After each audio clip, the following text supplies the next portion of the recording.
Chapter 216. As expected of the mage country, it's even more ridiculous than before. This was a sea of books. Countless ancient books filled countless bookshelves, and every single one of them was a priceless magical book. The secrets and knowledge sealed within were enough to make anyone go crazy. After obtaining the status of a lecturer in the mage country, I also obtained the right to enter this library. In this world, books were the most precious wealth. Reading books was also a luxurious enjoyment. Back in the day, we had spent a lot of effort just to obtain a library reading permit from the Tassel Kingdom. However, the mage country was much more generous in this aspect. Even with Cade's recommendation, I was able to read these precious ancient books. This also proved that the mage country's foundational goal was to record and spread all magical knowledge. They needed all the mysteries and truths in the world. The title of Truth Overseer, which represented the highest authority in the mage country, explained everything. A mage's goal would forever be to obtain more knowledge and truth. The highest rank only meant that they occupied a higher position in the endless sea of knowledge. Of course, this was only the ideal mage. In reality, there were plenty of mages who were tempted by all sorts of things. After all, it was far too easy to use power that they had already obtained in exchange for authority and money in the mortal world. Some mages had even come for authority from the very start. They would naturally leave once they reached a certain level of cultivation. But right now, I didn't have the time to sigh about this. I was already spending most of my time studying these magical books. However, there were far more books than I had expected, and many of them were covered in a thick layer of dust. It would seem that no one had opened them for a very long time. It was evident that these books lacked proper management, and it was quite difficult to find them. It was likely that I wouldn't be able to successfully finish them. At this moment, the uninvited guests further slowed down my work. What a pity! Aston, Fimir, and Ibot could have been even more powerful. When old classmates met, it was inevitable that they would talk about their former classmates' whereabouts. However, they would always end with such a sentence, lamenting the death of an old classmate. It was inevitable that they would sigh and feel pity. 4 high-level mages. Extending their lifespan wasn't a problem. It was possible to transform into an artificial life form, a half-elemental creature, a god envoy, and so on. Even if they were unlucky, transforming into an undead like a Lich was also an option. Of course, the prerequisite was that one had to be strong enough. Those who were destined to be unable to reach the undying level weren't even considered in the first place. What made me sigh and feel pity was that those existences that should have reached the undying realm always died due to mysterious reasons. Some time ago, there was an investigative academic magazine that did a survey and statistics on the causes of death of high-level mages. It was shocking. Among them, the leading cause of death was death in battle, accounting for at least 71%. The second leading cause was death from natural causes, such as old age and illness, accounting for only 11%. The third leading cause was accidental, experimental deaths. Most of the talented mages were dragged into conflicts due to interests, wars, or personal grudges. In the end, they lost their lives, and their dreams and pursuits turned into bubbles. Cade felt some regret, as well as rejoiced for the geniuses who had perished. Cade's talent was clearly below average among his peers, but because he didn't like competition, he always shut himself away to research his own research. Yet he had unknowingly reached the peak. The geniuses who fought would end up with nothing, while the mediocre who didn't fight would know their own limits and live their own lives. But as time passed, they would end up with everything. From a certain standpoint, this was doubtlessly a wonderful irony. For the great majority of mages who gave up on the path to power, what stopped them from climbing to the peak wasn't their own weaknesses, but rather the temptations and troubles of the outside world. By the way, are you really not mocking me?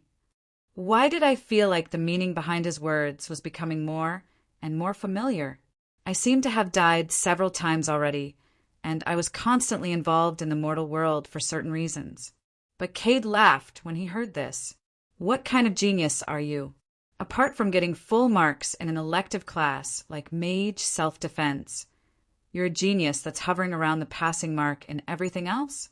You even had to retake a foundational class like Elemental Concepts 4 times. If it wasn't for the fact that you hooked up with a few female teachers back then, you probably would have been expelled long ago. Hearing this, I was immediately annoyed. As expected, childhood friends in real life weren't cute at all, especially those of the same gender who knew their dark histories. They should all be tied to goblin rockets and sent to the moon. I was actually quite happy to have you back then. At the very least, our class's average scores were much lower, and I didn't have to worry about getting last. All right then, the second-to-last and first-to-last students were sighing about how time passed and how heartless fate was. Those geniuses had already died, which made the irony even stronger. Don't say that. You're making it sound like I'm living off a woman. Hey, hey, hey! Why are you looking at me with such a shocked expression? Be careful that I don't turn on you. You actually don't have any self-awareness?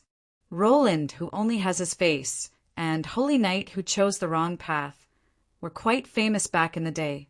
You have no idea how many people bought your portrait and made you into a scarecrow after you hooked up with Teacher Heloise and then Teacher Amelia.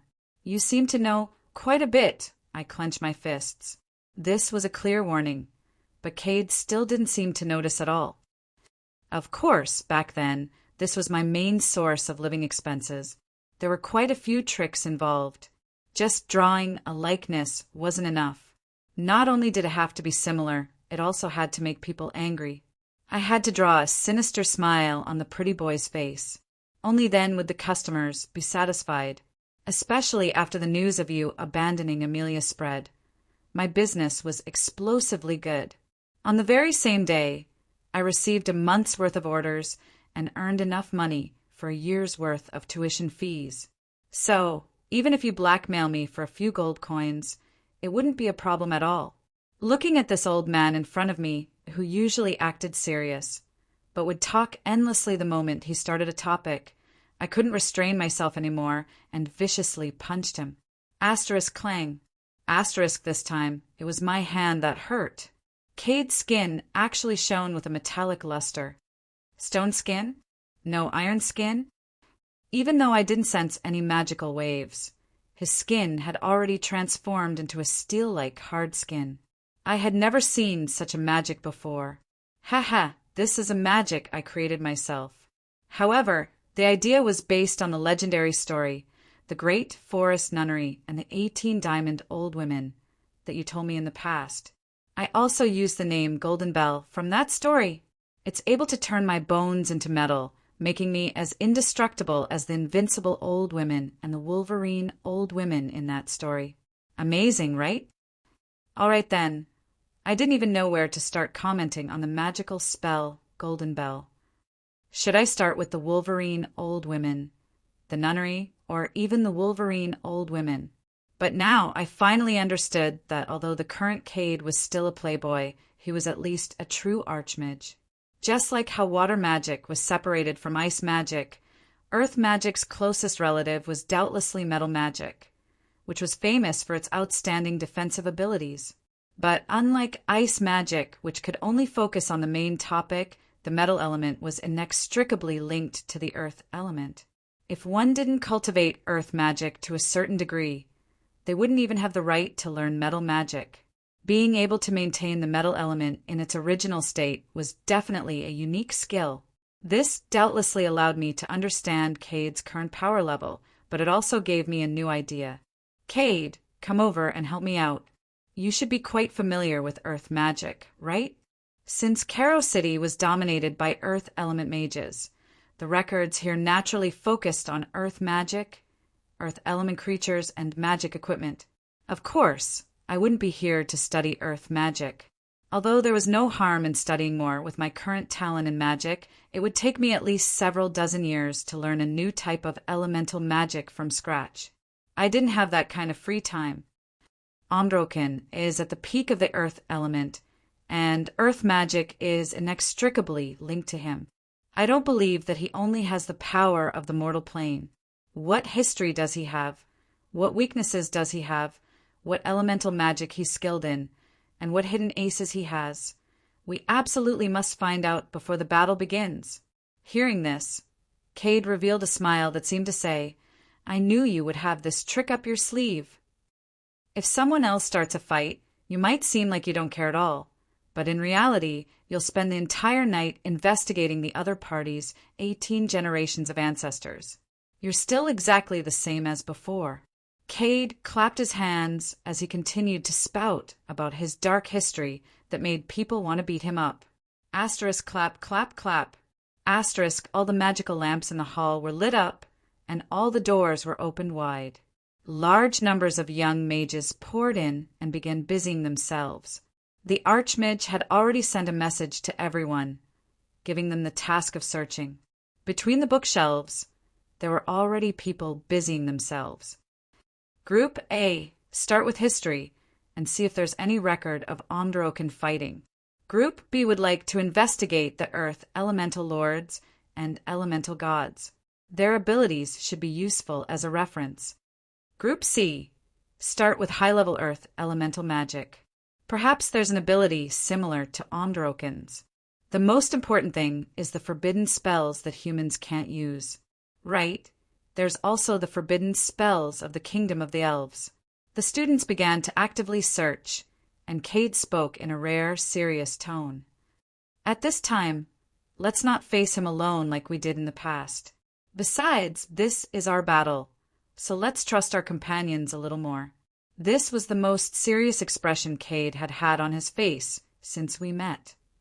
Yeah, I felt inexplicably moved as I casually took out a book and began reading. What's this? Underneath the cover of the hardcover book, which had the word Steel Elemental Construction Model, was actually a book of drawings, all of which were pictures of naked young girls.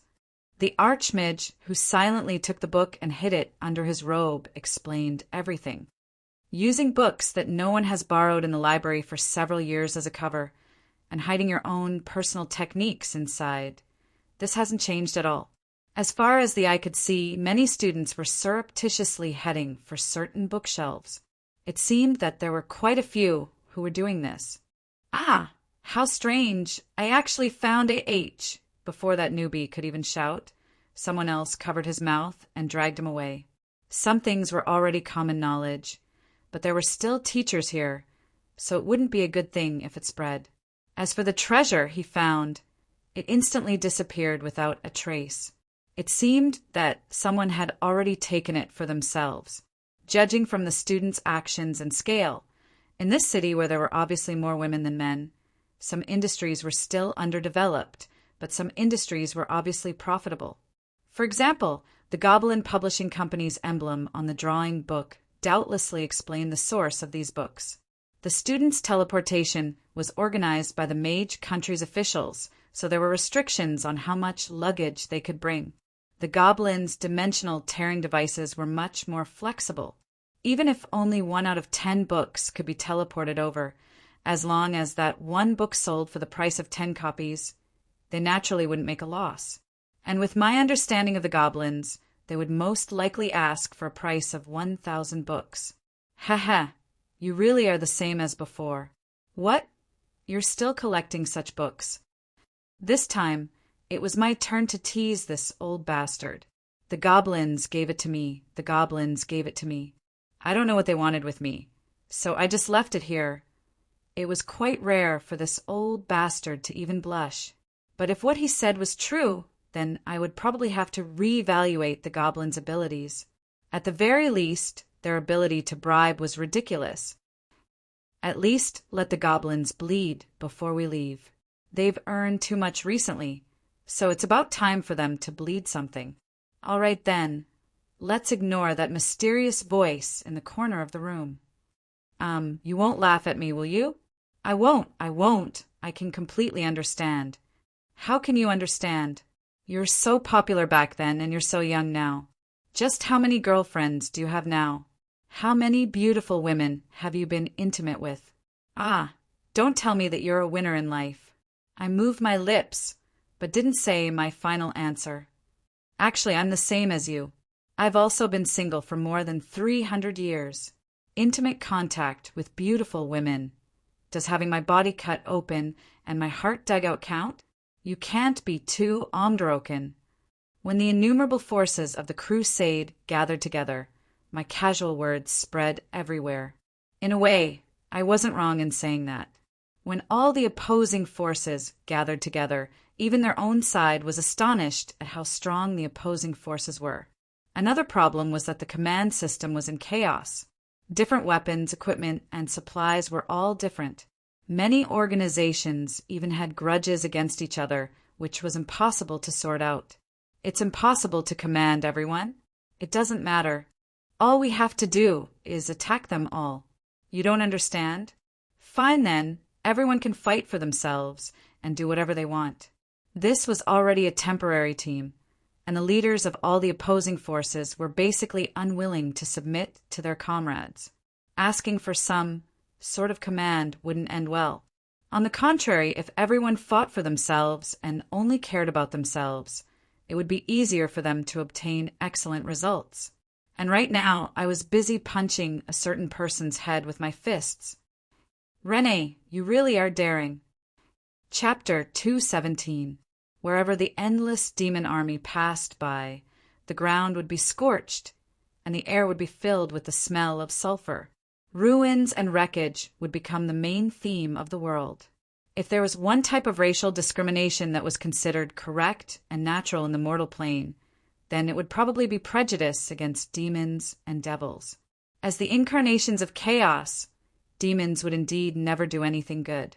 They would find joy in the destruction of other lives. Death and screams would be their marching song.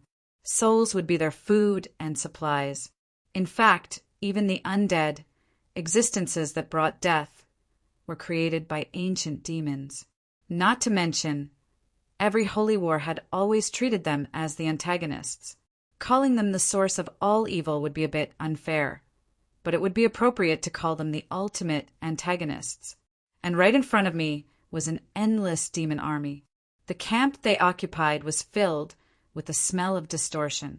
The earth was angry, yet helpless, and the dimensional laws of the mortal plane were being rewritten. Look, this is my army. Amazing, isn't it? I couldn't help but get angry at this silly girl who was so proud of herself. She was obviously just pretending to be stupid. The only thing worth celebrating was that her body didn't seem distorted due to chaos corrosion. In that case, either she was perfectly capable of hiding her own mutations and distortions, or she had completely mastered chaos and hadn't mutated her physical body or soul at all. Considering the other end of the bloodline chain, the latter was more likely. But even so, I was still quite angry. Damn it, you really dared to do it. You know what the end result is for anyone who interacts with demons and devils. I even know a dozen who've had their physical bodies and souls devoured by demons. That's more than enough for me to write a complete guide to being deceived. And you still dared to, Renee didn't reply. She simply maintained her smile as she looked at me.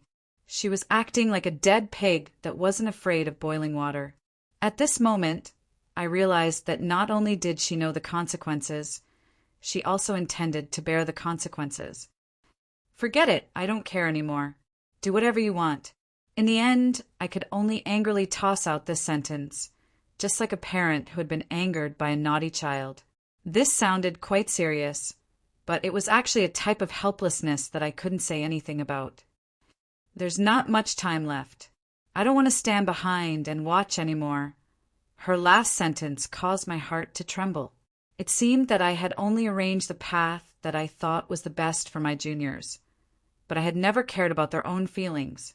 The orthodox path was indeed the best, but it also meant that it would be difficult and slow to progress. It was likely that it would be impossible for them to become the top-level combat strength that would affect the overall situation before the Holy War ended. In the end, they might end up just like me back then. Despite being the leader of a country's prince and bearing the trust of the citizens, in the face of an irresistible enemy, I could only watch helplessly as the knights and citizens were sacrificed, unable to do anything about it. In Rain's perspective, that was the most likely fate to occur. In order to control her own fate, she made a choice to absolutely pursue power. In fact, judging from her calm smile, she had already mentally prepared herself to accept the consequences, including the mental preparation to have a falling out with me because of this. As a princess, as well as the heir to the Donglan royalty, I can't hand over the fate of my country to someone else. Even if my country's destruction is already fated, I will at the very least give everything I have to change this damned fate.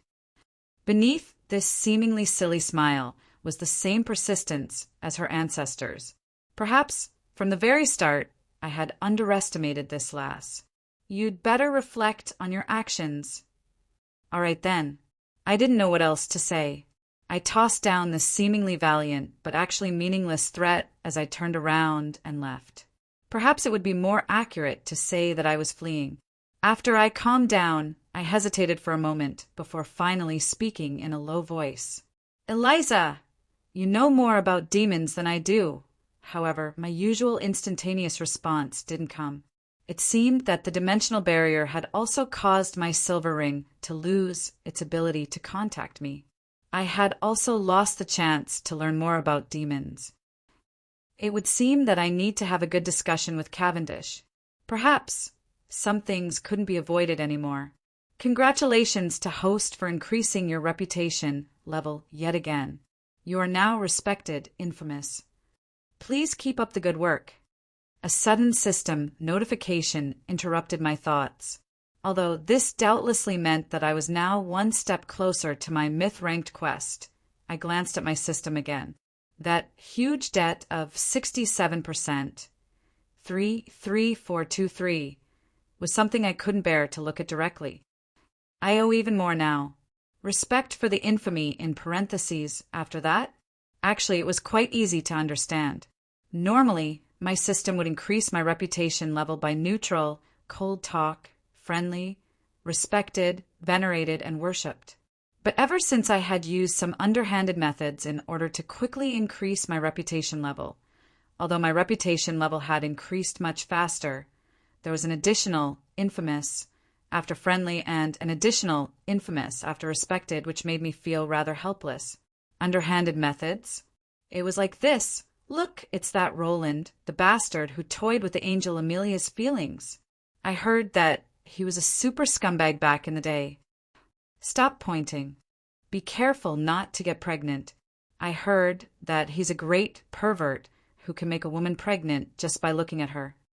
He's already several hundred years old, and he's still dressed so young. His intentions are unfathomable. I heard that he recently tricked more than 10 young girls. I heard that back in the day, he dated 2 idol-level beautiful teachers at the same time. He even had a foot in the other 2 girls' boats. Later, he was exposed, and someone wanted to kill him. He didn't even have time to collect his graduation certificate and directly escaped. As I walked, I heard all sorts of rumors that would make me go crazy. Yet, I couldn't do anything about it. This was just like hell. The reason? These rumors were all my own doing. From a certain standpoint, this was the result that I wanted. I can't continue like this. My reputation level has been stuck at 212/20,000 for a long time now. It seems that I won't be able to increase my reputation in the near future. In the midst of a major battle, my ace card had to be mortgaged due to a lack of money. I was probably the only one who had such a trump card. If I couldn't redeem it at a critical moment and even lost the battle because of this, that would be far too embarrassing. Yet, my system's abnormal reputation quest just so happened to require me to at least reach venerated in order to proceed to the next step. Even if I did all sorts of good deeds, I was still stuck at just above friendly. I was far from reaching the next step of respect, not to mention the unimaginably high venerated. This wasn't the first time that the reputation system had appeared. Previously, the Roland Sacred Sword had a special effect that would greatly increase the user's reputation with the people of the Mist. I had previously done some research on that abnormal reputation system and discovered that the system wasn't omnipotent. This so-called reputation, in the end, still depended on how many people knew about you and how deep of an impression you had. As for how many people counted for 1 point, that was impossible to calculate. If the Roland Sacred Sword's reputation bonus became a reality, it would be nothing more than every person of the people of the Mist having high expectations of the sword wielder. They would proactively spread the sword wielder's identity and learn about his deeds. This would naturally increase the user's reputation. As long as you know the rules, it's possible to cheat. And so, after thinking about it for a long time, I finally came up with a devious method when I recalled how celebrities in my previous life were always hyped up and gossiped about others. Good deeds don't leave the house, while evil deeds travel thousands of miles. Reputation needs to be known. As for good deeds and excellent people, it's fine to say something like other people's children, since it won't reach another street. But if there's any bad deeds or gossiped about others, even if they don't actively spread it, it'll still travel thousands of miles in a single night. Intelligent life forms are naturally highly sensitive to negative gossip, and they're even more sensitive to gossiping about famous people. Isn't it because of my face? I didn't want it for the past 300 years. All right then, that was the truth.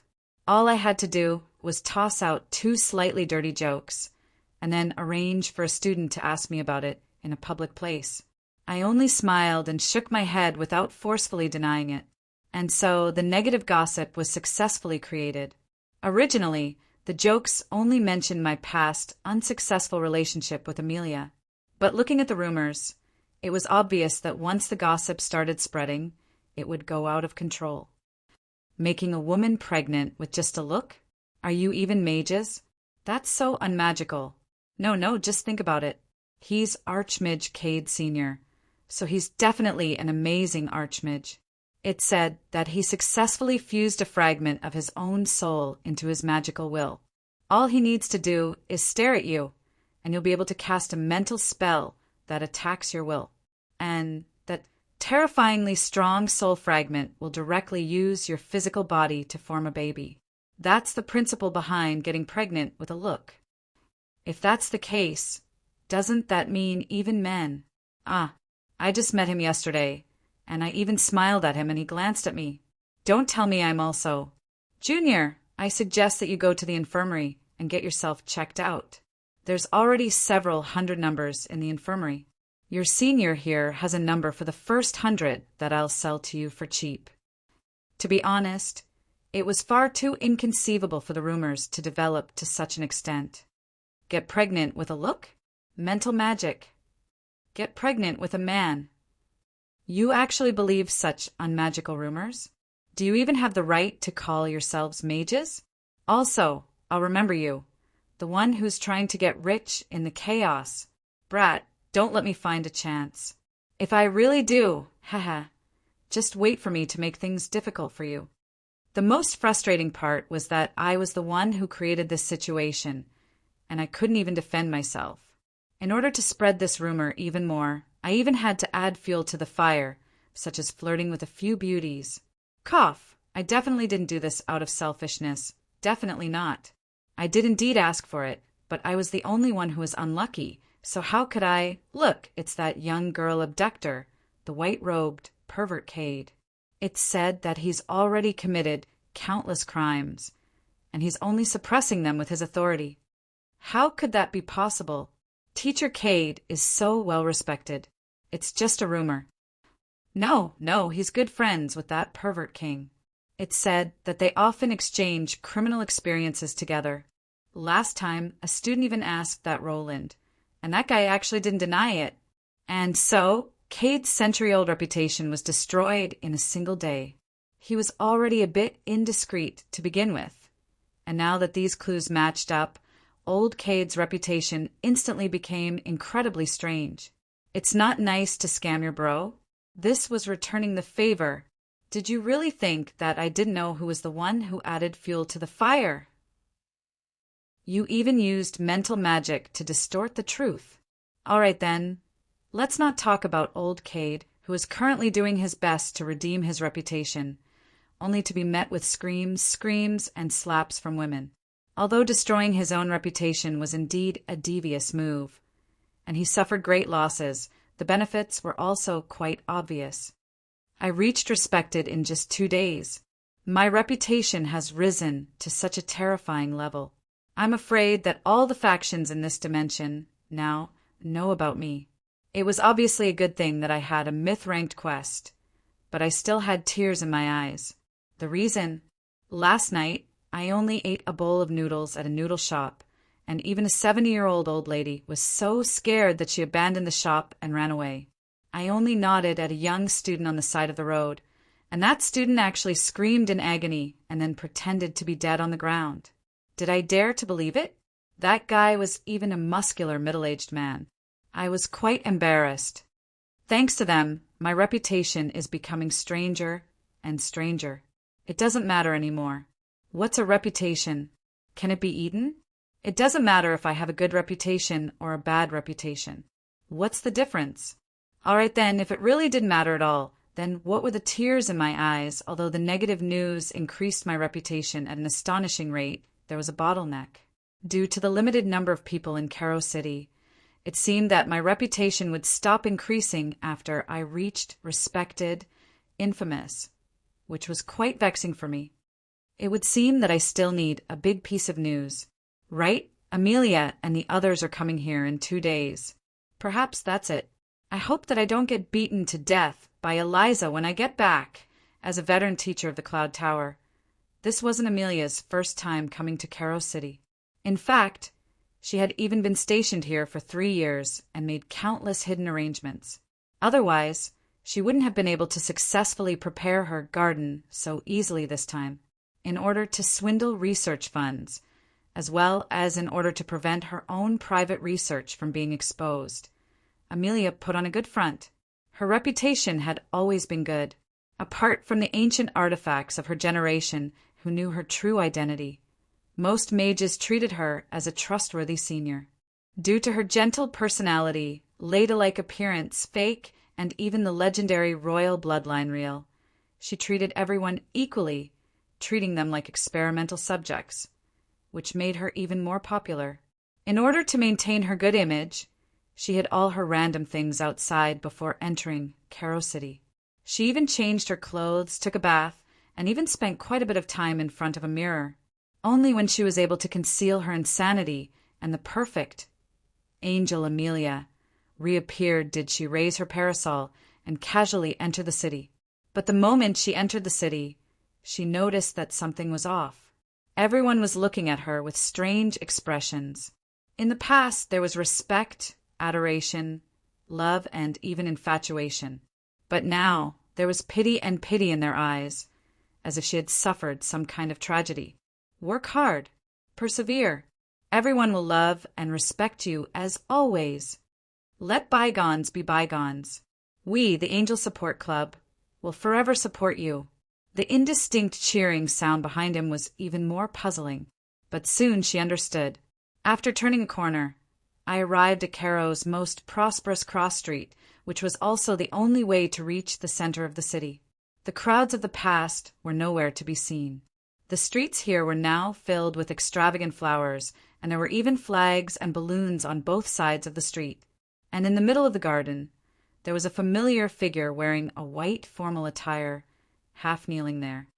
My dear Amelia, please forgive me for hurting you in the past. My dear Amelia, let's get back together. Amelia was stunned for a moment before she squeezed out these words through gritted teeth.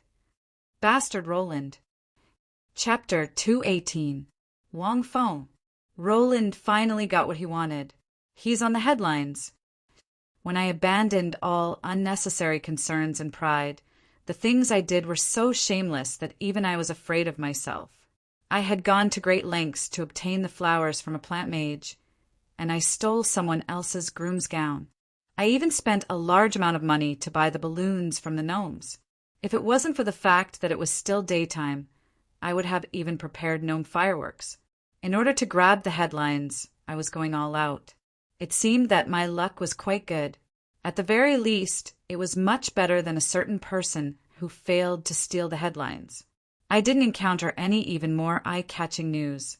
When the news of kneeling at the crossroads begging for a reconciliation spread, especially since one of the parties involved was the famous female Archmage Amelia, the former Truth Overseer who was beautiful, intelligent, and powerful, this super gossip swept through the entire city that very day.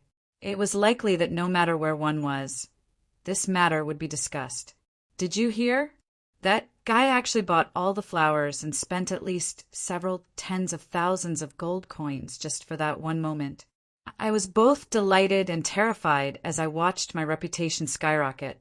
I prayed that this matter wouldn't spread back to the mortal plane, especially not to a certain person. But what terrified me the most was Amelia's reaction. If she had attacked me back then, I had predicted that she would have such a reaction, which would have been much easier to deal with. As long as she attacked me, this matter would be over, and the headlines would be set. Reconciliation failed would also be a huge piece of news, which would further solidify my identity as a scumbag. By the way, it wasn't easy for me to think of ways to make myself a scumbag. However, Amelia's reaction was completely out of my expectations. She didn't get angry, nor did she attack me on the spot. She just clenched her teeth and squeezed out a few words from between her teeth. "Roland, you bastard." However, her voice was very low, coupled with a mysterious blush on her face and the red glow on her cheeks. It was inevitable that people would think too much. I could understand that she was trying to protect her image and forcefully suppress her anger so that she wouldn't reveal her true self. But what did you say when you accepted the flowers with a red face? Did that mean you agreed to reconcile? But the problem was that it was just a rumor from the very start. How could you possibly reconcile without even starting a relationship? Congratulations, you actually managed to get ahead of me, and your even teacher, Amelia. You're such a happy person, aren't you? Sigh, in this world, you're probably the only one who can subdue her. Treat her well in the future, and don't mess around anymore. Otherwise, many people will find trouble with you. Kate, did this bro's wedding blessings come too soon? Don't stroke your beard and give me blessings from an otherworldly master. I'm not ready yet. All right, since I didn't think things through, I'm afraid I'm in big trouble. Whenever we met, the usually calm Amelia would blush and not know what to do with her face. Her blush would extend all the way to her ears. A fierce tiger would suddenly transform into a cute tiger, and a crazy which would suddenly transform into a young girl in love. This strange feeling of incongruity made me want to bang my head against a wall. Pa, pa, pa. All right then. I had already hit my head against the wall, and my head was covered in blood, but the matter still hadn't been resolved. Over the past few days, even Renee looked at me as if she was looking at scum. What was even stranger was that after I reached Venerated, I didn't receive the usual infamous or something like that. Instead, it was, Venerated, the prodigal son returns 20,000/20,000. System notification. The prodigal son's return is more valuable than gold. You must treat him well in the future. Mommy is so happy. I wish you all the best. Hurry up and give birth to a super troublemaking and lively baby just like you. All right then. I truly didn't know how to face this. If it was possible, I really wanted to die together with my system.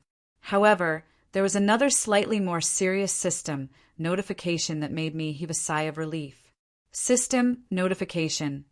Your reputation with the mage country of Arledent has reached Venerated. The first stage of the epic quest Battle of the Two Dragons has been completed. By default, you have chosen the Arledent faction. You will be rewarded with 50,000 fate points. For the next stage of the quest, please go to the capital of Arledent and look for the Truth Overseer, Oslowen. If you don't trigger the quest within 1 year, the first stage's rewards will be deducted twice as much. 88%, 10243. Perhaps the large amount of fate points I received gave my system new motivation. My system's mouth became even more sarcastic now that it had recovered its energy. As for the subsequent quest, I didn't intend to do it for the time being. The rewards for this quest came so easily. Easy? Are you sure? Perhaps the scammers would come later. As for the penalty of fate points, I could just sneak over and trigger it. Do you think your system is an idiot? All right then. I knew that I would most likely be scammed by my system. But at the very least, there was nothing wrong with thinking about it. I truly felt that this was a deep pit that I didn't want to jump into. However, based on my understanding of my system, there would always be a reason for me to jump into it. I had no choice but to jump into it. After tossing all these troubles to the back of my head, there was also something to be happy about. At the very least, my reputation was growing much faster than I had expected. I wouldn't need to activate my backup plan and risk being beaten up by Adam. I would need to drag the other beautiful mage, Marguerite, who had a rather high reputation, down into a forbidden love triangle. Perhaps it would even be a four-sided love triangle. For some reason, I felt a sense of desolation in my heart. In this day and age, apart from me, was there anyone else who would voluntarily become a scumbag? Why was it so difficult to obtain some reputation? All right then, let's not talk about such heart-wrenching matters. Let's think about something more pleasant. At the very least, our army had finished reorganizing. Although it was impossible to count on having a unified command, at the very least, everyone was quite interested in Omdroken. Until we achieved our common goal, we wouldn't have to worry about us destroying ourselves due to internal conflicts. In order to avoid the situation of Roland feels that he has an obvious advantage, so Roland directly owls out, Roland typing GG surrender. What a pity! I did my best to increase our chances of victory. The first wave would always be sent out as cannon fodder. However, this time the cannon fodder was of a rather high level. The mighty demon army became the first wave. Of course, if everything went smoothly, it might also become the last wave. As for why I had to send them out, it wasn't that I was personally displeased with them. It was that all the other species and factions were displeased with them. Just being on the same side as the demons made them feel uneasy, as if they were afraid of some earth-shattering scheme waiting for them. You're saying that you have a top-level demon warlock controlling these demons? Stop joking. Do you think this is my first day in the mortal plane? Such a large demon army is definitely beyond the control of any mortal plane's residents. How could it be possible without the intervention of a domain lord from the lower planes? Don't work so hard at the end just to let the demons take advantage of us. Before we figure out the truth of the matter, we refuse to listen to your orders. My reputation was truly terrible to such an extent. And so, for the sake of harmony and morale on my side, I unhesitatingly had Renee send out the entire demon army and have them act as the vanguard. Rain was also very straightforward, very directly agreed. As I stood on the back of a demon dragon and watched the demon army march with destruction, leaving behind scorched earth, I felt a mysterious sense of delight as if I were the evil boss behind the scenes. You've only just realized? From a lich to the commander of the undead army, to all sorts of schemes, to the point where even the gods are part of your schemes. You've always been a major demon antagonist. All right then, I regretted asking this. But suddenly, Renee smiled slyly like a little fox. Still, there's nothing bad about being an antagonist. At the very least, bad people will live longer than good people. If you really were as righteous as the main characters in those novels, the cruel world would have long since devoured you to the point where not even your bones would remain. As Rain said that, she even leaned over to my side and gently rubbed her shoulder against mine like a kitten. She used a rare honorific, as if she was using her own way of apologizing in a spoiled manner. Humph. Don't think that I'll forgive you so easily for using the power of chaos. Although I said that, I was unable to say anything harsh to her. Perhaps ever since I noticed how similar Renee was to Prince Roland from back in the day, I had already tacitly accepted her independence and the right to make her own decisions. When we returned to the mortal plane, arranged for me to have a chat with Cavendish. Hearing this, Renee's gloomy expression instantly brightened up as she smiled brightly. Okay, just give me some sunlight and you'll be so happy. Remember, power is only a tool. Don't don't be controlled by power. Second brother Cavendish also said the same thing. All right then, since when did he become second brother? It would seem that I had underestimated this brat's suicidal instincts. Still, there were some things that I still needed to remind her. Never trust chaos. Chaos is unfathomable. Anything that can be predicted isn't chaos. That's why you need to learn how to control chaos, not be controlled by chaos. Second brother also said the same thing. All right then, since I wouldn't be able to gain an advantage with words, I decided to focus on A's past army. Not a single demon would be able to remain calm when faced with several dozen demon legions. The battle instantly became a cruel war of attrition from the very start. As expected, Immortal Lorcan had a backup plan. As soon as the demons entered his territory, countless earth elementals drilled out from the depths of the ground, and violent earthquakes created countless ravines. As the demons fell into them, the terrain changed dramatically, and the demons who did not fall to their deaths had to face the encirclement of earth elemental creatures several times their number in the divided terrain. However, there were far too many demons. The winged demons began attacking from the sky, while the earth elemental creatures lacked warriors capable of flight. Soon the battle began to tilt in favor of the demons. It can't be over so easily, right? That Omdroken seems to be exaggerating. I merely chuckled. If the demons were so easy to deal with, we would have come looking for them the moment we arrived. That wouldn't have needed so much effort. Even a broken ship would have two nails. As the most ancient elemental god, even if he had fallen to such a state, he would definitely still have many life-saving trump cards. Could these demons really deal with him? I wasn't that optimistic. I only hoped that they would be able to force out a few trump cards. It would be even better if Omdroken personally participated. But judging from the current situation, I wouldn't be able to see that. Suddenly, the entire area began to violently tremble and then shatter. This time, several dozen gigantic giant sandworms crawled out. These several 100-meter-long giant sandworms were low-intelligence creatures. They probably only knew how to eat and sleep. However, none of the natives here dared to look down on them. That was because they were large, ridiculously large. In their original form, the head of a giant sandworm was the size of a gnome harvester. However, their snake-like bodies were more than 100 meters long. It was even possible for them to grow to more than 300 meters long after they fully matured. Their bodies were as thick as steel. They were impervious to all weapons and had no sense of pain. Perhaps they wouldn't be able to swallow you whole, but they would definitely be able to drag you into the ground and strangle you to death. If you were unlucky enough to run into these creatures after they appeared, then even if you had already finished building your base, you would have to immediately relocate.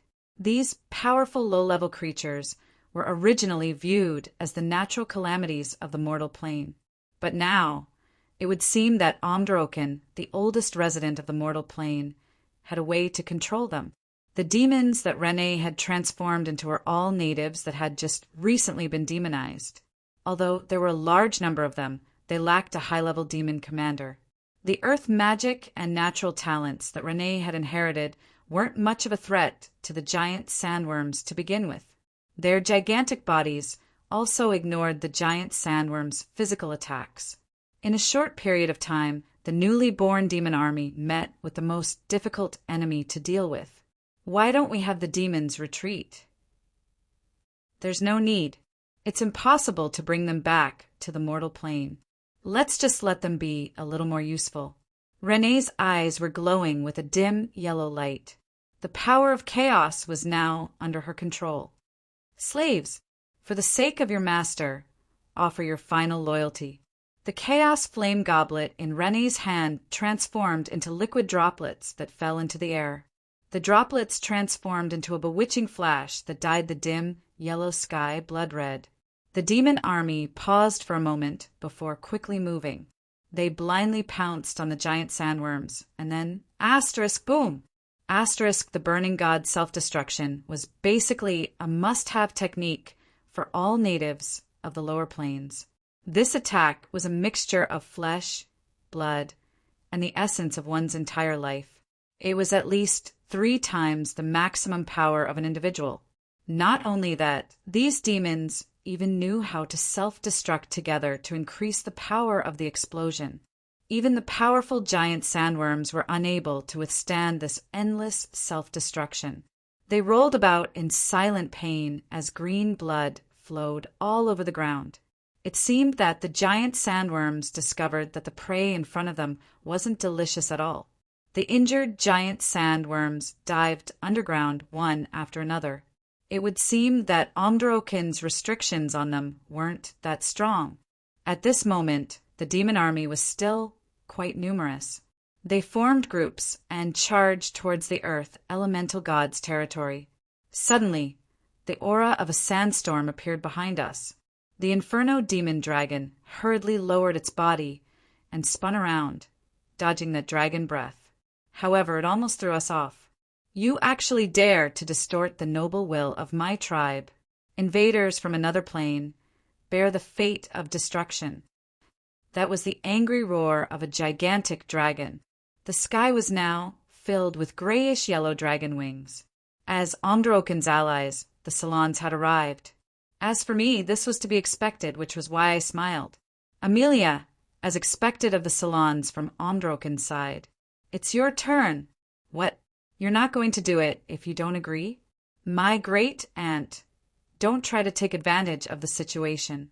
Fine, I'll agree to everything. Chapter 219. The god of law was fair, but from a certain standpoint he was also strict. As the embodiment of justice, he would forever follow his own concept of law to fulfill his divine concept. He abandoned his own purity in exchange for it, which allowed him to grow faster than all other gods. Even if I left a back door for him, it would only affect him for a short period of time. However, some troublesome matters were unavoidable. For example, as a member of the Order God faction, he would instinctively despise those of Chaos. That was why Renée, who came into contact with Chaos, was destined to lose her status as a Law Knight. Renée, level 60 Law Knight former, / level 20 Aurora Knight / level 14 Hellblack Knight. Total level 94. Overall level 97. Overall evaluation, middle level legend.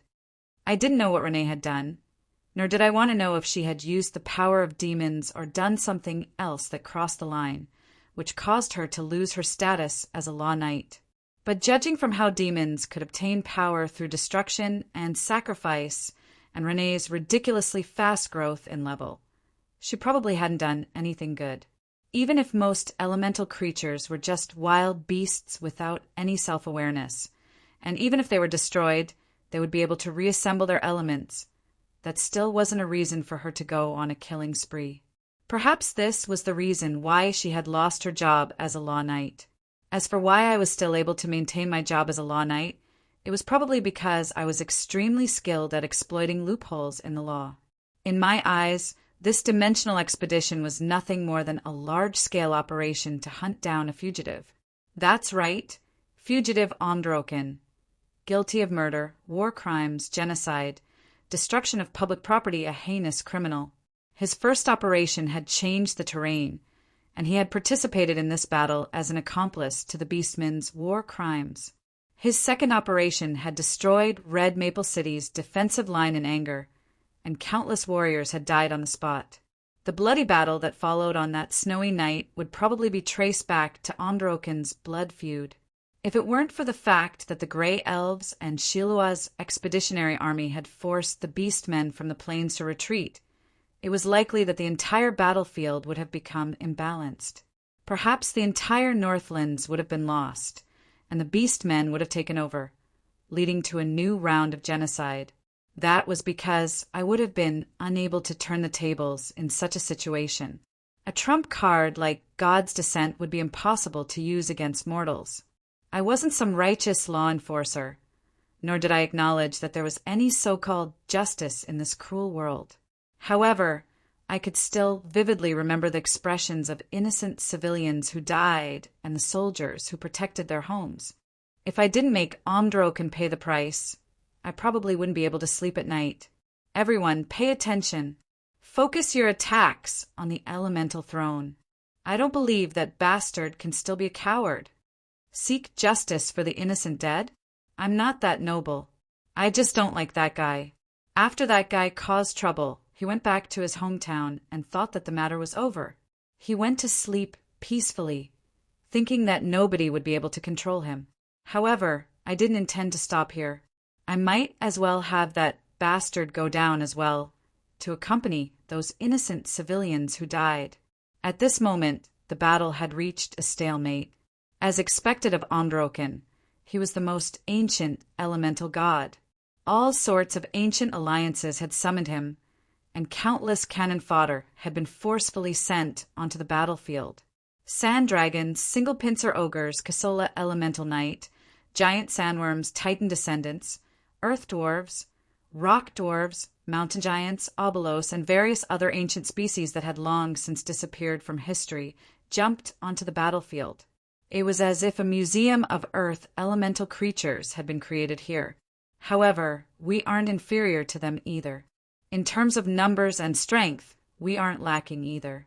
Amelia's Death Garden, Marguerite's Rune Puppets, Rune Giants, and various earth elemental lords' armies all appeared. Wasn't this just a competition of cannon fodder? Who was afraid of who? Elemental creatures from both sides fought against each other. Dragons roared in the sky, and tower giants and their symbiotes entered the battlefield together. The battlefield had long since become chaotic, and I could faintly sense that the enemy's elemental army was increasing in number.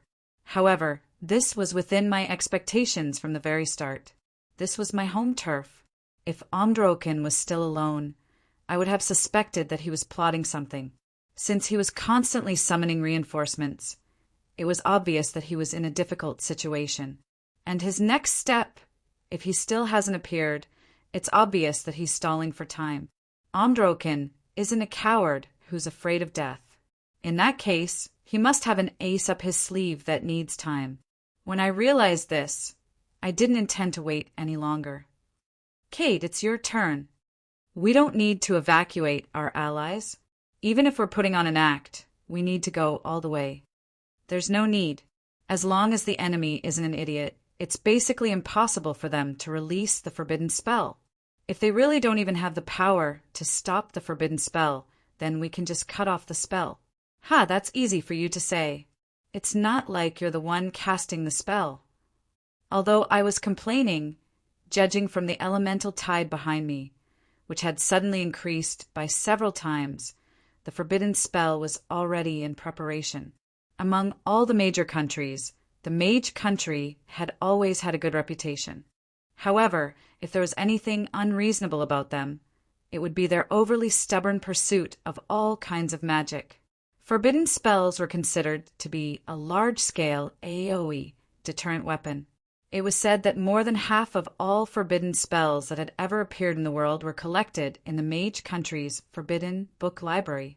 This was doubtlessly a frightening deterrent in itself.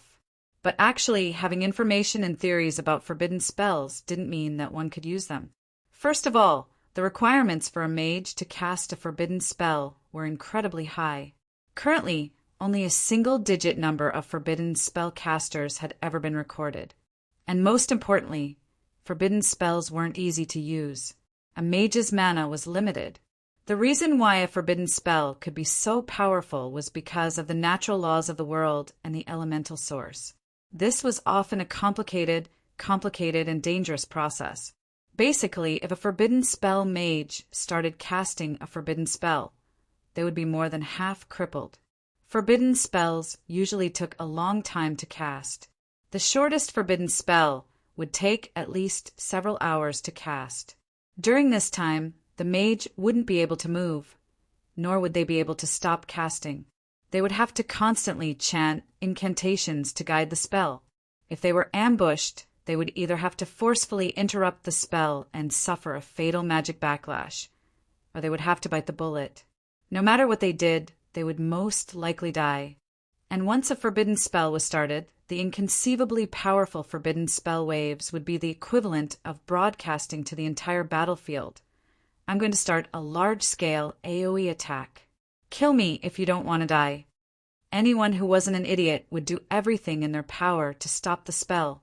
The worst part was that forbidden spells would also consume the user's life force. Losing 10 years of lifespan was no joke.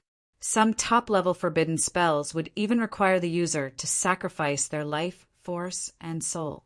The conclusion was that forbidden spells were useless. Without forbidden spells, most forbidden mages wouldn't be able to live for long. There were far more forbidden spell mages hidden in the shadows than in the open. Of course, this was only the limitation of mortals. For example, in the Ottoman Rain City, divine forbidden spells were far more stealthy and effective than mortal forbidden spells. But even so, Lady Storm and the Water Elemental Goddess had paid a tremendous price for their forbidden spells. Forbidden spells that borrowed divine power also had an unknown flaw. Most of them lacked direct attack power. Even if they could kill the enemy, they would most likely use some sort of natural law to indirectly kill the enemy.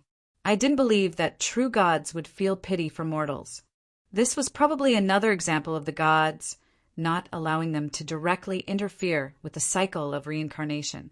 The era where forbidden spells could be casually tossed around on the ancient god and demon battlefields was long past. In modern warfare, even if there were forbidden spell mages, they would at most be used as a form of deterrence. Unless absolutely necessary, forbidden spell mages would never be used. After all, forbidden spell mages also wanted to live for a few more years. However, there were always exceptions to everything. In recent times, there was a mage who completely disobeyed the unwritten rules and casually tossed forbidden spells around like they were nothing more than cabbages, causing a series of troubles. All right then, that was me, the former Lord of Yongya. The reason why I dared to do so was mainly because I had an endless undead army acting as a barrier.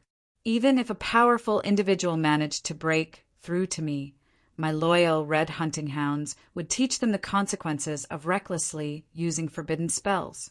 As for the magic backlash and damage to one's life force, I didn't care about that since I had the body of a lich.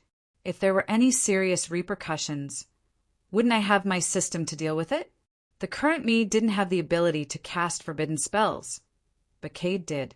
With Amelia and Marguerite, two top-level mages who were truth overseers, supporting him and borrowing the endless elemental power of the Earth Elemental Plane, the Earth Elemental Envoy Cadelai was able to cast the forbidden spell Continental Sinking, incomplete. Yep, it was indeed incomplete. Cade's power level wasn't high enough to use the Continental Sinking, which was one of the top-ranked forbidden spells. The completed form of this forbidden spell would be to directly cut apart an entire area's landmass and its surroundings, either sinking it into the ocean or burying it underground. It was truly frightening. As for Cade's Continental Descent spell incomplete, it'll probably be like an earthquake that everyone has to hide under a table, but not a single person will be hurt. Not to mention this subtle destructive power, this forbidden spell was indeed complete. And before Cade failed to cast it due to his lack of power, this was indeed a top-level forbidden spell. At this moment, countless rocks were floating in midair, and the number of floating islands suddenly increased by several thousand. The never-ending sandstorm in this plain had mysteriously lost its momentum. Only the increasingly frightening elemental tide was proof that this was the calm before the storm. Target the elemental throne. The elemental throne was the equivalent of an elemental god's base in this plane. It was also the connection between the elemental god and the earth elemental plane, so it was definitely a critical point. Of course, under normal circumstances, even if an elemental god died, it would simply be the elemental throne changing owners. But if this top-level forbidden spell destroyed everything around it and cut off the connection between the elemental throne and the earth elemental plane, it was likely that the next elemental god would have to wait for a new elemental throne to be born, which would take at least 1,000 years. Indeed, we all knew that this forbidden spell was fake, so it was impossible for it to happen. But in Omdroken's eyes, this was the enemy's vicious and merciless display. As long as he was still alive, he wouldn't possibly sit by and watch this happen. This was a vicious move that attacked the enemy's weakness, turning passivity into initiative. To put it bluntly, this was nothing more than a bait. And, as expected, less than 2 minutes after the forbidden spell's power level rose, a white figure appeared on the battlefield. This white figure was currently rushing towards Cade at high speed. Finally, Omdroken has appeared. The evil fish has bitten the bait, and it's time to reel in the net. Chapter 220. In Definder's royal palace, a 6-hour marathon negotiation was nearing its end. Then the next negotiation is estimated to be 6 months from now.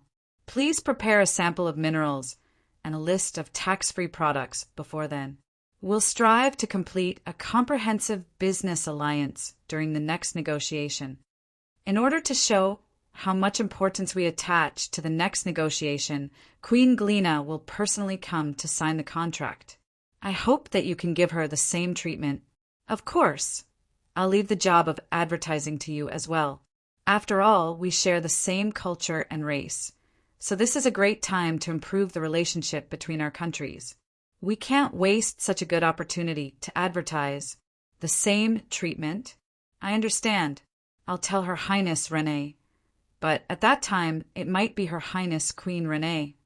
Haha, that's even better. It's getting late, so I'll be taking my leave first. After sending off the young envoy of Sluer Kingdom, Wendy, she looked out the window at the carriage that was moving further and further away. Elisa, who was full of energy just a moment ago, sighed. Her seemingly calm face also showed some worry. I haven't been able to contact them for so long. I hope that nothing bad has happened.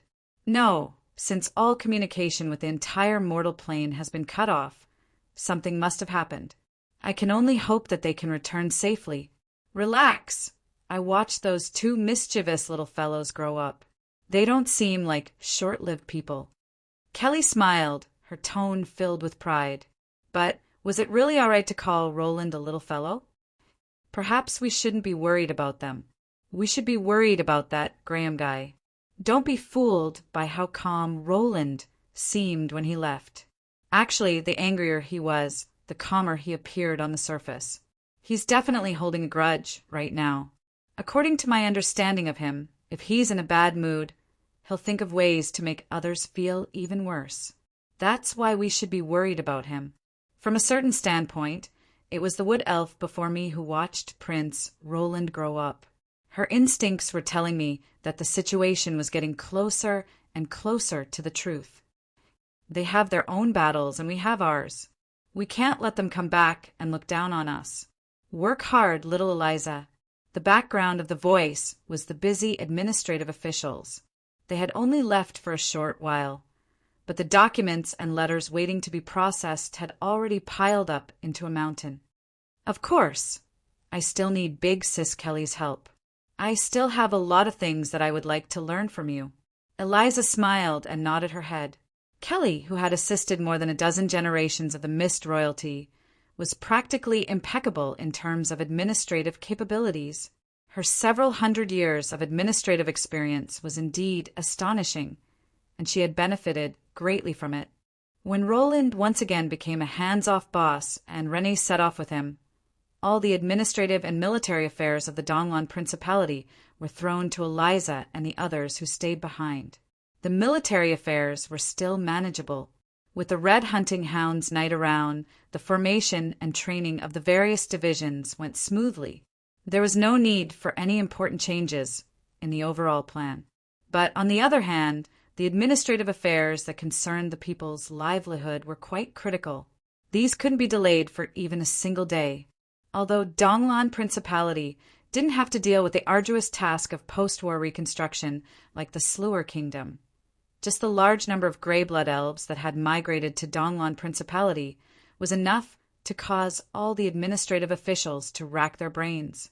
In order to increase living space, the construction of new cities and the renovation of old city districts were all at the top of the list. Apart from that, there were also the annual tasks of expanding Definder's city circle and planting new crops that were scheduled for the new year. The former would affect the living conditions of nearly 30% of the citizens, while the latter would affect the next year's food supply. These were both major tasks that couldn't be allowed to go wrong. And recently, an even more important task was placed on everyone's shoulders, causing the Donlon government, which was already stretched to the limit, to overload even more. In just one short week, the number of administrative officials who were sent to the hospital due to overwork had already exceeded 2 digits. The major task that gave everyone a headache, but that they had to deal with all their might, was the establishment of the Mist Alliance. This was doubtlessly a good thing. Not only that, just news of this would cause the entire country to celebrate. After all, raising the flag of the Mist Alliance would mean that the people of the Mist would be reunited. From a certain standpoint, the already destroyed Mist Kingdom would be rebuilt once again. However, these things happened too quickly. According to the usual practice, a trade negotiation would take several months to settle, and a military alliance would take at least 1 or 2 years to settle. The establishment of a common and comprehensive alliance was a huge matter. Economic, military, political, agricultural, diplomatic, and other aspects had to be unified and coordinated. In the end, they had to reach an outcome that all countries could accept. This was definitely not something that could be solved easily. 10 years? 20 years? Perhaps 10 years would be the most realistic scenario. However, Roland's final deadline was a short 2 years. As the core of the Mist Alliance, the Donlon Principality and the Sluer Kingdom had to complete all aspects of the alliance within 1 year. The heavy workload involved was more than enough to send several hundred administrative officials to the mental hospital. Actually, quite a few more had already been sent to the mental hospital due to working overtime. Kelly was the head female official as well as the princess personal tutor. Although she didn't have a proper title, she was still the core of the newly born Donlon Principality. Even though she was a wood elf with excellent stamina, she was still quite tired from the heavy workload. Asterisk clap, clap, clap. Asterisk, Kelly lightly clapped her hands, attracting the attention of all the busy administrative officials. She then made a decision as she looked at everyone's tired expressions. It's almost dinner time. Everyone, rest early today and don't work overtime. We'll continue tomorrow. But we still haven't finished our work. The Shaywin people are coming tomorrow as well, and we haven't prepared a new contract yet. Also, the intelligence department's report still hasn't arrived yet. Work and rest is the only way to last. I don't want to see everyone at the mental hospital again. No matter what work you still have, do it tomorrow. This is an order. Are you going to stop listening to me now that Renee and Roland aren't here? In everyone's eyes, Kelly's current arrogant smile was rather scary. However, her seemingly unreasonable order was filled with concern that warmed everyone's hearts. Ha ha! Even if Renee and Roland are here, they probably won't be able to help at all. They'll only cause more trouble. Eliza's words caused everyone to chuckle. However, this was indeed the truth. If Renee was here, she would only be a rubber stamp, and people would need to be sent to look for her since she was skipping work. If Roland was here, it would probably be the same, but there would be no need to send anyone to look for him. That was because as long as Roland didn't go out himself, no one would be able to find him. They're only so similar when they're causing more trouble for others. Humph, when he comes back, he'll definitely make it up to us. While complaining, the two of them began taking over various tasks. Neither of them were ordinary people, and their bodies were in excellent condition. It seemed that they would be unable to escape working overtime at night. It was impossible for me to know what was happening in my homeland since I was far away in a foreign land. In fact, I didn't even have the time to think about it. After all, the powerful Earth Elemental God was always a tremendous pressure on my head. Previously, even though a major battle was imminent, I had spent my precious time preparing for war in the library. Of course, there was a reason for that. Knowing oneself and knowing one's enemy would ensure victory in every battle. If I didn't even know what trump cards Androken had, I naturally wouldn't be able to prepare any countermeasures. If I had to rely on human lives to make up for it, wouldn't I lose the advantage of taking the initiative? As the most ancient elemental god, even if there were any records of him fighting, it was likely several thousand years ago. Although the two elemental gods on our side had provided some information, it was probably outdated. Not to mention, they hadn't actually managed to force Androken into desperate straits, so it was only natural that they didn't know what else he was hiding. However, with the help of several top-level archmages and several hundred students, we looked through countless books and exchanged combat experiences from various factions. As long as it was related to earth magic, we summarized several hundred rules, common methods, and high-level extensions of the earth element's usage. In the end, we compiled a total of 30 books, filling up an entire bookshelf. Not only did it include a plan to deal with Androken, it also included a general outline of how to use earth magic. It would be of great significance for earth magic cultivation and research. At the time, Cade was quite happy to say that with the results of this compilation, he wouldn't need to worry about research funding for the next 10 years, which made Amelia quite envious. There's an old saying in the magical world: how much power a mage can bring out depends on how long they've prepared. If they have enough time to prepare and have enough backup plans, it's even possible to slay a god. If you don't care about the consequences and come to me on your own, wouldn't that make you just like a warrior who thinks with your muscles? If it wasn't for the fact that Marguerite intentionally glanced at me out of the corner of her eye when she said this, which obviously implied something, I definitely wouldn't have agreed with her. Confirm the target, observe the opponent, gather information, and determine countermeasures. Mages were a job class that, apart from a very small minority of people, weren't skilled at melee combat. It was only natural that mages would never directly face off against an enemy. Previously, we had been forced into battle in many situations without sufficient preparation. But this time we had more than enough time, and we had more than enough battle simulations and preparations. Otherwise, we wouldn't have come to attack the enemy's nest. As expected of a turtle hiding in its shell. TSK, TSK, TSK. Just like in the mortal plane, Androken's basic form was still that of a stone giant. It was just that compared to Androken's form in the mortal plane, the current Androken made me feel helpless just by looking at his physical appearance. Unlike Androken's pitch-black shell on the ground, Androken's entire body seemed to be made out of precious white jade. It seemed exquisite to the point where even a casual touch would shatter it. However, the fact that Androken's feet were able to cause the ground to sink with just a single step doubtlessly proved that Androken's exquisite white jade armor was terrifyingly high quality. The forbidden spell's shockwaves continued as Androken charged out like a madman. All obstacles in his way were viciously knocked away, and all spells and arrows were ignored by him. Just a preliminary calculation was enough to tell that Androken was likely to be invulnerable. Still, this was to be expected. Since Androken's path of charge was confirmed, it was time to activate the traps that had been prepared beforehand. Realm of Flowing Water. The water elemental god activated his divine domain after sufficient preparations were made to create his territory. A river suddenly descended from the sky, bringing with it a torrent of mud and sand that swept across the land. The mud and water combined into a mudslide. It seemed to be made of steel, but it was actually quite soft.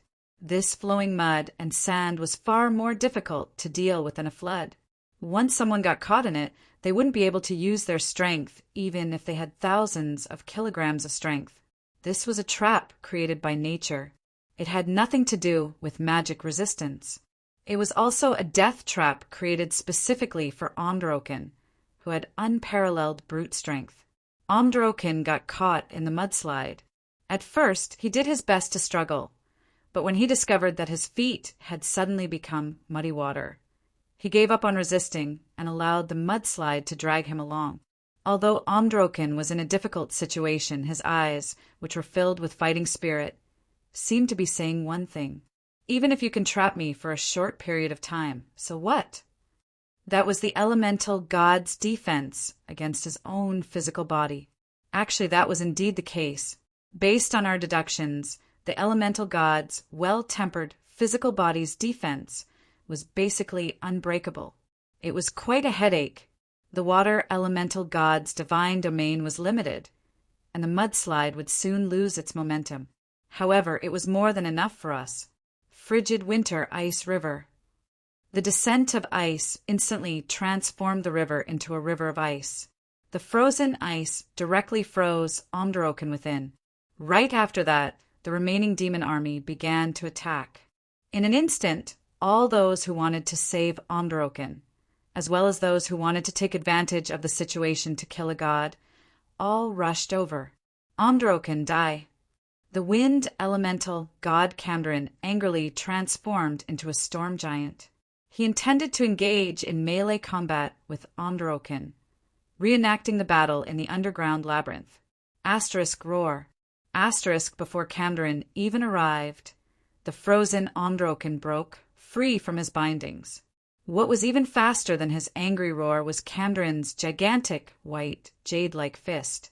Asterisk boom. Asterisk there weren't any beautiful, magical colors. This was only a full-powered attack, yet Camdrin was instantly shattered. By the time Camdrin reappeared not far away and reformed his physical body, he was already one size smaller. It was obvious that he was heavily injured. The wind elemental god had overestimated himself. In the mortal plane, he would still be able to exchange a few blows with Omdoroken, but in this world, he was weakened yet again. The earth elemental god was using his true physical body, and with the support of the dimensional laws, his power increased explosively. The difference in power between the two was now quite large. The wind elemental god, who was also a mage, had actually taken the initiative to engage in melee combat with Omdoroken, who was a pure warrior. This was another reason why he had been instantly killed. In the end, it was because the wind elemental god had underestimated Omdoroken. He had judged Omdoroken's power level based on his past experience, which was why he was at a huge disadvantage. But for me, none of this was important. From the very start, it was impossible for me to directly kill Omdoroken. However, it was enough for me to trap him. Beifong, it's your turn. Dig up his ancestral grave for me. Don't leave even a single tile behind. Right after I said that, Beifeng's reply made me feel quite uncomfortable. Relax. With me around, I guarantee that not a single mouse or cockroach will be left behind. I had been thinking about a certain question. Why did Beifeng's perfectly normal words make me feel uncomfortable all over? At this moment, outside the battlefield, the escaping giant sandworms had been stopped by someone. That smiling draken hunter had already begun using his special ability to charm specific targets. Soon, the restless giant sandworms actually began to listen to Beifeng's commands. This was all because he told them that there was something that would allow them to obtain freedom and become even stronger. Our goal is, there's no tooth decay. Adam added fuel to the fire. No, it's the elemental throne. Dig it up. There won't be another Earth elemental god for at least the next 2,000 years. We're going to make this bastard lose his foundation and become homeless. I angrily roared as I watched the battle unfold before me and drew my longsword. Chapter 221. The battlefield was in full swing, but a certain existence that was unwilling to be left out suddenly jumped out to make his presence known. Since we're going to dig a tunnel all the way to the elemental throne deep underground, then here's the question. Which one is better at learning how to dig? Come, my sister. Dig, dig, dig, dig everywhere. How annoying. You've used this joke so many times already. All right then, my system had become overly active ever since I revived. Since I was already annoyed with this joke, I might as well change to another one. Learn to cook the new X-Fong. Apart from not teaching how to use an excavator to cook, we have all sorts of subjects. In the end, you're still an excavator. Do you really like this joke so much? Learn IT, a good job. Learn from the ex-Great Bluebird. The exclusive teaching of the new generation's electronic information mining technology. Isn't this just digging? Forget it. I'll just ignore you forever. Ignore. I decisively ended my ridicule of the mysterious voice system and did my best to focus on the main topic at hand. Cough, everyone be serious. We're at war right now. I think you're the only one who's not serious. Even though I said that, everyone around me was clearly dissatisfied. Even Marguerite had an expression of resentment as she controlled such a large-scale spell formation. She was currently having a hard time, and it was all thanks to her that the spell formation had been set up. Now, she still had to control the cannon fodder and set up traps, making it even more difficult for her to multitask. Indeed, it was quite inappropriate for me to laze around and chat in the middle of a fierce battle. But now, even if I wanted to do something, I probably wouldn't be able to do anything. Immortal Lorcan had fallen into a tight encirclement. There were too many people who wanted to settle accounts with him. The moment he was trapped, everyone on both sides of the battlefield rushed towards him. As long as I get rid of him, I'll become the next Earth elemental god. This was a rather direct statement. Omdroken, I can finally take revenge for my grandfather/father/older brother. This was a grudge between a country and a family, but wasn't it a little too much? Was Omdroken really that bad?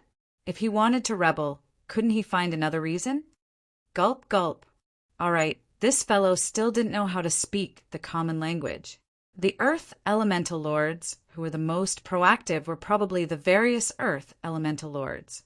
Earlier, they had obviously been holding back their military strength, but now they sent out all their combat strength to attack their mortal enemies. And in order to immediately steal the enemy's divine soul and divine power, all the venerated Earth Elemental Lords personally went into battle. Under the sky, all sorts of flying gargoyles and wyverns fought against each other. Colossal creatures such as colossi and Earth Elemental warlords could be seen everywhere.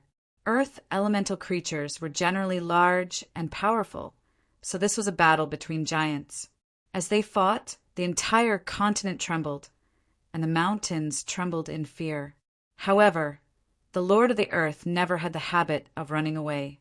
Boom! With another heavy punch, the flying tower giant slammed into a cliff in the distance, and a large piece of the cliff immediately collapsed. Apart from the Wind Elemental Lord, no one else had survived his punch.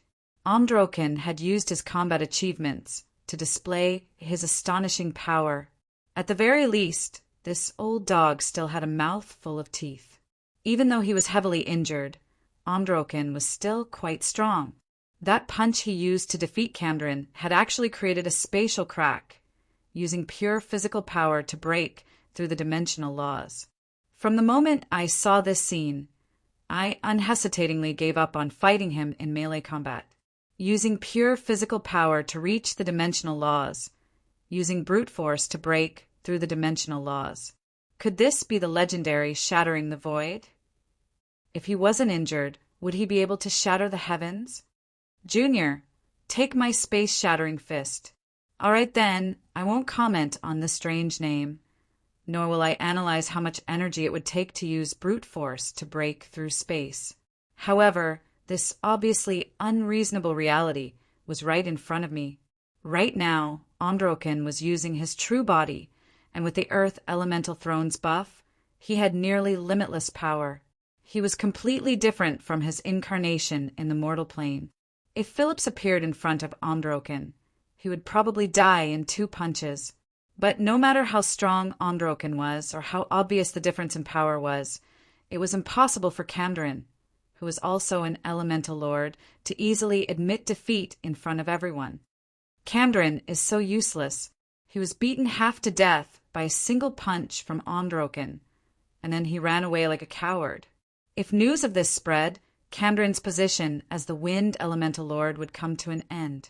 Not a single Elemental Lord under his command would be willing to obey such a leader. Taste the fury of the storm. Endless thunder was summoned and transformed into lightning arrows. The storm continuously lashed at Androkin's head, forcefully causing it to explode. It was obvious that Camdron had learned his lesson just now and gave up on the foolish idea of fighting the Earth Elemental Lord in close combat. He intended to use long-range magic to bombard his old opponent.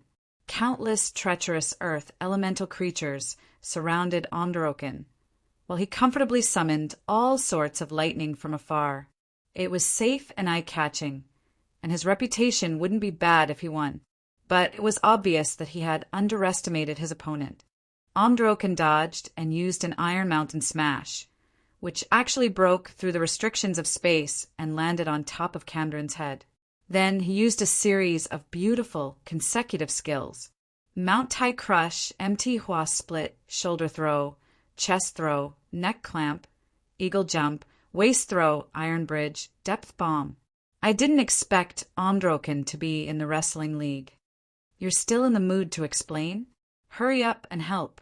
Once that guy breaks free, he'll be even more difficult to deal with. Damn it, he actually has the ability to teleport. Emily was in a terrible mood. She had heard that Androkin was an expert in melee combat, so she had intended to show off her skills since she was also an expert in melee combat. But looking at this super kung fu brat, she knew that she had no chance of winning. Relax, the larger an object is, the more energy it takes to teleport. If he could teleport as he pleased, he would have long since eliminated Cade, who was casting the spell. And since he's heavily injured, his stamina will obviously be low, and he won't be able to maintain his maximum output for long. What am I worried about? What does winning or losing have to do with me? I'm just curious about how he reached such a level of physical strength. After I defeat him, I want his muscle tissue as research material. At least give me an arm or a leg. If you don't agree, I'll go on strike right now. All right then, as expected. I thought that Emily was worried about the battle situation. I was too weak. This was the true nature of a witch. Your inference was correct. He did indeed become weaker after teleporting. As expected, even though Camdron was beaten up to a pulp, he wasn't injured as much as the previous punch. He still wasn't defeated, and he was even able to occasionally counterattack. However, I couldn't just watch my ally get beaten up like this, which was why I started the next step of my plan ahead of time. Beifong, are you still not done? I heard someone's rough voice from the goblin's communication device. Dig, dig, dig, dig, dig. Which family is the strongest? Which family is the strongest? Find Beifong for the Gentleman Alliance, and your dream of immigrating to Donglan can be replicated. Yep, you didn't hear wrongly. It's not 8888, nor is it 88888. As long as it's 998, you can learn Beifong's secret method of manipulating and taming excavators. Do you guys like excavators so much? Is there no end to this joke? After my angry roar, the other side finally quieted down. Only the sound of digging could be heard. Your Highness, it's just that it's rather dark underground, so singing will help us feel more confident. After a long while, Beifong's explanation finally came. I thought it was because you were having too much fun with those sandworms that you forgot about your mission. Did you guys invent some new method of playing? Are you having so much fun? Should I apologize for interrupting your pleasure? Hey, don't stay silent at a time like this. Did I guess correctly? Hey, say something. I'm so uneasy. All right, as long as it was related to Beifong, there was no need to look into the details. Otherwise, this book would be censored sooner or later. However, the situation report came back very quickly. Androkin's nest was also protected by his divine power. The rock layer was incredibly hard, and the sandworms weren't digging smoothly. It would still take some time, but the only thing worth celebrating was that they didn't take the same path as the underground labyrinth. Instead, they dug from the ground to the surface, which allowed them to avoid many traps and obstacles. The only obstacle was the abnormally hard rock layer. Actually, This trick of luring the tiger away from the mountain had already been used before on the same person. But what was the point of using a trick? We know the approximate location of the elemental throne. It's about 300 meters below the ground. However, the closer you get to it, the denser the earth element becomes. It'll take quite some time to dig there. 300 meters? That's about the same as expected. How much longer do you need? It'll take about 2 hours. I helplessly shook my head as I glanced at Androken, who was currently fighting a tiger empty-handed. If we really waited for 2 hours, all of our allies would probably have died. There's no time. Activate Plan B. Are we really going to activate Plan B? That Plan B is too dangerous. I'm absolutely certain. Hurry up and activate it. Must we? Can't we reconsider? It's too dangerous. We must. This is the best method right now. Not only that, this plan isn't dangerous at all. Time is incredibly precious at this critical moment. What's the point of making excuses? After a moment of silence, I thought that he had already begun carrying out my plan. However, I didn't expect him to speak in an embarrassed tone. Just what's Plan B? There were too many words earlier, so I didn't read it. Later, it was too dark underground, so I couldn't read it. I just turned on the lights, but I couldn't find it. I think I accidentally fed the plan to a certain cutie. I almost crushed my communication device right there, and then. You said so much just to hide the fact that you forgot what Plan B is. You fed a cutie? Why don't you feed yourself as well? I thought you were worried about the consequences of Plan B, but I'm so weak.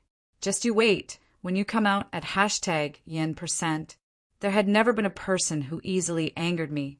No wonder the town security treated eating, sleeping, and beating up Beifong as part of their daily routine. This bastard really knew how to make people angry. All right, no matter how angry I was, I couldn't possibly beat up Beifong through my communication device. Life still had to go on. Since he had forgotten what Plan B was, I might as well explain it to him. Move in an arc and give me a coordinate. I let out a long sigh after explaining the plan. When we reach the mortal plane, I'm going to lock this bastard up in a rare beast zoo as an exhibit. This bastard definitely meets the standard of a rare beast. Are you sure that it's a punishment and not a reward? Amelia's words caused me to fall silent. After a while, I came to a decision. Then send him to the Grey Elves to help rebuild. There are lots of beautiful elven women there, and many brats want to go there. But I feel that even if there are beautiful elven women around, there won't be a single rabbit to be found. That's the scariest punishment for that guy. Your Highness, please don't. I'll immediately carry out Plan B. I guarantee that I'll complete your requests with high quality and efficiency. Please don't send me to hell. If you really insist, I'd rather stay in this world. I still hadn't turned off my communication device when I heard Beifing's begging. This man who didn't take the normal path was actually afraid of something. This job that countless young adults dreamed of was actually a nightmare in his eyes, and he was actually willing to stay in this hellish earth elemental plane. Didn't you say that this world is the real hell? Before I even finished speaking, I instantly recalled the time when I first met Beifong and his various strange-looking followers. They could basically hold an exhibition of the creatures of the earth elemental plane. After trying to guess what he intended to do, I didn't want to guess at all. Shut up and do your job properly. Otherwise, I'll send you to a paradise where only elven beauties are. Why does that sound so awkward? At this moment, a shadow had already covered the battlefield above our heads. A gigantic object was slowly moving. That's a bird, that's a gnome helicopter, that's a Superman. No, that's a gigantic duck. That's right, this was the core of our Plan B, the ultimate yellow duck. The moving fortress yellow duck was personally supervised by the great stone sculptor Ainslow. Countless tower giants were responsible for its construction, and it was incomparably gigantic. When looking up from the ground, it looked like a gigantic floating island. Although we hadn't yet had time to install any weapons on it, Just its gigantic mass gave it unstoppable momentum. No matter what obstacles it faced, it would still reach its destination. In order to make it directly usable, we even stopped it in midair and waited for further orders. Asterisk boom. Asterisk the appearance of this gigantic moving fortress changed the entire situation on the battlefield. Its ferocious appearance astonished all the witnesses. Even Omdroken was astonished to see it. When he discovered where the duck had landed, he immediately teleported over to help. Just as expected, the moment the yellow duck landed, it stuck its feet into the ground, spread its wings, and suddenly opened its mouth wide to let out an angry roar. Woof! At that instant, the entire battlefield paused. Or perhaps it should be said that nobody expected a duck to have such a unique roar. Amelia couldn't help but nod. What an astonishingly excellent design. Did you think I would say that? Roland, that's your bad taste again. Are you intending to embarrass yourself in multiple dimensions? Humph! Foolish mortals will never understand the ingenuity of a genius's design. See, this is only the beginning. Its gigantic body's feet were now firmly planted into the ground. That was its fulcrum, and its spread wings represented its center of gravity. Its tilted upper body was the best form of balance. And then it suddenly lowered its head with all its strength. Asterisk crack. Asterisk the ultimate yellow duck ate a mouthful of dirt, then spat out another mouthful of dirt, then ate another mouthful of dirt, then spat out another mouthful of dirt. Damn it. With such a huge commotion, it's more like an excavator than anything else. Why did I say still? Adam's comment doubtlessly explained what everyone else was thinking. Everyone nodded in agreement. Learn how to excavate, which one is stronger? At this moment, my system was unwilling to be left out. Ever since I came up with this Plan B, it had never forgotten about this joke. That's enough. This is a yellow duck, the ultimate weapon, moving fortress, not an excavator. Chapter 222. What seemed like a ridiculous plan of mine was actually the cruelest way to kill me. For Omdroken, this was a situation of life and death. The ripples of forbidden spells in front of me were becoming more and more intense. The gigantic yellow monster behind me was currently digging into its nest. It seemed that going forward or backward would only lead to death. And my allies were untrustworthy. No matter how strong a contract was, it would be unable to withstand the passage of time. Would he calmly die in battle because of a contract signed by his grandfather or ancestor? No one would be so foolish as to run away after fighting for a while. The sand dragons and stone giants also discovered that their opponents were difficult to deal with, so they started fighting peacefully. Most of them circled around the battlefield, and very few of them fought to the death. Omdroken had been gone for far too long. Thousands of years had passed, and his most trusted subordinates had long since disappeared. If he had enough time, 30 years, Omdroken was absolutely confident that he would be able to re-establish his own faction and gather enough subordinates. But unfortunately, how can I give you time? Am I so foolish as to nurture a tiger that will only invite calamity? Of course, I knew what Omdroken was thinking. From a certain standpoint, we were the same type of people. We were both narrow-minded people who wouldn't feel comfortable if we didn't take revenge. If we had an enemy, we wouldn't be able to sleep well until we eliminated them completely. I'll just say that you're narrow-minded and hold grudges. By the way, is it really okay to have such an unrighteous male lead? You're actually a myth-ranked hero? Are the historians blind? You're the antagonist. Shut up. I did my best to suppress my anger. Recently, my system's existence had been far too strong. It seemed that ever since it reactivated, it had been in high spirits and was always looking for opportunities to make me angry. If I continued to comment, I would fall into this damned system's trap. But from a certain standpoint, my system wasn't wrong. I was indeed narrow-minded.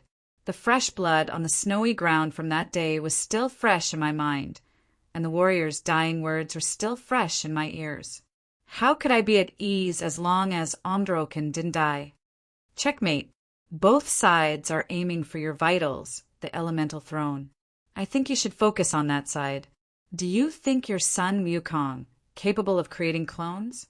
Looking at the scene in front of me, I spat out a mouthful of blood. Unknowingly, I had really jinxed it. With a twist of its body, the huge stone giant split into 3 smaller stone giants that ran in 2 different directions. As it ran, the stone giant absorbed the earth element to grow stronger, then split again and evolved again. In a short 10 seconds, more than 30 Omdroken had appeared. Impossible. How are we supposed to deal with so many earth elemental gods? Some people panicked. That's impossible. If every doppelganger was as strong as Omdroken, he would have used it long ago. No, as long as each doppelganger has half of its strength, we won't be able to win. That must be a fantasy. Some of them were slightly calmer, but their trembling legs betrayed their lack of confidence. Humans are humans. Demons are demons, and elemental creatures have elemental creatures' mothers. But I'd like to ask one more thing. Omdroken, what's your mother's surname? Yet, I was speaking viciously.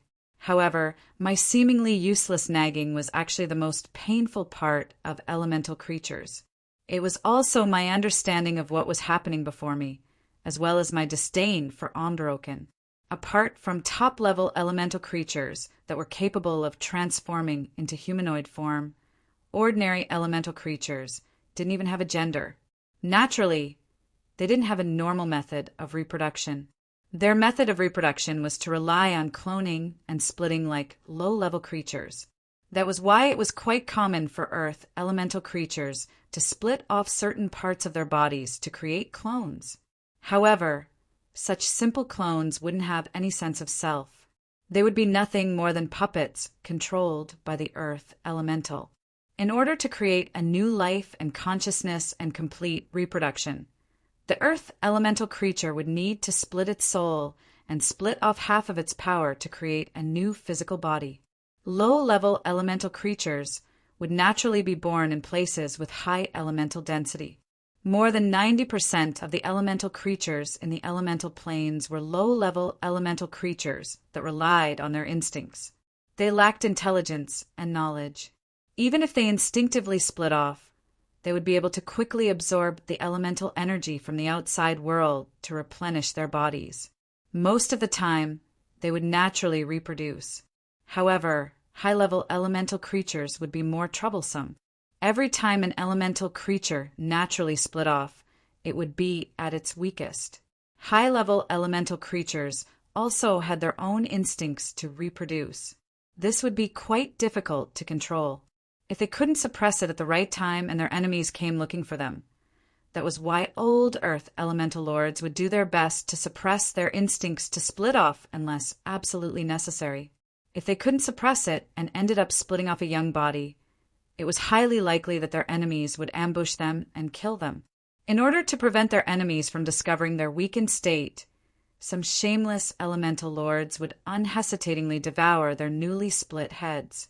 This way, not only would they be able to make up for their losses, but they would also greatly increase their overall strength. From a certain standpoint, every naturally intelligent high-level elemental creature's first enemy would likely be their own parents. Originally, only elemental creatures existed, so this type of living habit was quite normal. However, after coming into contact with the outside world, they gradually understood how the outside world viewed it. High-level elemental creatures viewed devouring their own children as an ugly behavior. Asking them who their parents were would be no different from asking them how they killed their own parents to survive. In the library, we looked through a large amount of information and all agreed that Omdroken had the ability to create clones. Apart from being an elemental creature's instincts, there were even more records of Omdroken appearing in different locations at the same time. I've seen at most 3 clones, and every single one of them is incredibly strong. And the strange part is that destroying any one of them doesn't cause any damage to Omdroken's main body. It's as if they're completely unrelated to each other. This was Kamdran's original words. Based on this, we made many guesses, such as that Androken was actually a triplet, that he had several sons that formed a father and son team with him, that his natural talent ability allowed him to create clones, and so on. There were over 100 guesses. However, all of these guesses were shattered by reality. Every single Androken had similar but slightly different energy waves from Androken's main body. They also had their own independent mana source, so it was obvious that they weren't clones. It's as if they're his own children. These energy waves are basically his split-off body. There's only one explanation for this. He devoured his own split-off children and transformed them into his own clones. He's always carrying them on his body, intending to use them as consumables at a critical moment. How is this any different from a foolish ogre? No, even an ogre wouldn't eat their own species and their own children.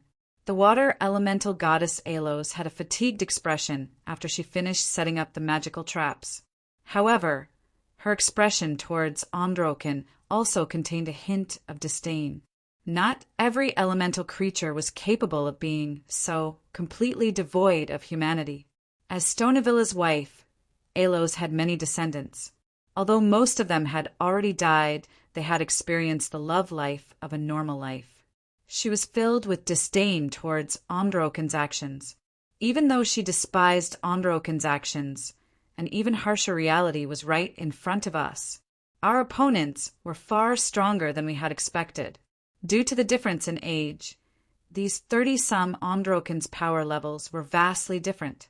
The strongest Androken's elemental energy waves were only a third of Androken's, while the weakest Androken was probably only slightly stronger than Earth elemental lords. However, when it came to quality, with Androken as the benchmark, the number of Androken's elemental energy waves was already quite impressive, especially since all of them were clones of a martial arts master. Not only that, they also had bodies that were practically impenetrable. Although these Androken's physical bodies were different, they were all controlled by the same will. They split into two groups and broke out of the encirclement. There were 17 or 18 Androken on each side, and as they broke out of the encirclement, they actually displayed a well-practiced and well-coordinated combat teamwork. Some Androken kicked, some Androken punched, and some Androken crashed into each other. Every Androken had their own responsibilities and cooperated with each other, instantly breaking out of the encirclement. The 18 Arhats? Or are they planning on filming a martial arts movie? Just what year is this old joke? There were people who wanted to stop the Earth elemental god from breaking out of the encirclement, but they always mysteriously died. Only we, who had a bird's-eye view of the entire situation, were able to see the black shadow that suddenly flashed behind the Earth elemental god's back. How shameless! Not only is he hiding among his own clones, he's even ambushing an opponent who's much weaker than him. Should I say that shameless people were undefeatable, that Arhut formation seemed quite powerful, but the worst part was that Androken himself was hiding his own power level. He would appear to be about the same level as his own clones, but if he really happened to fight against his clones, he would suddenly explode forth with power to instantly kill his opponents, and then use his abnormal ability to sneak back into his clones. That's indeed quite powerful, but it's meaningless against us. Asterisk snap. Asterisk with a snap of my fingers. The traps that had already been set up were activated, and several catapults were pushed out. However, the catapults that were thrown out were all green buckets. Asterisk boom. Asterisk, asterisk boom. Asterisk the buckets exploded one by one, and black oil splashed everywhere before being set on fire. This was the refined oil that I had obtained from the gnomes. The raging flames transformed into an angry volcano that devoured everything around it. The fire borrowed the power of the oil, and a boundless sea of flames devoured everything. But soon, with an angry roar, the flames were extinguished and numerous pitch-black figures appeared in the flames. When I did a quick count, there was actually not a single one missing. This type of fire would be fatal to ordinary humans, but it would be a little troublesome for elemental lords. But for Immortal Lorcan and his clones, this type of low-level physical fire could basically be ignored. The only result was that their body temperature would rise slightly and their faces would be covered in a layer of black smoke. However, I laughed. Ignoring them was already the best. Asterisk snap. Asterisk another snap of my fingers. How could it be possible that the water elemental god would only work on this trap once after working so hard for so long? A flood of water poured down on their heads, and a mudslide wiped them all out. This was indeed a completely boring trap, but sometimes it was fine as long as it was useful. This trap, that was specially made to deal with creatures with brute strength, was indeed quite effective. Ice. The ice trap activated again, directly freezing them in ice. Roar! Immortal Lorcan roared furiously as he instantly broke through the ice barrier. This sort of attack had no effect on him at all, and it was basically just a shower for him. Instead, it made him exceptionally angry. In his mind, this sort of mischievous attack was a form of humiliation. Asterisk snap. Asterisk several hundred green buckets flew over to me as my answer, and the raging flames enveloped them once more. This time, the oil was no different from the previous one, and the result was the same as before. Soon, a group of stone giants with angry expressions appeared, but this time it was slightly different. Asterisk crack. Asterisk the sound of stone cracking wouldn't be much on the battlefield, but for me who had long since been waiting for this, it was heavenly. Asterisk snap. Asterisk the flood came again. Asterisk snap. Asterisk the ice froze again. Asterisk snap. Asterisk the sea of flames appeared once more. Asterisk crack. Asterisk crack.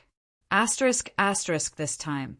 The sound of cracking was abnormally obvious, and many of the stone giants' bodies were already covered in cracks. One of the youngest of Immortal Lorcan's children had already collapsed. He directly shattered into pieces and turned into white rubble, ending his long life as a puppet. Impossible. This sort of attack can't possibly break through our magic defense. Looking at the angry roars and shocked expressions of my old opponent, my mood became even better. Does this have anything to do with magic defense? It's just that the sudden change in temperature causes heat to expand and cold to contract. It's very easy for stones to become brittle and explode under repeated changes of heat and cold. This is a basic property of an object. If you have the ability, change this property as well. Asterisk snap. Asterisk, although the other party had asked, I wasn't so stupid as to explain the battlefield to the enemy. Since this method was effective, I might as well silently make a fortune and continue. Another baptism of ice and sea of flames occurred, and this time, another 5 sons of Omdroken collapsed. Asterisk snap. Asterisk after this process, there weren't many left. Omdroken had already given up on his disguise and was trying to break out of the encirclement at all costs. However, the Thunder Eagle formed from lightning blocked his path. A meat shield like Adam was meant to be used at a critical moment when he lost control. The furious Kandrin also began tossing lightning bolts to suppress him. Asterisk snap. Asterisk this time, another dozen or so sons of Omdroken collapsed. Asterisk snap. Asterisk after 3 more cycles. Only Omdroken himself was left standing. All of the clones he had accumulated over the past several tens of thousands of years had been destroyed, and his white, jade-like body was now covered in cracks. The powerful Omdroken seemed to have been forced to the brink, but his vicious eyes showed that he had no intention of giving up. Although it's nice to gather all the small monsters together for an AoE attack, it's far too ineffective against a boss. It seems that it won't be so easy to deal with him. Asterisk boom. Asterisk, only the continuously digging yellow duck meant that time was on our side, forcing Omdroken to go all out. No matter what trump cards he had to use them now. Come. I'll show you what it means to be a mage's slyness and shamelessness. Cough, that's wrong. It should be a mage's knowledge and wisdom. Seeing Marguerite and Amelia suddenly glaring at me angrily, I managed to correct myself in time. Since you finally used modern knowledge to bully the natives, doing something that transmigrators should do, there's a reward? Is it a title or a point? Wonderful. You finally started doing something that my system should be talking about. I believe that it won't be long before I level up, wield a god equipment, become a boss, marry a beautiful, rich and beautiful woman, and reach the peak of my life. Just thinking about it makes me excited. Let me sing you a song. Actually, I've been preparing this song for many years. The Transmigrators loudspeaker has begun to broadcast. We Transmigrators have power. This power is iron. This power is steel. All right then, I was really too weak to have any expectations for my system. Shut up. Your singing is even worse than Gria's. You insulted the system, deducting 100 fate points. This is the first time I've had my points deducted, and you actually have this function. Are you that displeased that I said your singing is bad? Chapter 223. Before this battle, we had a lot of discussions. A doppelganger created by splitting elements? When the cold and hot intersect, blasted away. Diamond petrification? This is indeed a possibility. The more I think about it, the more possible it seems. If it really happens, how should I deal with it? Diamond-type crystals are actually very easy to deal with. A more stable molecular structure also meant a greater fear of change. Temperature would change their structure and state. They were basically not resistant to high temperatures, so it would be enough to roast the entire battlefield. I'll get the gnomes to prepare some top-grade fuel. Is it possible to become gigantified? Don't novels always say that the final boss will suddenly become very big? Renee, stop reading those unreliable biographies and night stories. Although a large body can increase physical strength, its speed and reaction speed will definitely slow down. Suddenly becoming large on the battlefield is akin to turning itself into a huge target. Besides, if its body's energy level doesn't change, spending a large amount of energy to reconstruct and change its physical body is something that only an idiot would do. But just to be safe, let's install a self-destruct device on the yellow duck. I'll leave that to the gnomes as well. I think he might have the ability to teleport at high speed in the ground. There is indeed a variant of earth magic that is similar to the spatial gate. All right, then prepare more goblin mines and have the earth elemental god inject large amounts of lead bromine and mercury sulfide into the ground. Is this useful? It's very useful.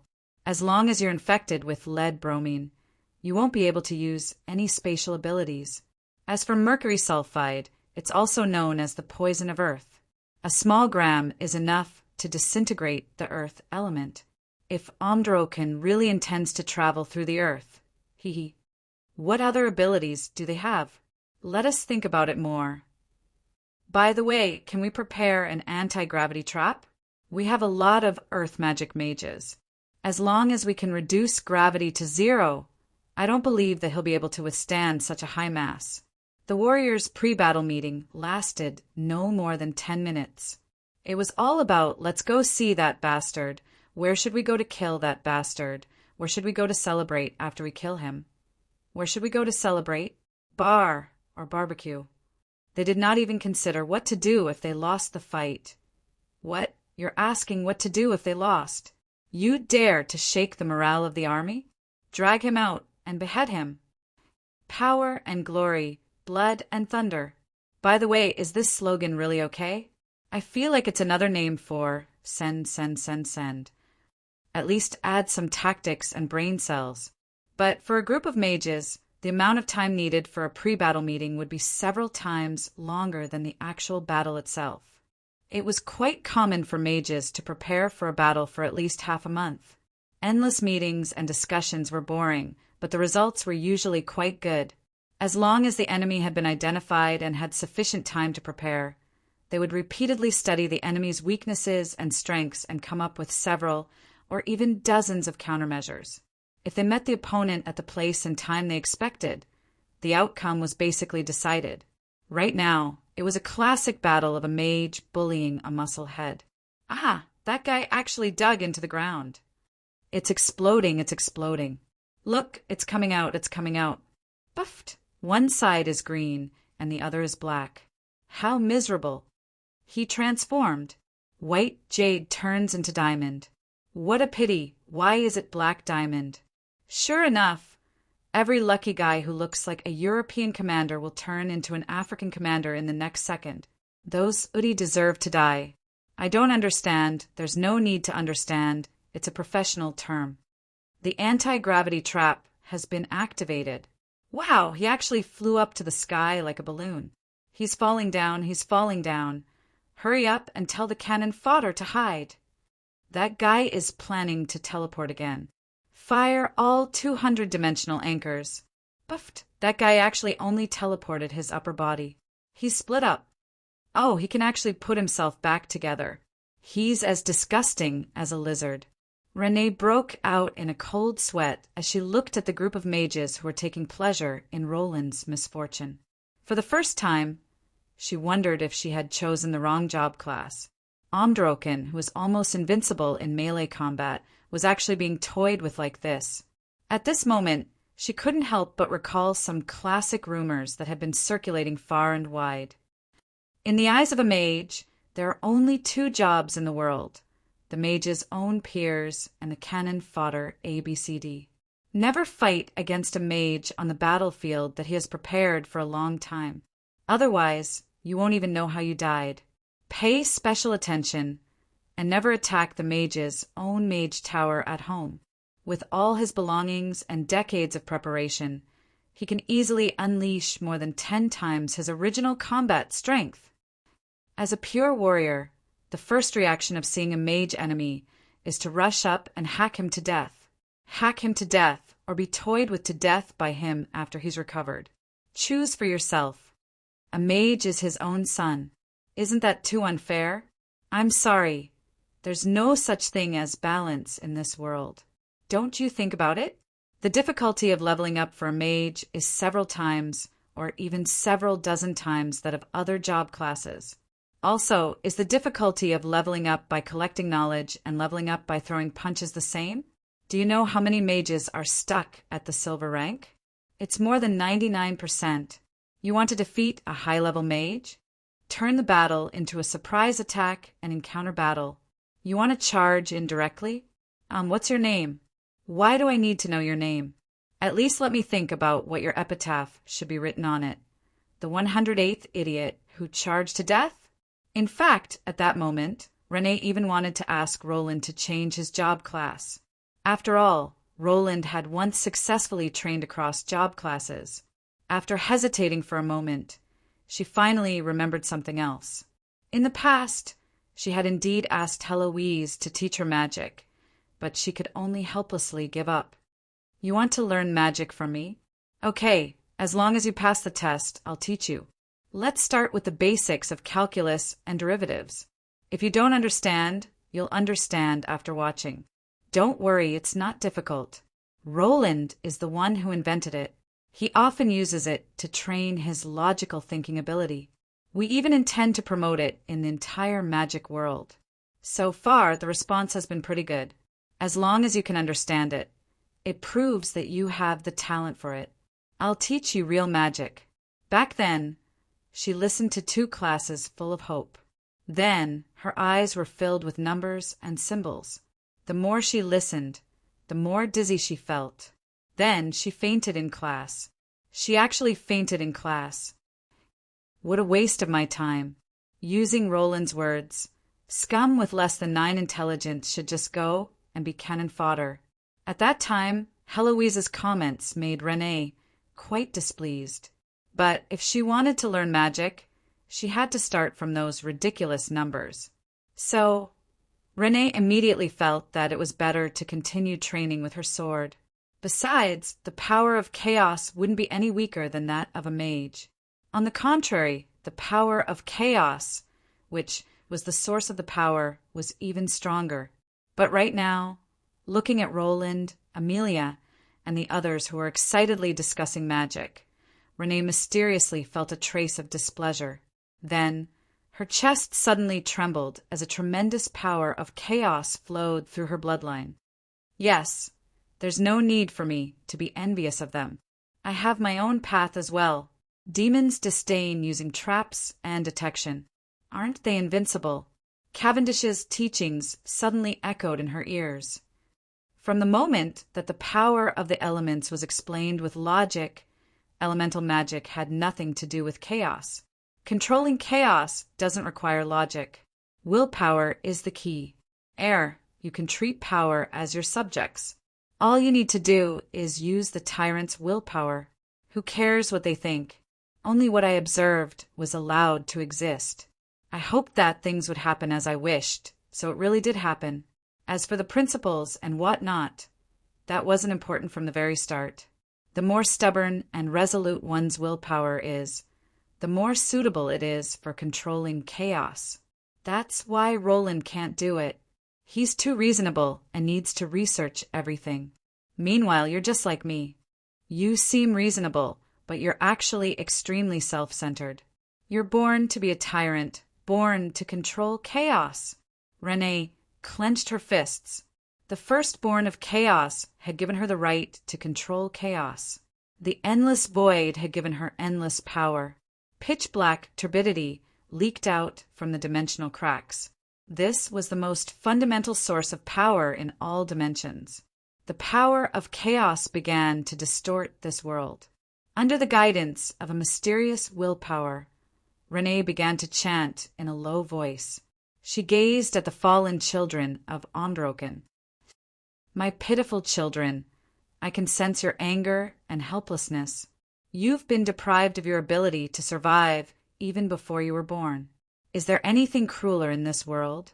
You were swallowed up by your father the moment you arrived in this beautiful world. Is there anything more detestable than this world? I, Renee Cheen Mist, the agent of chaos, shall give you one more chance. Become my slave in exchange for one more chance at revenge. Come, children, if you're unwilling to remain silent, then give me your souls filled with resentment and anger. Allow chaos to construct new bodies for you. Renee's hands landed on the ground. There was no light at all when she touched the ground. At that instant, certain natural laws had been distorted.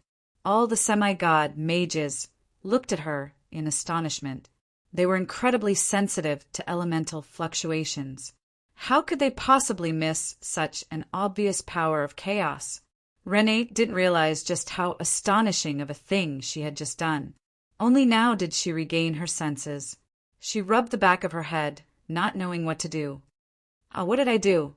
The power of chaos once again distorted the natural laws of life and death for elemental life forms. The elemental children, which should have been shattered and returned to the mortal plane, once again gathered together, their incomplete bodies pieced together, and their souls filled with hatred combined with the power of chaos. Their long-lived souls finally came back to life, and the deformed, rebellious children of the earth finally stood up. Just from their appearances, they seemed like stone giants that had been randomly pieced together.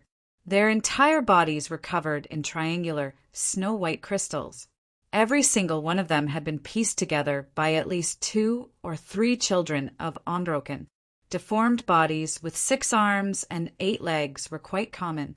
On their bodies, the numerous elemental eyes were all wide open.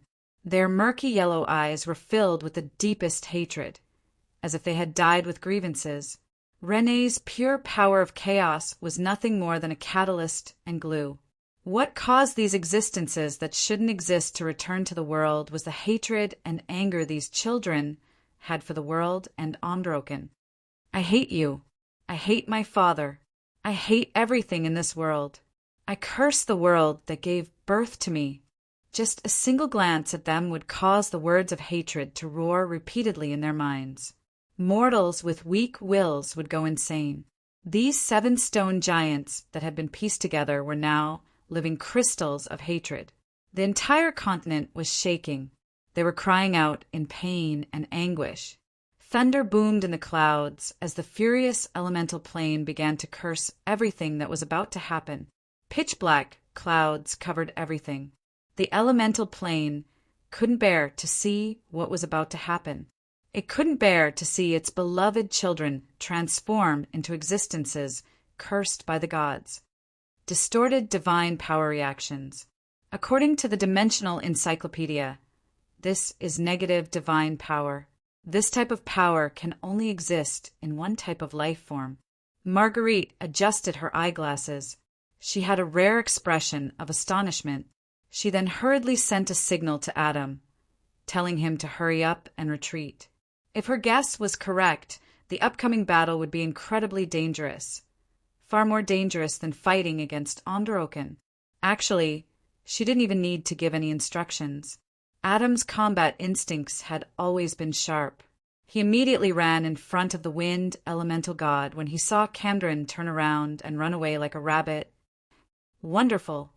I was actually able to meet such a miraculous thing. My notebook is on fire. Hurry up and write it down. Amelia's reaction was as helpless as ever. Wonderful. I have an inspiration. My new 7 virtues are about to be born. All right then, let's ignore this crazy witch who had revealed her true colors and was currently laughing maniacally. Androken is still a god, and these children are divine children who weren't expected to be born. Under the influence of the power of chaos, their divine power has begun to transform negatively.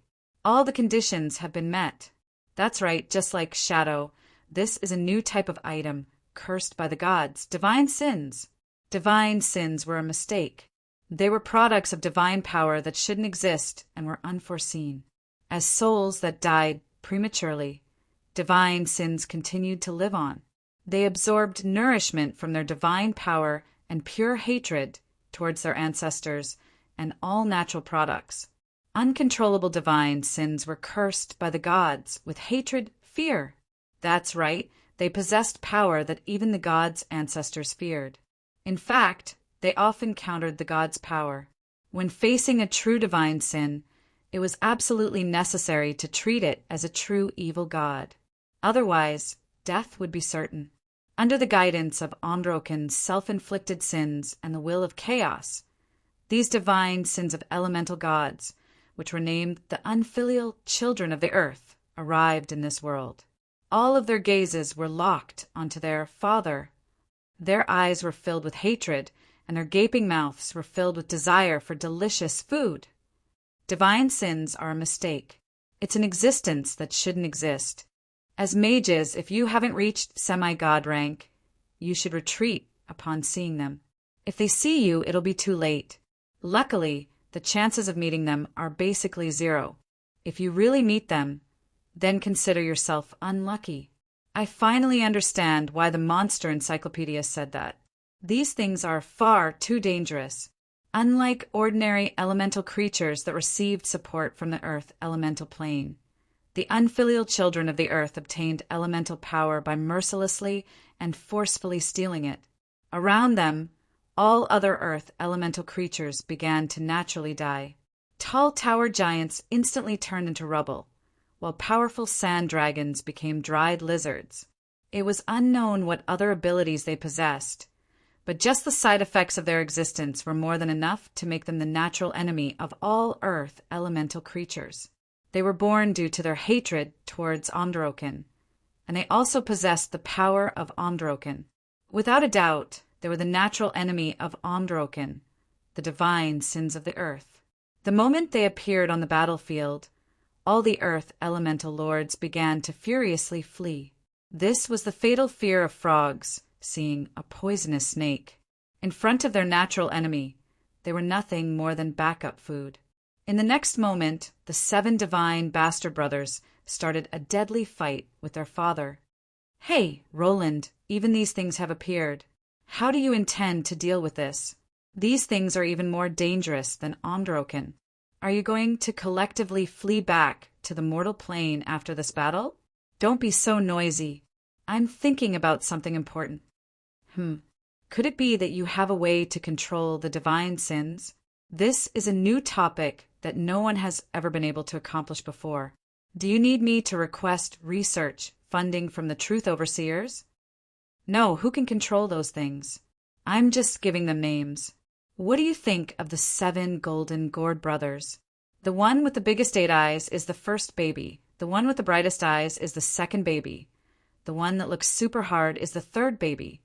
The one that is roasted red is the 4th baby. The one with water stains on his body is the 5th baby.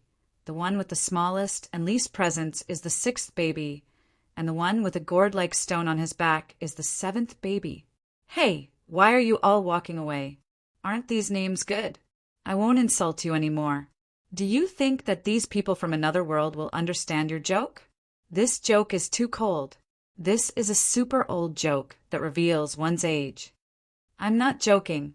I'm being serious. That's even sadder. No, it's even scarier. Your naming talent is as terrible as ever. Shut up. Someone who's tone deaf doesn't have the right to be a mic hog. Gourd brothers, 7 flowers on a vine. Not afraid of the wind and the rain, la la la la. Ah, you're all so off topic. Are you intending on killing someone with OCD? Just kill me. Chapter 224. The Cycle of Karma and Retribution. Could it be that everything is predetermined? You reap what you sow. Roland, speak human language. And Ozueno, die. Fine, don't look at me like that. I'll be more direct. You won't die if you don't seek death. If you seek death, you'll definitely die. The scene before me caused countless exclamations. The undying Omdroken was now facing his scariest opponent, the Brothers of the Gourd system. Are you sure this is their name? Fine then, since the unnamed divine sins had their eyes on their biological father, a fated battle naturally erupted.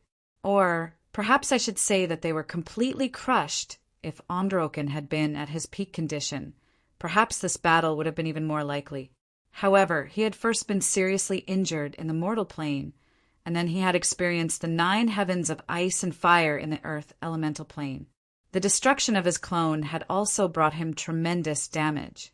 Now, it was quite difficult for him to even maintain his physical body from collapsing, not to mention dealing with incredibly dangerous divine sins. Meanwhile, the 7 unfilial children of the earth had just revived. Their powerful hatred gave them endless motivation. Their natural ability to absorb the earth element made them the natural enemy of all earth elemental creatures. And since they were originally Omdroken's clones, they also had Omdroken's combat experience and techniques.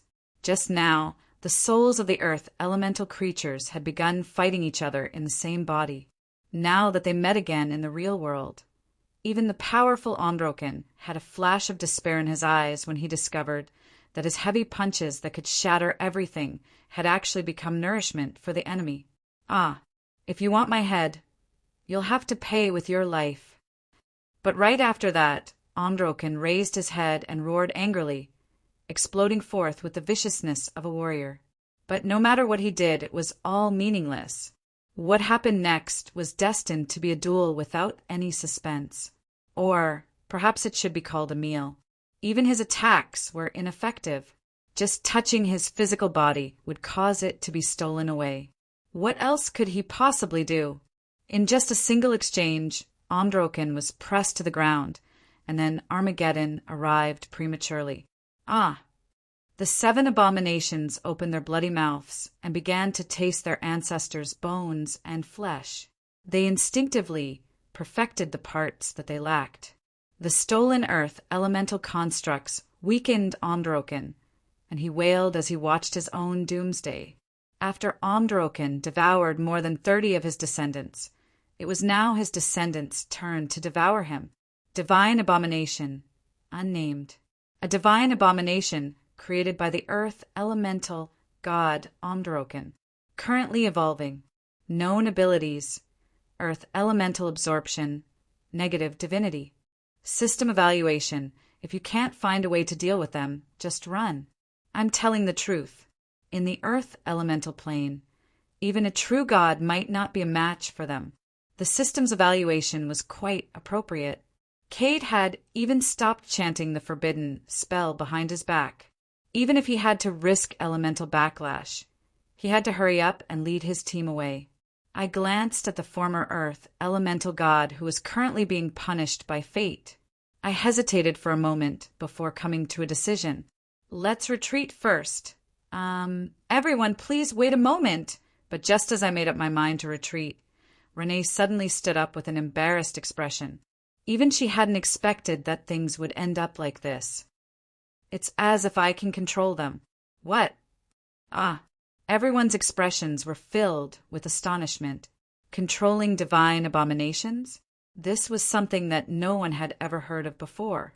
If divine abominations could be controlled, how could they give even true gods headaches? Seeing our expressions of astonishment, Renee was also panicking. Everything she had done just now had been in a daze. She was actually quite uncertain herself. Previously, when I connected with them, there was a line in the prayer, I, Renee Cheen Mist, agent of chaos, shall give you one last chance. Become my slave in exchange for a chance for revenge. They responded to my summons, which means that the contract should be established. I should be able to control them, probably. Can you control them now? Command them? Are you sure? Although the contract had already been established, divine abominations were far too dangerous. Even demons wouldn't dare to provoke them. They were truly untrustworthy. Even though I had shadow at the time, I didn't dare to use it. Apart from being afraid that the true gods would see me and kill me, I was also afraid of being devoured by them. I've done some research on divine abominations. They're basically impossible to communicate with. Are you sure that they understand what a master-servant contract is? If you walk over, they won't treat you as a snack. Closing her eyes and lowering her head, Renee entered a state of meditation.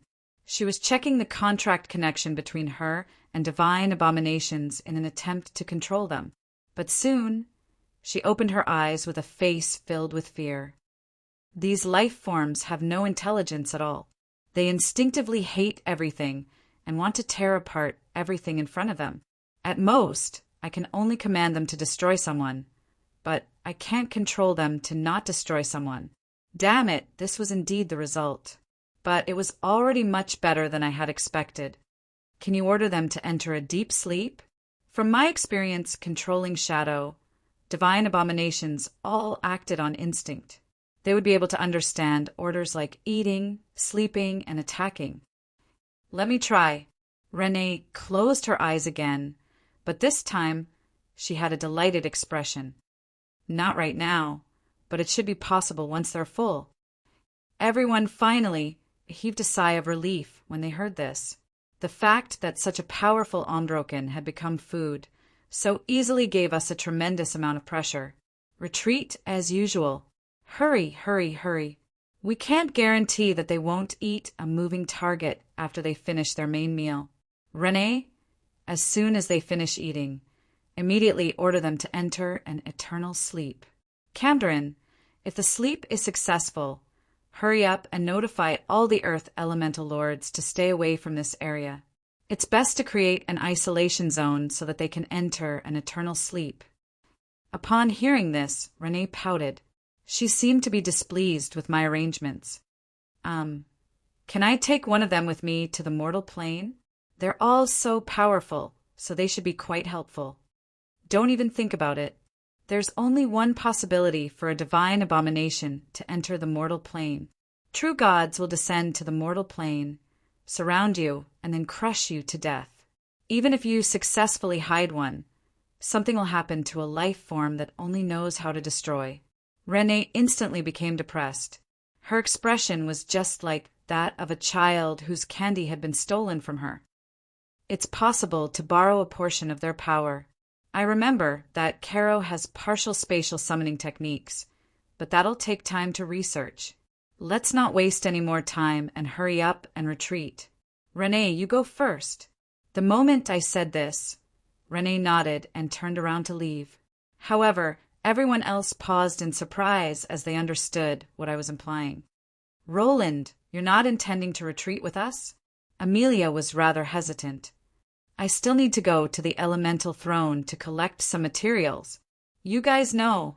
Let's go together. That's Omdroken's home, after all. It'll be safer there. There's no need. It's just collecting materials. It's a small matter. You guys go first. Your power waves are too obvious and will attract the attention of the Calabash brothers. Marguerite stepped forward as if she wanted to say something, but Adam stopped her and walked in front of Amelia, acting as the leader. All right, we'll go first. Come back as soon as possible. I nodded and stomped my foot. Pitch-black shadows surrounded me as I transformed into shadows and sped up. I couldn't hear the arguments behind me anymore. Why did you let him go? He obviously wasn't telling the truth. It's not like you don't know that he habitually rubs his nose whenever he lies, with his current power level if he meets a difficult opponent. Marguerite had an expression of dissatisfaction as she questioned Adam. Of course I know that he wasn't telling the truth, but he wasn't lying either. It's true that he's collecting materials, but it's probably more important to settle scores with someone. Settle scores with who? Does he have any enemies here? It's Omdroken. Didn't we come here for him? Adam had an astonished expression. It was as if he was wondering why Amelia would ask such an idiotic question. Meanwhile, Marguerite looked towards the center of the battlefield, not far away.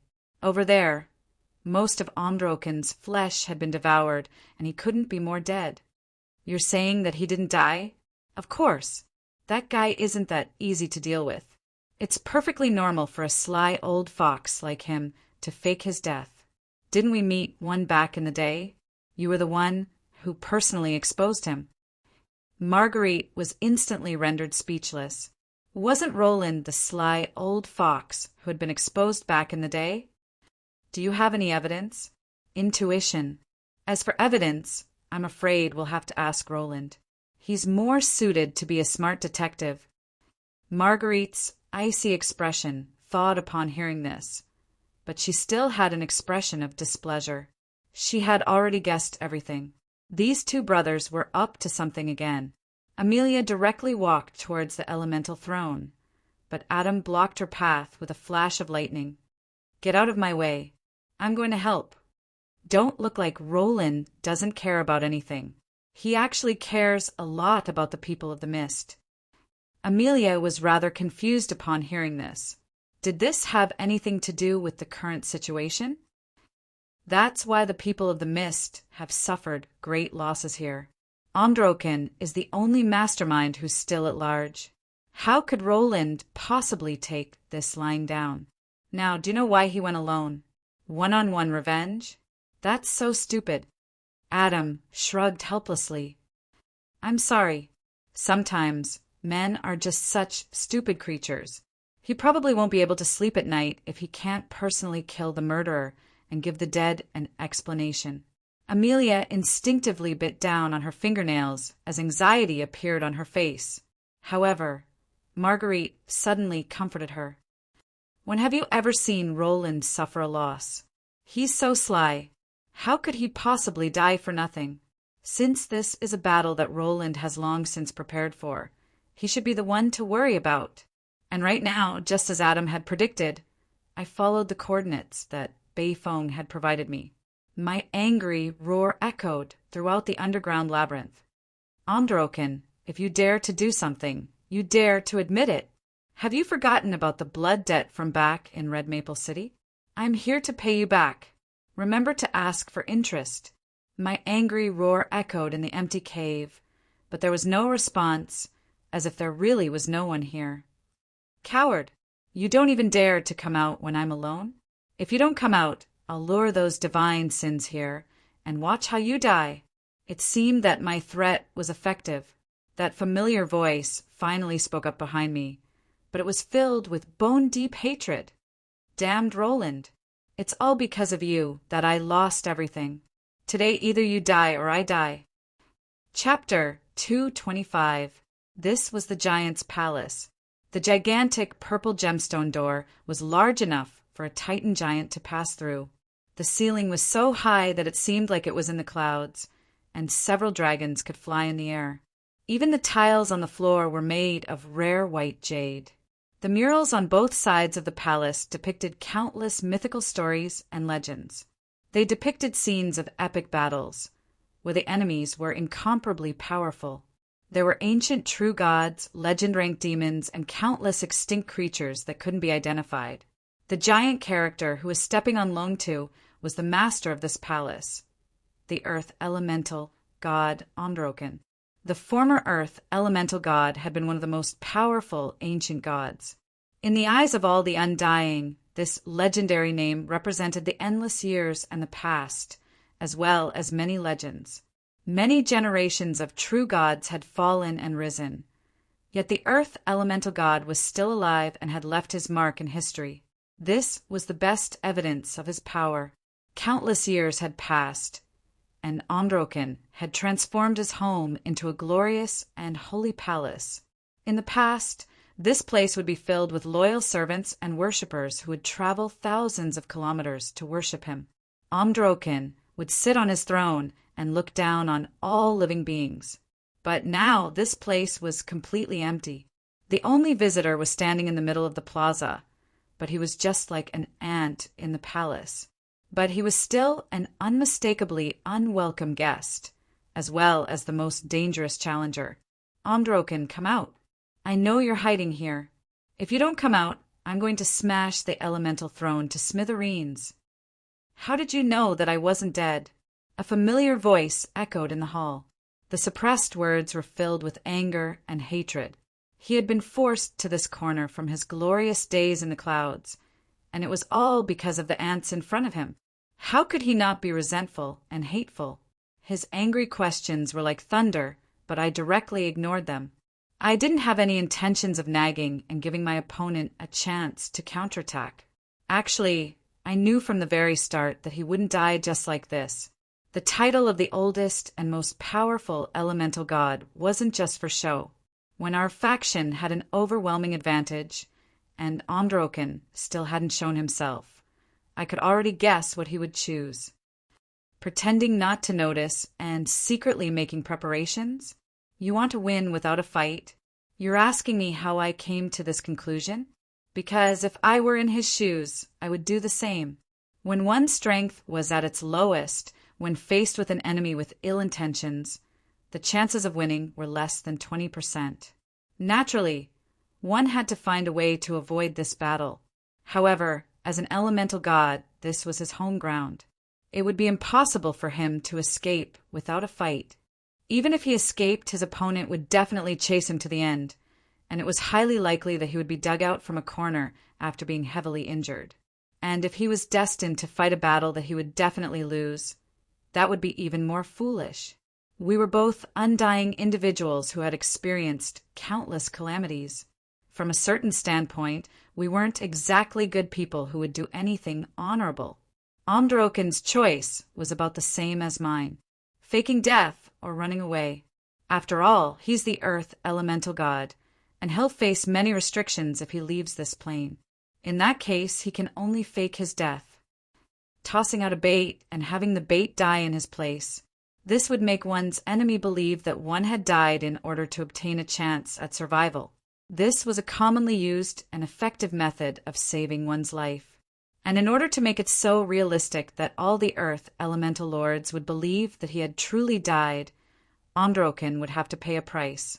In fact, Androken was even willing to sacrifice a large portion of his power. For him, it would be enough as long as he survived.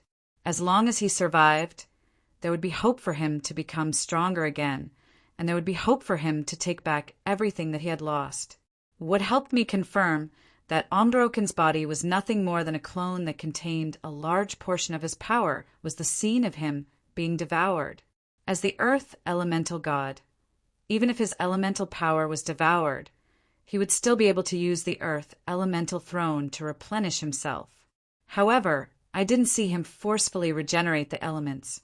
He collapsed far too quickly, as if he was about to die. And since he had already made such a great sacrifice, it was likely that his Earth Elemental throne would be destroyed next, and he would lose his status as an Earth Elemental God. This was within his bottom line, and he would definitely hide like a turtle to the end. Even if I lose everything, it's enough as long as I survive. Tomorrow I'll repay you 10 times over for what I did today. I could already imagine how he would grit his teeth in the shadows. After all, I had done the same thing back in the day. However, I definitely didn't want him to achieve his goal. His stubbornness as an undying made him choose to cut his losses from the very start. If it had been anyone else, I might have praised him a little, but I only had one thing to say to that bastard. You want to survive? Dream on. Why didn't you ask those people you killed, those innocent people who died because of the war, if they wanted to continue living? I had many bad habits, but the most common ones were being petty and holding grudges. However, it seemed that I wouldn't be able to change them for the rest of my life, nor did I intend to change them. I spent more than 100 years to find all the masterminds behind the Mist Kingdom's destruction and kill them all. The Beastman tribe leaders who participated in this war were all dead, and I was currently taking revenge. As the only fugitive, I wouldn't be able to sleep well until Omdroken died. The Earth Elemental God? Haha, no wonder they call you a coward. You don't even dare to come out when I'm alone. Are you that afraid of me? Ha! An Earth Elemental God is actually afraid of a rookie who just reached the gold rank? Wouldn't your reputation be ruined if word of this got out? Oh, sorry. I forgot that you don't have a reputation to begin with. Roland, you're courting death. His angry roar echoed in the empty temple, but I still had no way of finding out where he was hiding. All my detection magic had long since been rendered useless. It seemed that he was hiding quite deeply. After paying such a heavy price, it was almost impossible for Omdroken to appear again. He would definitely be a coward until the very end, and once such an existence abandoned everything and hid himself, it would be incredibly difficult to find him. The reason why he had tried to test me was because he believed that he could definitely defeat me, and also because of the deep hatred between us, which made it impossible for him to calmly tolerate the enemy before him. And with all these factors in place, I would give Omdroken hope that he could protect the Earth Elemental Throne and his divine seat. Then, I would personally destroy the Earth Elemental Throne. Only if he personally appeared would he be able to stop me. With all these factors in place, I refused to believe that Omdroken would still be able to endure it. Come, as long as you kill me, you can take your revenge, and you'll be able to protect your divine seat. That's right, I was using myself as bait. Although I might end up catching a whale, only Omdroken, who felt that he had a chance of victory, would appear if I came alone. Only then would I be able to personally take revenge. The moment that he spoke, this battle was destined to be a fight to the death. He wasn't revealing his true body yet, which was only because he was testing me to see if I had any ambushes. Fine, if you don't come out, I'll destroy the Earth Elemental Throne right now, and you can sleep forever. I walked forward as if I were taking a stroll, but the air in the temple suddenly pressed down, making it difficult to breathe. I suddenly laughed. A sneak attack? You've finally taken the bait. I viciously stabbed my pale justice holy sword into the ground, causing ice to instantly cover the entire surface. The sound of pain coming from underground was so pleasing to my ears. That brat had finally taken the bait. Brat, I found him. Not only is he underground, he's everywhere.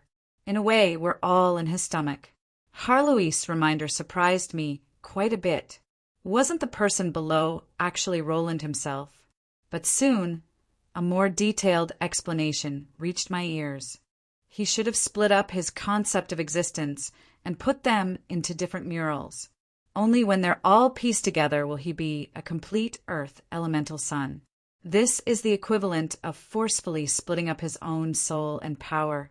Not only will his power level be greatly reduced, he'll also suffer pain as if his soul is being torn apart. It'll be worse than dying over and over again.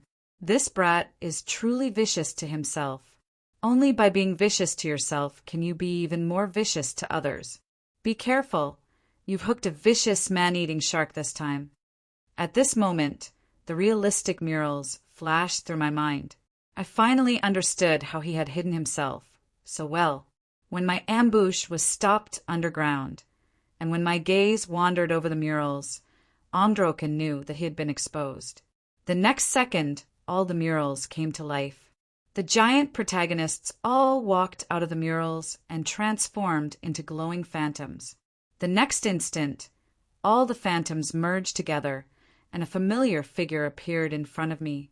Omdroken, this pitch-black stone giant, was staring at me with hatred, just like what I had seen in Antoon's underground labyrinth.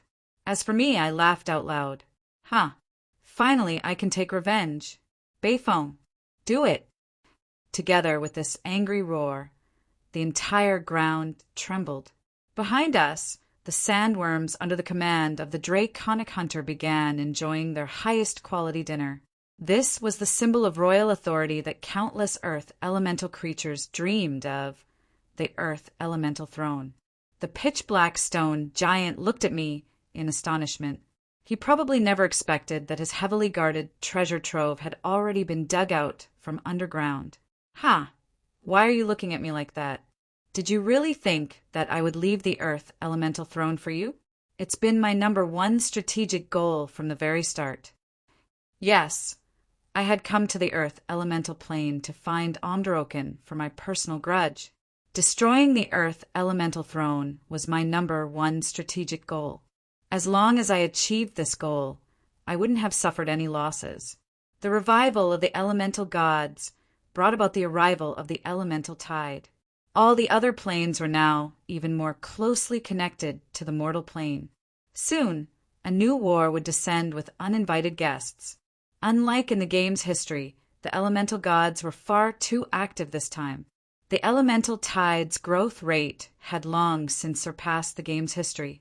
If I didn't take any measures, the mortal plane would likely have a much shorter time to prepare for war.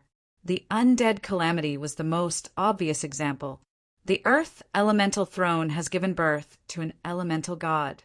If an elemental throne in an elemental plane is destroyed, that means that a new elemental god can't be born. The elemental tide is like water flowing downhill. The elemental planes will absorb the elements to create new elemental thrones. In that case, the elemental tide in the mortal plane should stop for a while. From a certain standpoint, every elemental god that was still active in the mortal plane was my enemy. That was why I had made Camdrin take the blame for me. I didn't promise any of the elemental lords anything. I only hinted that only by getting rid of Omdroken will it be possible for a new earth elemental god to be born. We can use this as bait to make the elemental lords work for us. I didn't lie at all. I only didn't mention when the earth elemental gods would be born. All of the unnecessary explanations were made up by Camdrin himself. I didn't even show my face, so the earth elemental lords could only take revenge on Camdrin. That's right, I was setting him up. It would be best if the earth elemental lords were so angry that they directly ganged up on Camdrin and killed him. That would save so much trouble. At this time, all the seeds that had been planted had finally sprouted, and it was time for the trap to harvest its prey. The elemental throne was currently being eaten by mindless sandworms. Every bite felt as if they were biting onto Omdroken's heart, and the divine power that was being lost was something that he had accumulated over countless years. He was weakening with every passing moment. The scene before me was a reenactment of that day in Antoon. Only this time, I didn't even give him a chance to break through. I had set him up from start to finish. If he had still remained in the cave, even if he lost the elemental throne, nobody would be able to find him. But now he had come out, and the elemental throne was gone. It would be difficult for him to escape. The only way is to fight and die. At this moment, a trace of fear flashed in Omdroken's eyes. He truly felt that his life was being threatened. The next moment, however, his eyes turned vicious. Some people would become cowardly and useless in the face of life and death, while others would explode with their final viciousness and fight head-on against their enemies. At the very least, they would die together with their enemies. It was obvious that Omdoroken, who had lived for tens of thousands of years, was the latter. Ah! Along with a loud roar of anger, the glorious holy temple collapsed. Omdoroken had already retracted all of his power. As the ground shook, he actually strengthened his body. Sharp spikes grew out of his black rock armor, and his eyes underneath the armor were filled with bone-deep hatred that surpassed insanity. Brat, you've come. You've completely forced this evil wolf to the brink. Now it's time for the final bout of madness. There's absolutely no room for error. Heloise's warning was still in my ears, but I was already laughing out loud. Huh, isn't this exactly what I wanted? Come, Omdoroken. Hate me, hate me. Want to tear me apart? Actually, I'm the same. I've long since wanted to cut you into pieces. In that case, let us wholeheartedly fight. Here, you and I, let us fight until our bones are all shattered. That side's hatred is deeper, and that side wants to tear the other side apart even more. That side will be able to survive. The injured ferocious beast used its own roar and charge as an answer. As for me, I tossed away the pale, white, holy sword in my hand. The upcoming battle wasn't something that a myth-ranked weapon like it could participate in. Once Heloise returned, I would have an even better sword, a magic sword that could destroy everything. Awaken, in extreme, ice calamity. Chapter 226. The entire temple was collapsing. The height of the collapse caused the rubble to fall down like meteors, creating numerous craters in the temple. However, the two people who were currently fighting seemed to completely ignore the threat that was so close to them. With a flash of black light, the gigantic giant disappeared without a trace. The next instant, I swung my sword. Asterisk clang. Asterisk amidst the rubble. My sword and my heavy fist clashed. Sparks flew everywhere as I was fiercely smashed into the ground. My sword-wielding right arm was in great pain, and my perlicue was bleeding. However, I had a delighted expression on my face. You were actually able to block my attack. That's right, being able to block Omdoroken's heavy fist was already beyond my expectations. This was a result that exceeded my expectations. If I block it, I might be able to win. Is that what you're thinking? A thunderous roar echoed throughout the temple. The cruel elemental god was venting his anger and mocking my delight. Then let me tell you, that attack just now was only 10% of my power. Do you despair now? Hearing this, I laughed even louder. Was he trying to test me? Even this was different. That sword attack of mine still hadn't revealed my trump card. Even though I was quite disappointed, I couldn't lose verbally. Who doesn't know how to talk? That attack just now was only 1% of my power. Are you trying to give me a massage? The power of ice spreading through my sword was gradually thawing. Everything was as I expected, but before I could stand up, that flurry of attacks came again. Asterisk few.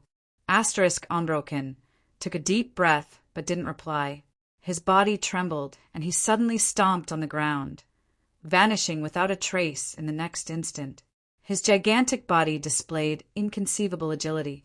His flashing shadow actually surpassed my ability to see with the naked eye. In a blink of an eye, he appeared right in front of me. The only thing I could do was follow my combat instincts and swing my silver crystal sword. An unstoppable force came from my sword. The scenery in front of me rapidly changed, and I was instantly smashed into the ceiling that reached the clouds. Asterisk cough. Asterisk the impact on my back caused me to spit out large mouthfuls of blood. This attack had seriously injured my internal organs. It would seem that the difference in power between us was far too great. My physical strength, which was enough to rival giants, was nothing in front of him. No wonder the tower giants were only able to take one hit from him. My right arm was already frozen, but I didn't let go of the ice sword that was frozen in my hand. This time, when our swords clashed, I was still defeated, but I smiled. Gravity was pulling me downwards, but a pair of crystal-clear ice wings suddenly unfurled from my back. The preparations are okay. The opponent's guard should be down by now. Then, let him have a taste of the poison of this world. The young girl's voice seemed to remind me that I wasn't facing my mortal enemy alone, and the rocks that were hurled from below turned into a deadly rain. Dong, dong, dong. Huge holes appeared in the ceiling as I glided through the meteor shower. Dive, roll, and glide. Under Heloise's control, Androken's pebbles had no chance of hitting me at all, which allowed me to focus on my next attack. Androken. Accompanying this angry roar was the sword energy of my Ice Fury sword. This was an incredibly direct challenge. Seeing that I was gliding through the air, obviously intending to fight head-on, Androken wasn't afraid at all. He was an expert in melee combat, so why would he be afraid of a surprise attack?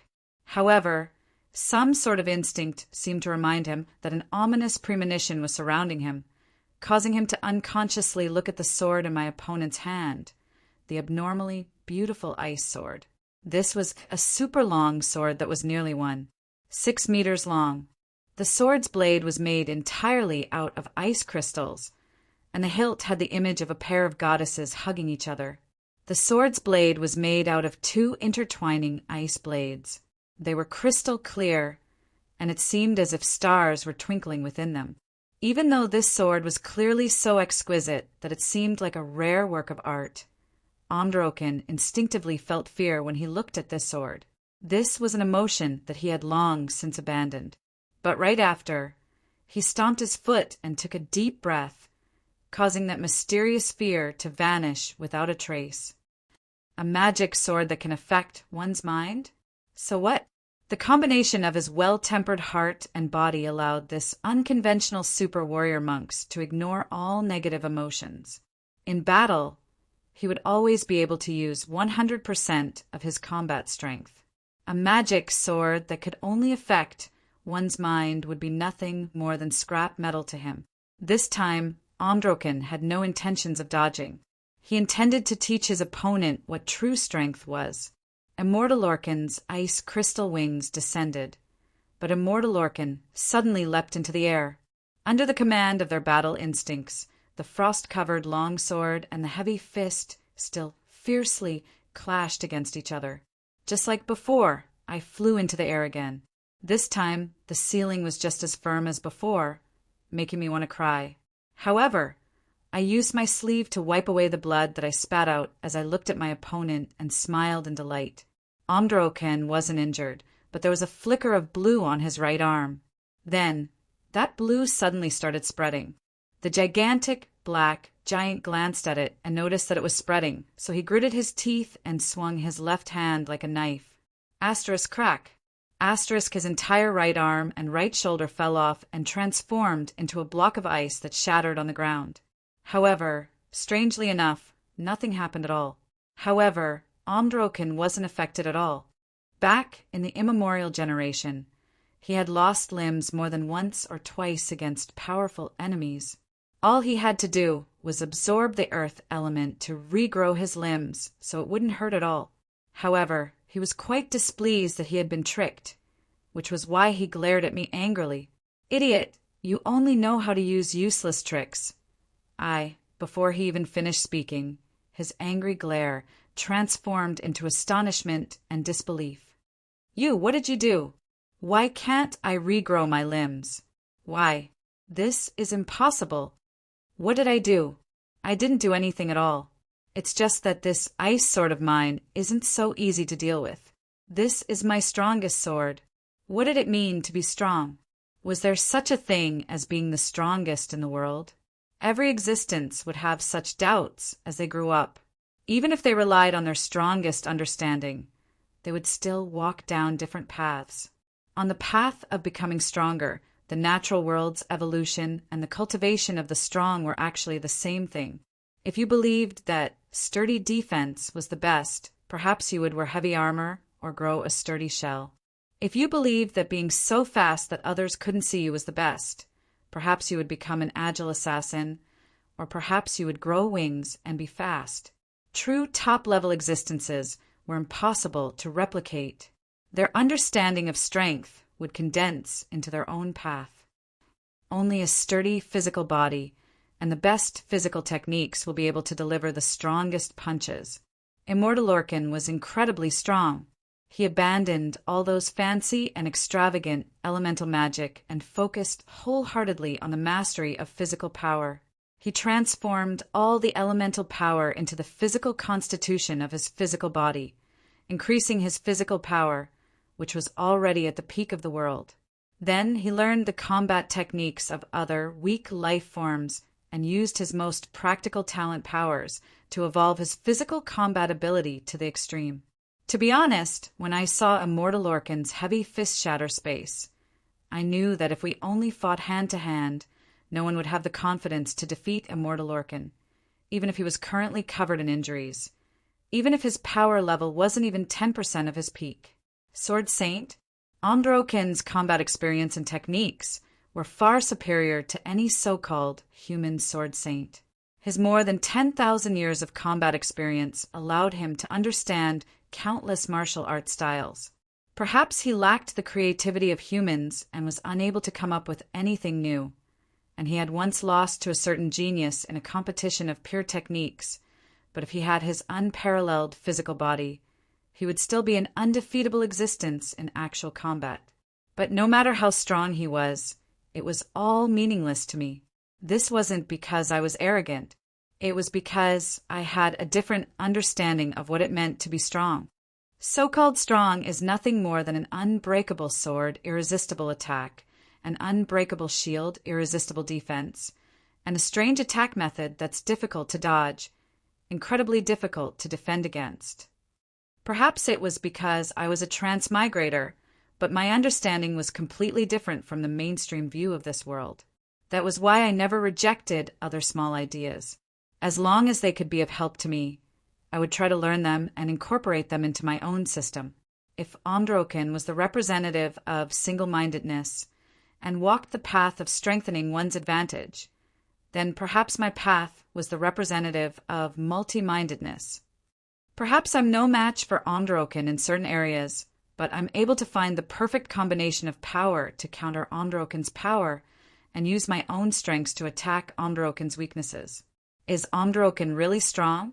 Indeed, but his attack method is obviously too simple. In that case, a shield to counter and defend against Ondroken's advantages, and a sword to cut through Ondroken's sturdy defense would be more than enough. I don't need to suppress Ondroken's strengths. I only need to defeat Ondroken. So-called strong is just enough power to defeat Ondroken. And right now, I just happen to have a magic sword that could easily cut through Ondroken's defenses. Ice Calamity. This was an incredibly dangerous magic sword. In fact, it was so dangerous that I didn't even dare to use it in the mortal plane. The reason? Just like the 7 Calabash brothers, Ice Calamity's power originated from Shadow, an incredibly dangerous divine sin. I didn't want to enjoy being surrounded and attacked by all the gods. But after Ice Calamity combined with Heloise, who had the ability to transform into a blade, I finally grasped this incredibly frightening double-edged sword. Ice Calamity's cold flames of despair also became my power. Come, Ondroken, what will appear when it's cold to the extreme? My crystalline ice sword sliced through the dazzling light of the Milky Way. The arc-shaped sword light actually slashed out with blue flames. This wasn't any kind of mixed magic. It was simply the gathering of pure cold. This was the divine sin of ice's ability that even the gods feared. When things reached an extreme, they would move in the opposite direction. When it was cold to the extreme cold would actually condense into the form of flames.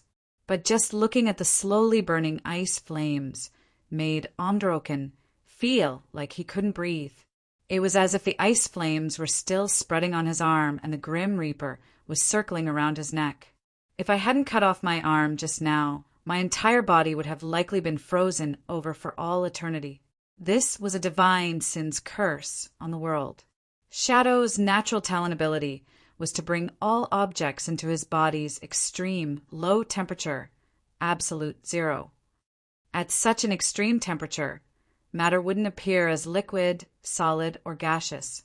Instead, it would appear as a single superatom. This superatom would appear as a single entity.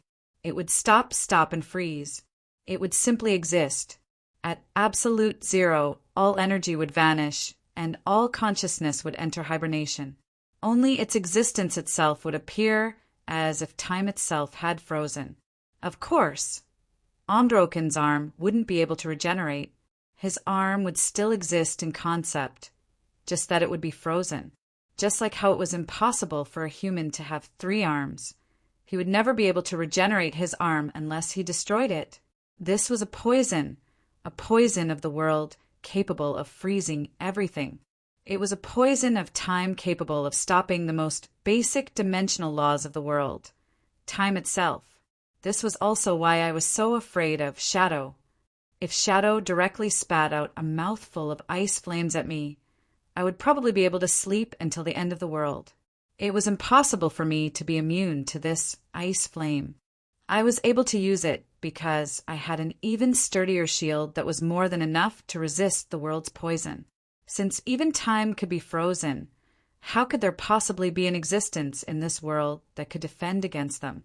Yes, this world didn't have such an existence, but that didn't mean that there wouldn't be one in the new world. Phew, this really is the coldest ice. My hands are so cold that I can't feel them anymore. Damn it. Even though I was in the scorching hot earth elemental plane, I was still screaming out loud as if it was winter. My new world's coldest ice had already frozen over my arms. Although it was said to be the coldest, it actually wasn't much different from the ice in this world. And since I defined it as the coldest ice in the world, then even the divine sin's freezing flames wouldn't be able to lower the temperature of this ice. In that case, my hands would be safe. Of course, there was no way to prevent frostbite afterwards. This was the creator goddess' special ability, the indestructible armor that I had prepared for myself. Was I wrong? It should be indestructible, not indestructible? Ha, you'll soon find out. The calamitous ice sword suddenly stabbed into the ground, causing the familiar frozen earth to appear around me once again. Omdroken, welcome to my world, frigid winter earth. You actually dare to challenge the creator goddess special ability? You maniac. His angry words came to a sudden stop. The ice suddenly covered me and transformed into a heavy armor of ice. Meanwhile, the dangerous ice sword's blue flames suddenly burned fiercely, turning me into a flaming man. This is a nightmarish opponent. You actually dare to wear such a thing on your body. The power of a divine sin, the creator goddess special ability. You're an even crazier heretic than I am. You're opposing all the true gods. You're challenging the most basic order and natural laws of this world. My evaluation of my opponent kept rising, but seeing this scene, I knew that I had still underestimated my opponent. My opponent was completely unreasonable. For the first time ever, Omdroken lost confidence in defeating my opponent. From a mere human that I looked down on to an opponent that could threaten me, from a maniac who was challenging the creator goddess special ability, I was probably completely insane. For the first time ever, Omdroken saw his own future. For the first time ever, he regretted making such a troublesome and dangerous mortal enemy for the sake of a few mortals. How could I possibly miss that trace of regret and fear as I was protected by my ice armor? And so I smiled in satisfaction. Ice had already covered this entire area. After a long preparation period, my winter lands had already descended upon this area. The next instant, I dragged Omdroken into this ice plane as well. This time, he was unable to escape. Asterisk, ding ding ding. Asterisk with a series of crisp sounds, countless pieces of ice condensed into gigantic ice swords. The entire plane was now covered in swords. Next, I stabbed my calamity swords into the swords, and every single ice sword's blade was covered in lethal blue flames. I casually picked up one of the swords, and the ice flames on it burned like a torch. I smiled in satisfaction. This time, it was my turn to charge at Omdroken. Omdroken, The time for you to repent is over. Then, let us begin the second round. The second round where you fight to the death. I said before that it's time to settle everything. High and mighty gods, have a taste of the vengeance of mortals that you all view as ants. Chapter 227. Ice Cold. Frozen earth replaced the collapsing shrine. As the enemy of this world, Androken was now viewed as an enemy by the entire world. Icicles would suddenly rise, ice storms would descend without any warning, and even a rock that he accidentally kicked would end up landing on his head. When the world was filled with hostility toward him, it also seemed to be treating him as an enemy. This wasn't something I intentionally created. It was simply because I, the creator of this world, viewed him as an enemy. This world naturally expressed its anger, although this wasn't a life-threatening threat to him. In a world filled with hostility, he would need to be careful not to trip while walking or choke to death while drinking water. His current world wasn't complete, and the only element that could be affected was ice and snow. Perhaps it wouldn't be a threat to immortal Orkin, who had already created his own world, but it was difficult to avoid the hostility and attacks that would distract him. Damn it! Come out of your turtle shell if you dare! The furious Androken never expected that he, who is famed for his outstanding defense, would actually have a moment where he would call someone else a turtle shell. But sometimes fate was just so ironic. This time, it was his turn to be the king of defense, who was completely helpless against his enemy's defense. His seemingly fragile ice armor was covered in deadly blue flames. It was obvious that he couldn't even touch the ice that covered his entire body. Even if Androken's fists weighed thousands of kilograms, he didn't know where to hit. Humph! Come hit me if you dare. His opponent actually dared to provoke him. Only now did he regret that he hadn't put more effort into strengthening his earth magic. In this abnormal world, it was impossible for him to gather earth elemental power to form powerful offensive spells. Even if he wanted to dig a hole in the ground to throw at his opponent, he discovered that the ground was filled with ice. When he tried to forcefully dig it up, it mysteriously melted into water. In this world filled with hostility, Androken had suffered quite a bit. He had to be extremely careful with every step he took. Otherwise, he might trip at any moment. The sudden trembling and collapsing of the ground was even more troublesome to deal with. But in this world, my opponent suddenly displayed a mystical transformation. He had angel wings and demon feet and scales. It was already ridiculous enough that such a mystical creature that was a combination of order and chaos existed. Not only that, after transforming, my opponent's combat strength increased exponentially. The surrounding ice and snow turned into icicles in his hands. With a light pull, hundreds of icicles turned into shotguns. Under his control, the entire land of ice and snow turned into a field of ice and snow turrets. In Androken's eyes, the most dangerous thing was still the dazzling frozen flames that flickered with a bewitching blue light. Just being touched by a little bit of it was enough to cut off a piece of flesh. Yet, that guy didn't hesitate to throw an ice sword that was covered in freezing flames at him. This was simply an insult to him as a martial arts master. As an experienced warrior monks, swatting away arrows was the most basic of basics. For Androken, even if hundreds of elven archers attacked him at the same time, he could still easily swat away all the arrows without taking any damage. This was obviously a throw from a layman. He could even close his eyes and dodge it. Even if that ice is dangerous, it'll be fine as long as I don't touch it. But the strange thing was that the ice sword, which shouldn't have been threatening at all, suddenly sped up the moment it reached him. Damn it! What did you do? Even though there was no change in the ice sword's speed, the speed of the ice sword was sometimes slow and sometimes fast. And just when he felt that he could dodge it, the ice sword would suddenly speed up and brush past him. Before the icy flames could spread, the furious Androken tore off another piece of his flesh and roared angrily at me. However, my reply was to throw even more flying swords. In Androken's eyes, the flying swords actually sped up several times. The sudden increase in speed caused him to lose confidence in dodging the ice sword. He leaped up and dodged the ice sword, but unfortunately the ice sword still managed to hit him. Misjudgment. All kinds of acceleration have signs. It's impossible for me to misjudge. In that case, it's not that the ice sword sped up, it's that I've slowed down.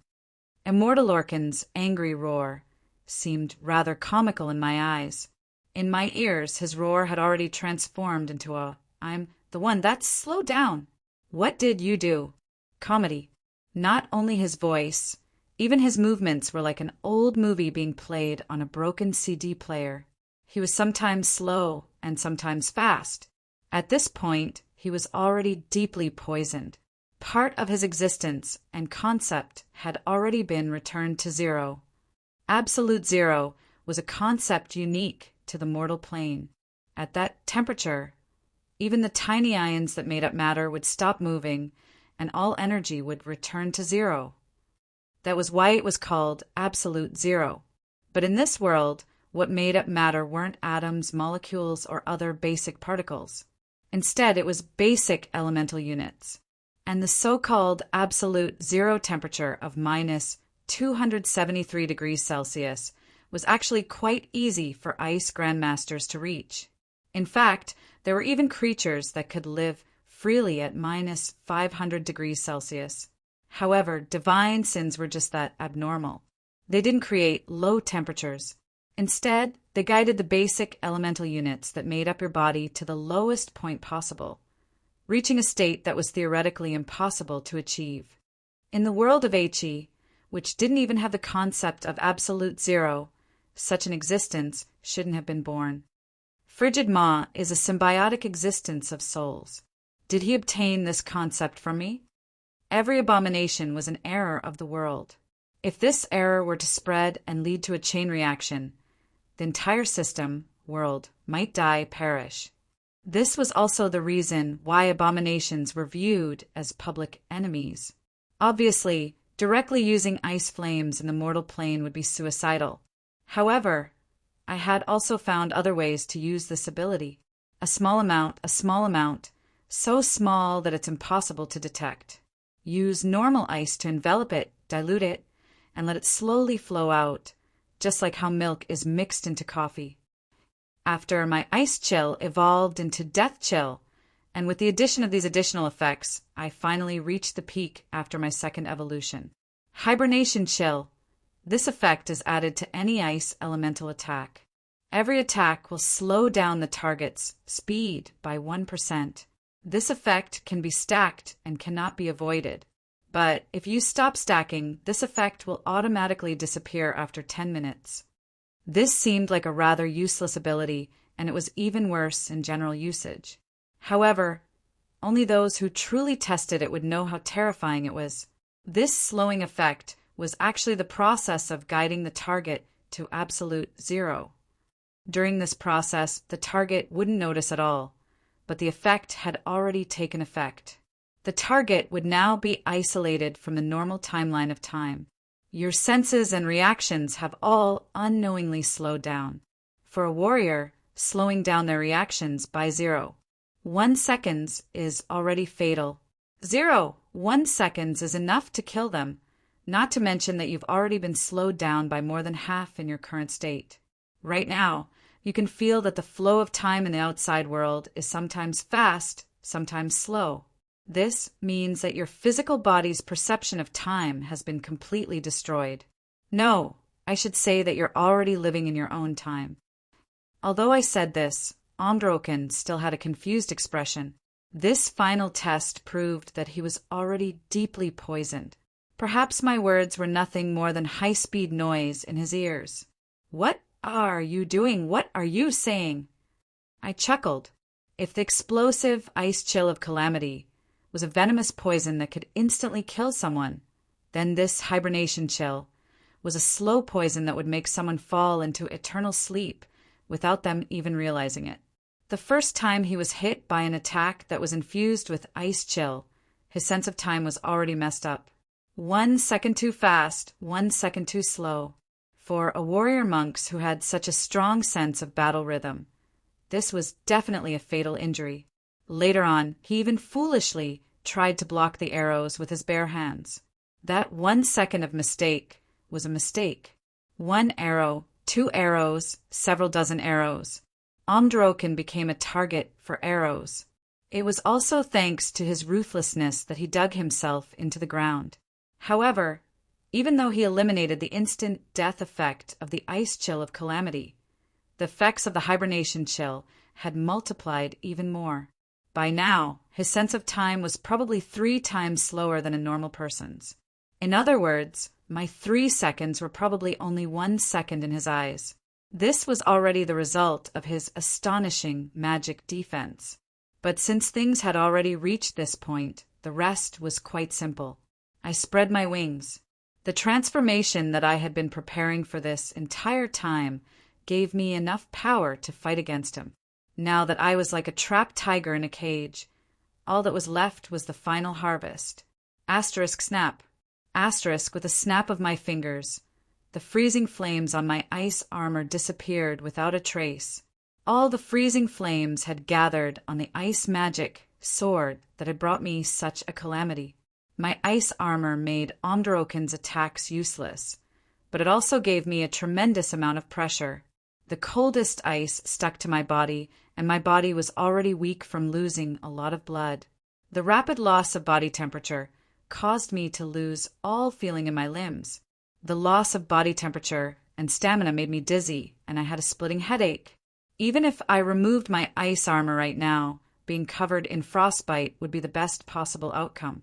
The thing that gave me the greatest pressure was still the freezing flames on my ice armor. After all, it was only the coldest ice, and not the hardest ice. It was impossible for me to create the hardest ice. If Omdroken went all out and tried to take me down with him, it would definitely shatter in a single blow. It would be fine if it only shattered.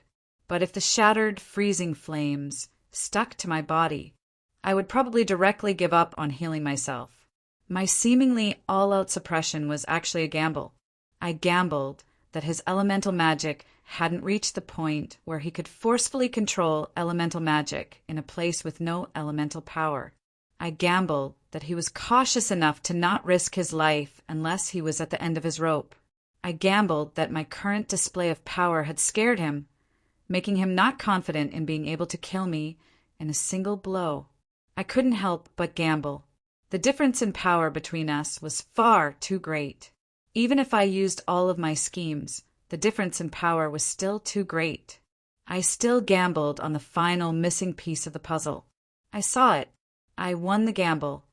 Omdroken would hesitate, dodge, and search for an opportunity to counterattack. However, this was exactly what I wanted. I needed time for the hibernation chill to accumulate. Although the flames on the surface were dangerous, they wouldn't kill many people. The seemingly gentle pool was actually filled with the corpses of countless skilled swimmers. And now, the moment that Omdroken gave up on the chance to risk his life, he had already lost his only chance at victory. Now that things had come to this, I wouldn't give him the chance to die together with me. I took a deep breath. My ice armor had already shattered into ice shards. They would only hinder my actions in the upcoming battle. I spread my wings, got close, and swung my sword. This time, there was no clash of sword and fist. Omdroken wasn't going to wait for his death. Since he reacted in advance, he was 2 seconds faster than me. However, being too fast or too slow would result in the same result. His fist missed, while my heavy sword infused with the hibernation chill viciously slashed at his remaining arm. The blue color spread once again. Asterisk crack. Asterisk despair flashed in Omdroken's eyes. Omdroken was truly ruthless. He actually directly bit off his own arm. But at this point, when that blue sword of ice and snow was placed on his neck, he knew that he was done for. Just as I was about to swing my sword down, the brave and fearless Omdroken spoke up. "Don't kill. I am willing to make you my lord and become your most loyal servant. The wealth I've accumulated is enough to make even the wealthiest emperor die of shame. I know the endless secrets and knowledge of this world. Even the god of magic doesn't know as much as I do. And even if I lose my status as the Earth Elemental God, I'm still the strongest Elemental Lord. My power level is definitely not weak. As long as I have enough time, I'll become even stronger. Killing me won't bring you any benefits, but becoming your servant will bring you endless wealth. Patiently listening to Androkin's intermittent begging for mercy was a test of one's patience. However, the more I listened, the happier I became. In the end, I even laughed out loud. Subduing an elemental god? That sounded quite impressive. Obtaining the wealth that an elemental god had accumulated for countless years? That sounded like a great deal. Having an elemental god as a fighter and servant? That was both practical and worthwhile. Killing Androkin would only be a way to vent my anger, but making him my slave would bring me endless benefits. No matter how I looked at it, this seemed like a great deal. For someone like me who was used to calculating benefits, it seemed that I had already made up my mind. I laughed. Seeing that I was laughing, he also laughed. No. And then his face instantly paled. You want to survive? That's only natural, but do you know how many people died in that earthquake of yours? How many people died in the war that you started? Androkin's eyes were rather blank, as if he didn't know why I was bringing this up at such a time. 376,452 people died in the earthquake, and at least 2 million people died in this war. In that case, I can understand that you want to survive, but I want to ask you, when you killed them for money, did you ask them if they wanted to survive? How can an ant talk to me? Androkin still wanted to argue, but I had already lost my patience. Just cleaning up the corpses under the rubble after the war took an entire month. I could still hear all the tragedies and the cries of my loved ones. Now a criminal was right under my sword, and he dared to treat my kin like ants. How could I possibly control my emotions? Ants? That's right, we're indeed not as powerful as you gods. You're undying and powerful, while we're short-lived and weak. Why? Why can't you damned bastards spare us? Why is it that, even though you're clearly so powerful, you always drag us mortals into your battles as cannon fodder?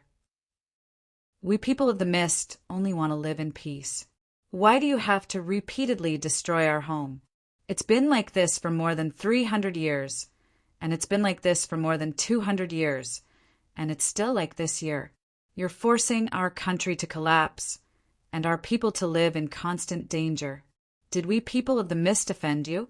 Can't you noble gods have some kindness? If you want to fight, go fight by yourselves. Don't drag us into suffering, all right? Why can't you spare us? Why don't you go fight that damned holy war by yourselves? Why do you foolish existences have the right to be called gods? Why don't you repent even now? Are mortals nothing more than ants that you can casually stomp to death in your eyes? We're humans, not ants. My angry roar was still echoing in this space. Countless echoes were growing louder and louder. The wind was howling, the icebergs were roaring, and the plains were echoing. Their angry roars represented the will of the entire world. Every voice was angrily questioning Androkin, but he still didn't repent at all. As long as you spare me, I'll make it up to you. I can understand your anger at the loss of your wealth. As long as you spare me, I'll make it up to you 10 times the amount you lost. Besides, mortals live quickly, very quickly. That's right, in their eyes, mortals were nothing more than ants that reproduced incredibly quickly. Dying in battle for the gods was a supreme glory to begin with. What did their own lives matter to them? And so I laughed out of extreme anger, and so I swung my sword down. Sword light flashed, and that noble god's head flew into the air. The eyes of the fallen head were still filled with disbelief. But I raised this head that was currently turning into stone and declared to the entire world that I had fulfilled my oath. I, Roland Mist, swear that no matter who you are or how noble your status is, as long as you dare to trample on my people's territory and kill my people, no matter where you hide, I'll find you and kill you. Forgive? Never. Forgive? Never. Chapter 228. The severed head transformed into pitch-black rocks that gradually began to corrode. The parts of the head that were covered in eternal ice were also too dangerous for me, so I could only leave them here. The nightmarish stone giants finally collapsed. What followed was a storm of earth elemental energy. They wailed in sorrow and sang loudly. Omdroken has died. This dimension has lost its master. The earth elemental tide furiously spread this news. After losing the earth elemental throne and elemental god, the earth elemental plane's dimensional door lost its barrier. The earth elemental tide that had always transported elemental energy to the other planes actually began to flow backwards, causing a violent sandstorm to sweep across the entire plane. This was the final madness. At that moment, all existences at the semi-god level and above received the explosive news that an elemental god had died. The earth elemental plane and elemental god's position were now empty. He was currently searching for a new master. Omdroken is truly dead? Completely dead?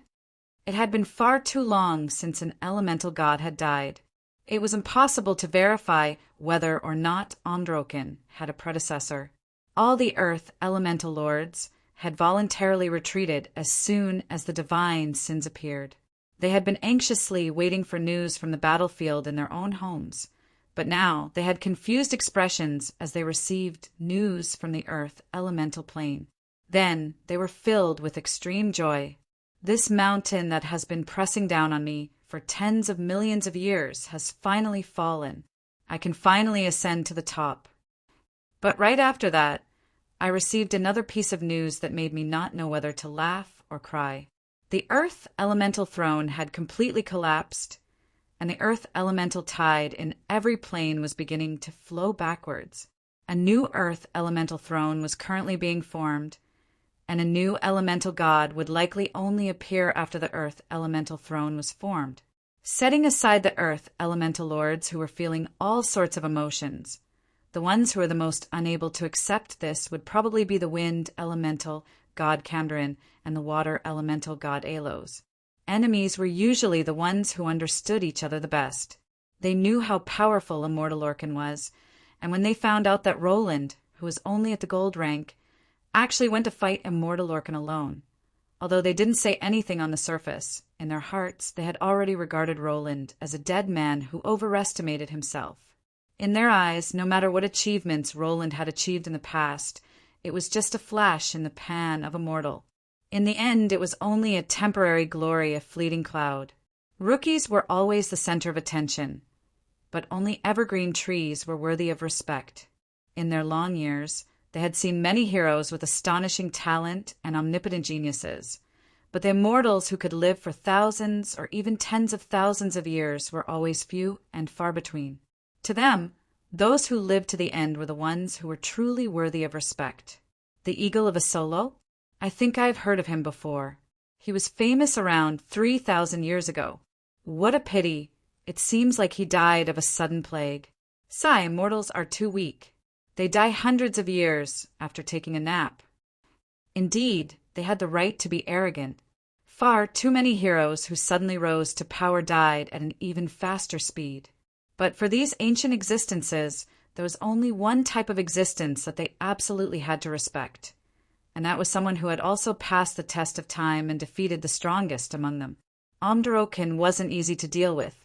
This was the irrefutable evidence that countless people had sacrificed their lives in order to defeat him. The two elemental gods had also personally learned that the elemental gods were nearly undefeatable existences in their own elemental planes. They could borrow elemental power as they pleased, and they had bodies with unlimited health and mana. Perhaps it was possible to defeat them, but killing them was basically unrealistic. But the elemental storm that had swept through the entire elemental plane couldn't be faked. Not only had Omdroken been defeated, he had even completely died. This completely exceeded their expectations, which left them at a loss as to what to do. Although their goal was to eliminate this huge piece of metal that was an eyesore, no matter how many preparations they made, a voice in their hearts kept telling them that killing him was impossible. It was enough as long as they didn't fail again. As long as we conceal him, no, as long as we can heavily injure him, it'll be enough for him to recover for a few more decades. From a certain standpoint, Androken, who had been able to suppress the other 3 elemental gods for countless years, was indeed amazing. It was likely that the elemental gods' countless battles against him had left a shadow in their hearts. Obviously, this was also the reason why they didn't put in any effort. Even though they hated Androken to the core, they were unwilling to go to the front lines and fight him to the death. Actually, their fear wasn't a mistake. Apart from the fact that they had accidentally weakened Androken to his weakest state, the greatest contributor to their success in killing Androken wasn't the divine Sin's shadows, frozen calamity aura. Rather, it was the independent world of frigid winter Earth. Of course, it was impossible to kill the Earth elemental god in the Earth elemental plane. However, Roland had been isolated in another world, unable to absorb even a sliver of the Earth element. He was in an even more pitiful state than he had been in the mortal plane. Plus, the Earth elemental throne, which had been his pillar of support, had been destroyed, which was why it was possible for Roland to forever be trapped in frigid winter Earth. Roland definitely wasn't the only one who noticed that Androken had faked his death. However, it was likely that Roland himself was the only one who had resolved to kill Androken and spent so much effort in preparing such a fatal trap. How did Androken die? How could he possibly die? Isn't he unkillable in this plane? But the truth was right in front of them, and they had no choice but to believe it. After a short period of joy at the death of their mortal enemy, the 2 elemental gods and the Earth elemental lords felt the deepest fear in their hearts. He was even able to kill Androken. If we were enemies, from a certain standpoint, this fear wasn't wrong. This was an alliance of benefits against a common enemy to begin with. Now that their common enemy had died, their alliance would naturally be dissolved. And the relationship between the 2 sides was rather subtle to begin with. Camdrin and the others still had some camaraderie as comrades, while Alos had an unpleasant experience as an enemy in the Ottoman Empire. Previously, both sides had pretended to be ignorant of each other's relationship, but they hadn't turned on each other yet. But right now, the 2 elemental gods' reactions were obviously the opposite of what they expected. Camdrin had a serious expression, and it was inevitable that anxiety would appear on his face. Meanwhile, Alos had a delighted expression after a short period of hesitation. Renee noticed all of this. Although she didn't show it on her face, she had an idea of what was going on. Camdrin has an elemental army and winged people under his command. Perhaps he's even ambitious about the Northlands. Perhaps he's already made some arrangements. Meanwhile, Alos probably feels that we're strong enough, so he's more confident in reviving his husband. It would seem that Brother Roland was right. The Wind Elemental Lord is an ambitious person with luck. His ambitions are far greater than his power level. Although his plans will most likely fail, we still need to be more on guard. However, we still have hostages in our hands. Alos can fight for them. I had a sweet smile on my face, but I was secretly calculating in my heart. A certain princess had been with the 2 dark princes for far too long. It seemed that she was destined to become darker and darker. Suddenly, a slight earthquake interrupted their silence. A gigantic sandworm crawled out from the ground. Before it was attacked, it spat out a half-dragon covered in green mucus. The half-dragon's body was also covered in all sorts of things. That scene was too beautiful. In order to prevent my eyes from going blind and my appetite for dinner, I should just censor it and fast-forward it. Cough, cough. The moment that Beifong landed on the ground, he suddenly spat out something disgusting. Cough, cough. Let's continue censoring it, and randomly censoring this moving filth's face as well. Beifong Heralt, it would seem that your new playstyle has improved yet again. Give us an inhumane reason to destroy you. Everyone surrounded Beifong with ill intentions, but Beifong raised his head proudly. What nonsense are you talking about? I'm the greatest contributor to all of this.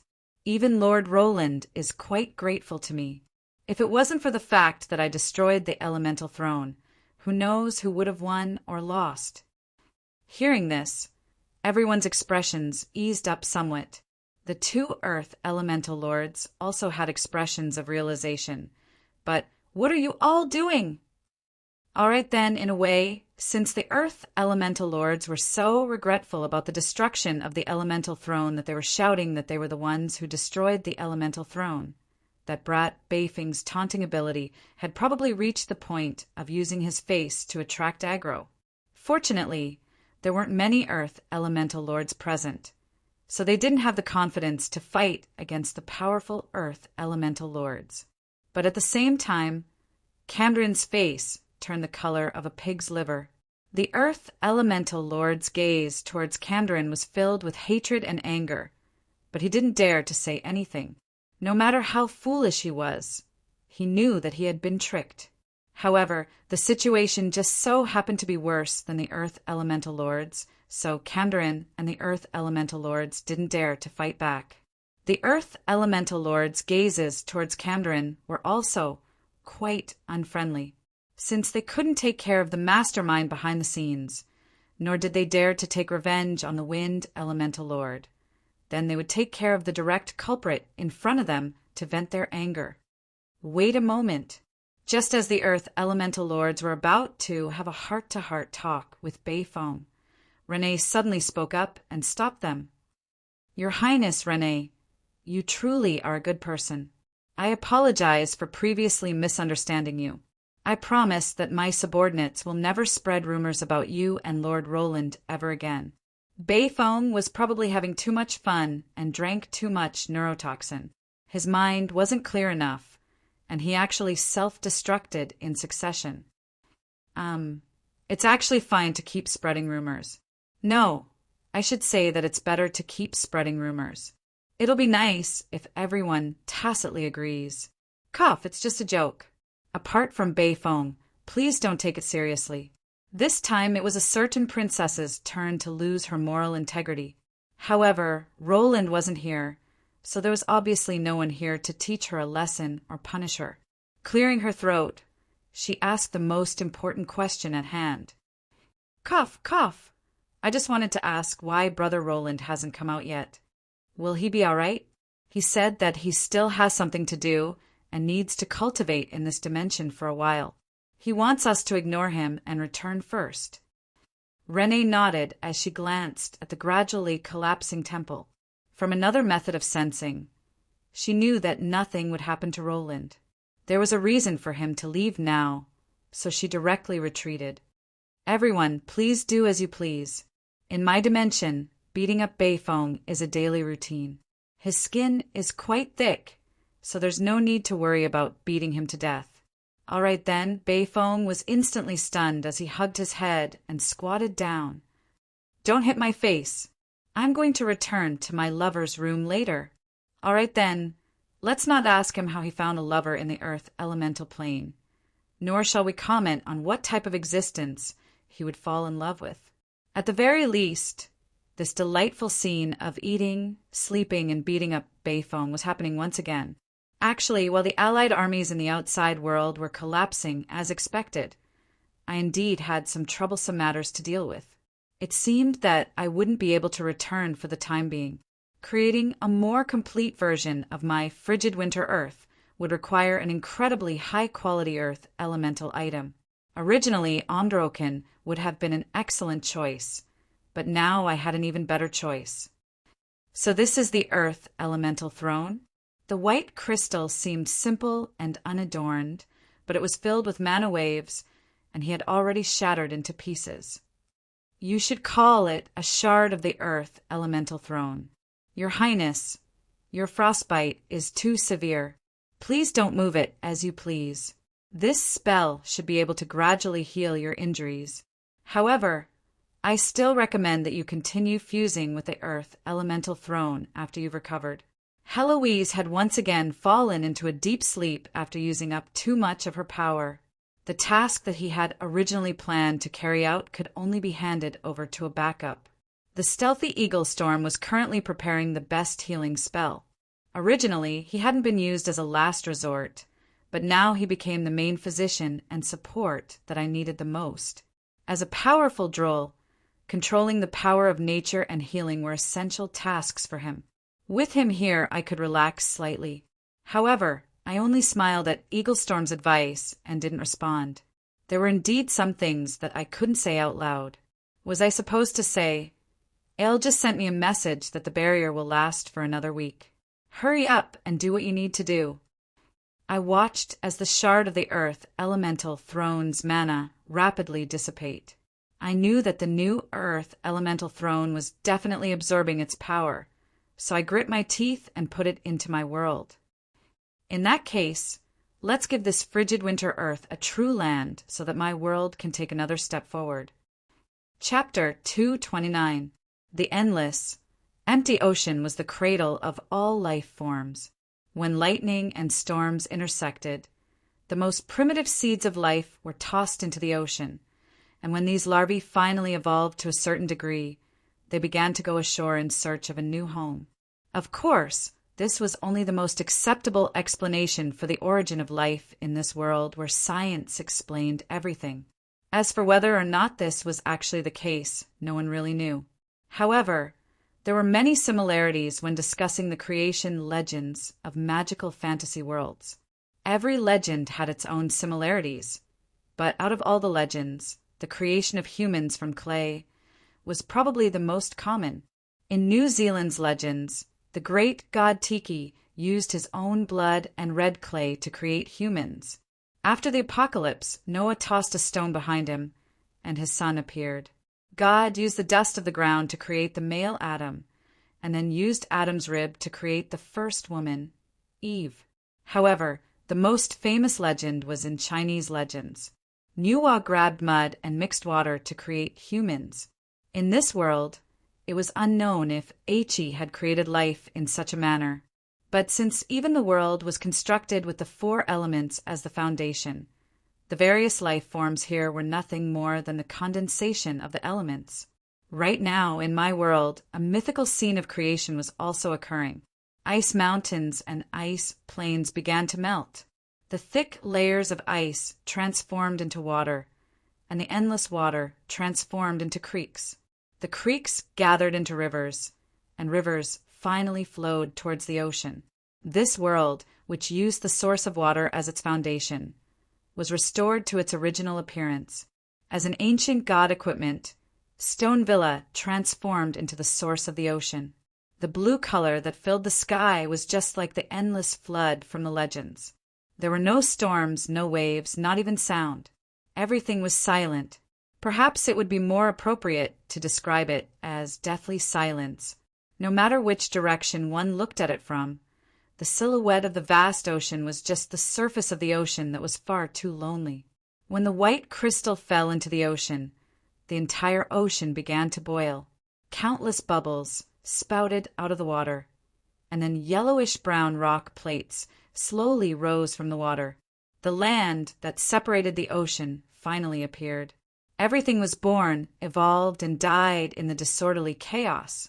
When the land was once again covered in ice and snow, the illusory space had already moved towards reality. The Earth Elemental Throne's crystal shards were just like the legendary living Earth, which would grow with the wind. They transformed into the foundation of calming sea and the core of the world, continuously constructing new continents. Time passed, and the cycle of time continued. The Second Ice Age descended once again, but this time the endless ice plains no longer had layers of ice stacked on top of one another. There was real land beneath the distant icebergs and glaciers. When 2 of the 4 pillars of the world had been completed, the world had moved from a narrow space to reality. In the past, spatial rifts could still be seen at the edges of this place, but after the earth elementals that served as the base and foundation were in place, the space here finally stabilized. As for me, I was also frightened. I'm just creating a small world. What does this scene that looks like the beginning of the world mean? Could it be that I've unknowingly done something amazing? I could sense that this world was connected to me. Wherever my will reached, the glaciers could melt, the rivers could flow backwards, and the continents could break apart. However, I instinctively refused to allow any of this to happen. Don't interfere with them. Let them evolve on their own. A mysterious will suddenly spoke up in my mind.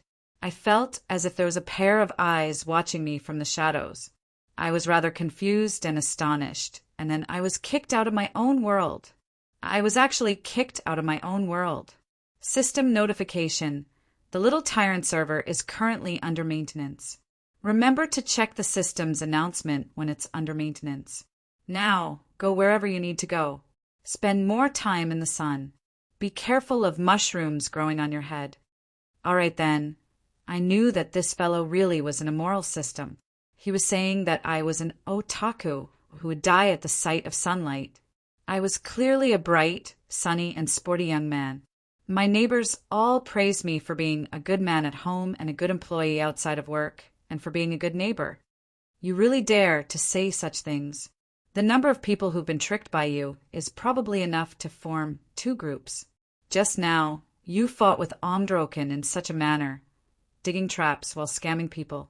No matter how I look at it, you're the villain here. The black cat on my shoulder had woken up from its long sleep. But why was it commenting on me the moment it woke up? Could it be that Heloise, Sensei's only worth in life, was commenting? Server is currently under maintenance. Estimated opening time, 1.5 months later. System notification. Don't take the opening time seriously. I'm just saying it casually. Which company's server has ever been opened on time? As a player who is already numb to being tricked by others, I had to learn to be optimistic and accept delayed announcements, one after another. What? You don't want to accept it? Fine then. You can try going to an online gaming company to PK in real life. As usual, I decisively ignored the system's nonsense. What attracted my attention was the system stats, which were almost identical to the previous one. Completion rate, percent, fate points, 43201. The completion rate was actually a question mark. It seemed that even the system didn't know when it would finish. But judging from how my fate points weren't decreasing very quickly, I didn't need to be in a hurry to find quests to do. It seems that I should focus on letting the world evolve on its own. There's no need to forcefully interfere like last time. Where did so many fate points come from?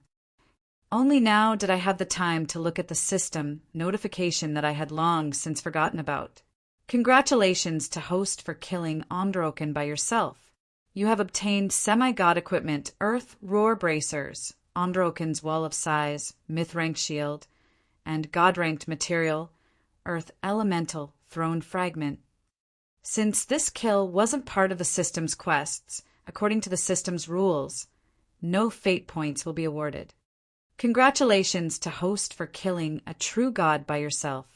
You have activated the Enemy of God series of achievements. You have obtained the honorary title, God's Loathing. You have obtained 50,000 fate points. With this title, you will become a beginner-level enemy of gods. You will be able to deal 5% more damage to those with divine power. The next stage of this series of achievements is to kill 3 true gods by yourself. You will be awarded the honorary title, Godslayer. You will become a mid-level enemy of gods that can deal 15% more damage to those with divine power. When you kill 10 true gods, including 1 main god, by yourself, you will reach the peak of the Enemy of Gods achievement system. You will be awarded the honorary title, Kratos isn't a god's fangs, he's a god's father. You will also receive the special effect of 50% more damage to gods. However, after equipping this title, all gods will be less friendly towards you. You won't be able to hide this title either. You won't be able to continue killing gods, even if you don't want to. All right then, let's ignore all these random comments. It would seem that I did quite well this time. The system was indeed very helpful and helpful. Not only did I obtain 2 top-level equipment, I even made up for Omdroken's fate points in other ways. That Enemy of Gods title was one of the few titles that I could foresee being extremely useful. Speaking of usefulness, I suddenly recalled the Jinx and King of Gentlemen achievements that I couldn't even deactivate. Recently, there had been more and more gentlemen, and the gentlemen were becoming more and more shameless. Perhaps this was all because of the system scams. However, another troublesome issue had arrived in front of me. Warning: Stonevilla's Ocean Bottle's energy supply is unstable. Please complete the quest to hunt down the sea gods as soon as possible and collect the divine power of the sea beasts and sea gods. This is the power needed to perfect this god equipment, as well as the path to creating your own world. It would seem that after the elemental god's body and the elemental throne's shard were embedded into my frigid winter earth, the originally fragile balance was broken yet again. Although this was a good thing for the world of frigid winter, hunting down the sea beasts and sea gods would likely be quite troublesome for me as well. However, what attracted my attention were the two pieces of equipment that were dropped directly. The real world wasn't like the game. Every boss wouldn't bring a large bag of equipment that they couldn't use. When they were defeated, they would simply toss out a few items according to the loot list. For quite a long time, no matter which enemy I defeated, I had never obtained any equipment from them. You want the enemy's equipment? You can just take it from the corpse. There's no such thing as a blacksmith in the real world. The system could only give me all sorts of random materials. All it did was help me save time in gathering them. However, I only needed to look at the two pieces of equipment to understand what was going on. Wrist Guards of the Earth. Semi-God equipment. Effect 1. Power of the Earth. Absorbs the power of the Earth element and increases the wearer's strength stat by 10. However, the wearer must stand on the ground. This effect will disappear when the wearer jumps or flies. Effect 2. Stone of Undying. This wrist guard is indestructible. It can block attacks from god equipment. It can automatically repair itself after being damaged too much. Effect 3. Spatial Blink. Precise short-range teleportation. 3-minute cooldown. Range is limited to a radius of 100 meters. System Notification. Using this ability will consume a large amount of stamina. Please use it carefully. Curse of Divine Power. Petrify. Omdroken curses any enemy that forcefully steals his power. The wearer of this wrist guard will receive 1 point of petrification damage per second. If the petrification exceeds 70% of the wearer's total HP, the wearer will be turned into a stone statue by the constant influx of earth element. A row of yellow words is carved on the wrist guard. This wrist guard contains the divine soul of an undying being. Just by touching it, one can feel his strength and unwillingness in the past. This grayish-black wrist guard didn't look very impressive. The scales on it were similar to Omdroken's outer skin. There were 2 obsidian stones at the top of the wrist guard that looked like they were made of stone. However, when I touched it, I realized that it was actually a little warm. It also felt similar to skin, as though it was alive. As a semi-god equipment, it didn't have many abilities.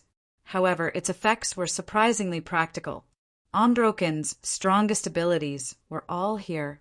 The massive increase in strength was a perfect match for melee combat. The Stone of Undying's ability could allow me to turn the tables at a crucial moment. Furthermore, Omdroken had already displayed the power of Spatial Blink. That Curse of Divine Power was indeed troublesome. It also limited his usage time and range. However, since I had the Titan body, I could completely ignore it.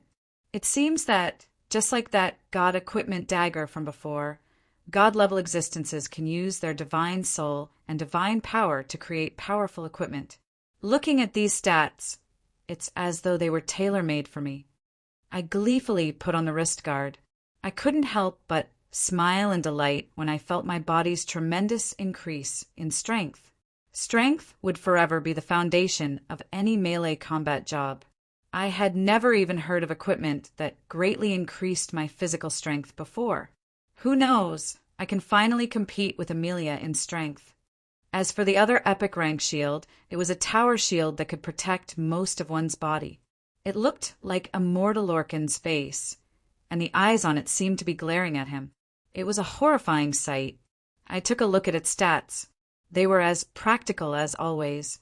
Super high defense, the most practical damage reduction, and an active attack ability. I would definitely be able to surprise my opponent. After considering it for a moment, I decided to use it myself. After all, when I fought against Unbroken, every single one of his attacks had caused me to vomit blood and be injured. I felt that my defense was far too weak against an opponent of his level. It seems that I've truly reaped a great harvest this time. Could it be that the system has changed its mind and is planning on going down the path of a dragon? System notification. With great power comes great responsibility. The stronger you are, the fiercer your opponent will be. The system will never scam you. You're the one who dug your own pit and jumped into it. Can you blame me for always looking for trouble? All right, then. My expression instantly darkened. Wasn't it obvious that the system intended to continue scamming me? Couldn't you just let me be happy for a few days? Indeed, a great harvest. The black cat on my shoulder was smiling even more happily than I was. The next instant, I understood what she meant. I reached out with my paw, and with a distortion, the black cat disappeared without a trace. The next instant, a peerlessly beautiful, golden-haired high elf appeared in front of me. Her silky blonde hair flowed in the wind, and her smiling face was as pure as snow. Her snow-white skin had a faint golden tint to it, and her innocent eyes were so pure that it made one's heart ache. This was a woman as pure as snow. She wore an ancient-style white dress with a silk handkerchief that dragged on the ground. Her extravagant salute was holy and beautiful, showing off Heloise's otherworldly aura. Right now, the person in front of me wasn't that banshee who had no morals or limits to speak of. Instead, she was the last princess of the ancient High Elf Empire. Golden elves are the most beautiful? Is this the purest form of temptation? As expected of the most beautiful of all elves. At that instant, even I was tempted. Even the most seductive succubus I had ever seen didn't have such a pure form of temptation that could make people fall for her. Just like how I was forcefully sent back to the time when I died in battle, the moment she regained her life. The magic of time caused her to return to the past. In that generation, the young female elves had the magical ability to use their charm to make everything fall for them. When I remembered that the one in front of me was the 1,000-year-old fairy Heloise, I calmed down. She smiled sweetly at me, her smile filled with sincerity. "Thank you. I'll remember this favor." Then I was stunned and enraged. I pointed at the elven beauty and roared in anger. "Imposter! Who the hell are you? That old witch Heloise would never thank anyone."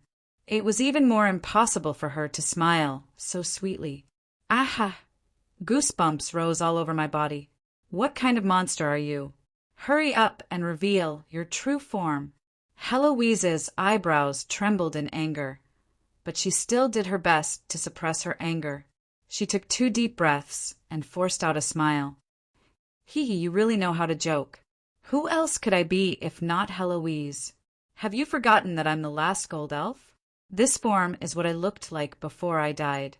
However, the ancient gold elves were generally more than 2 meters tall, as if they had walked out of a painting with the golden ratio.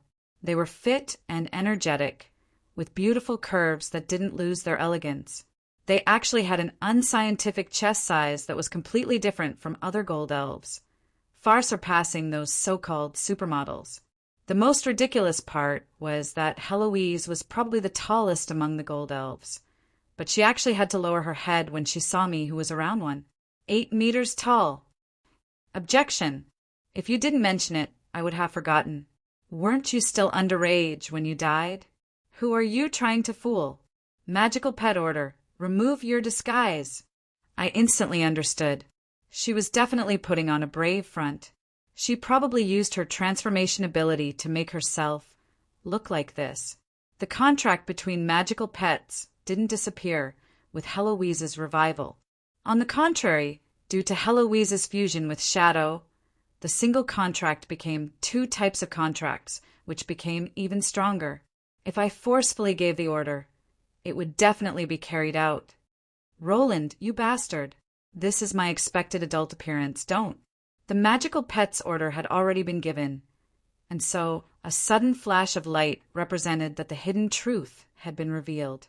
The next moment, the light faded and the great beauty was gone. A golden-haired, young gold elf appeared in front of me. Her long hair was all tangled up on the floor, and her overly loose dress directly slid down her shoulders. Her small and exquisite face was filled with anger, and her face was as red as an apple. Even her iconic gold elf ears were completely red. How interesting. Yep, it was very interesting to me. Good, the top is flat, the middle is flat, and the bottom is also flat. As expected, this is magic. This is the Heloise I know. I waved my hands in satisfaction as I nodded and walked over. Amidst Heloise's anger and embarrassment, I first lifted her up high, then did a windmill spin and spun around and around. When Heloise collapsed on the ground in dizziness, I lowered my head and looked down at her from above. Finally, I rubbed her head. Yep, an 11-headed Heloise is too unscientific. A 3-headed Heloise is much more pleasing to the eye. Little friend, Heloise, do you want to go look at goldfish with Uncle? Asterisk crack. Asterisk. Don't bite me. Hey, let go. It hurts. Let go. Are you a dog? You bastard, Lillicon. You bastard, who deserves to be single for the rest of your life. A low voice escaped from her small mouth. She had actually transformed into a tiger's fawn. All right then, let's put everything else aside for now.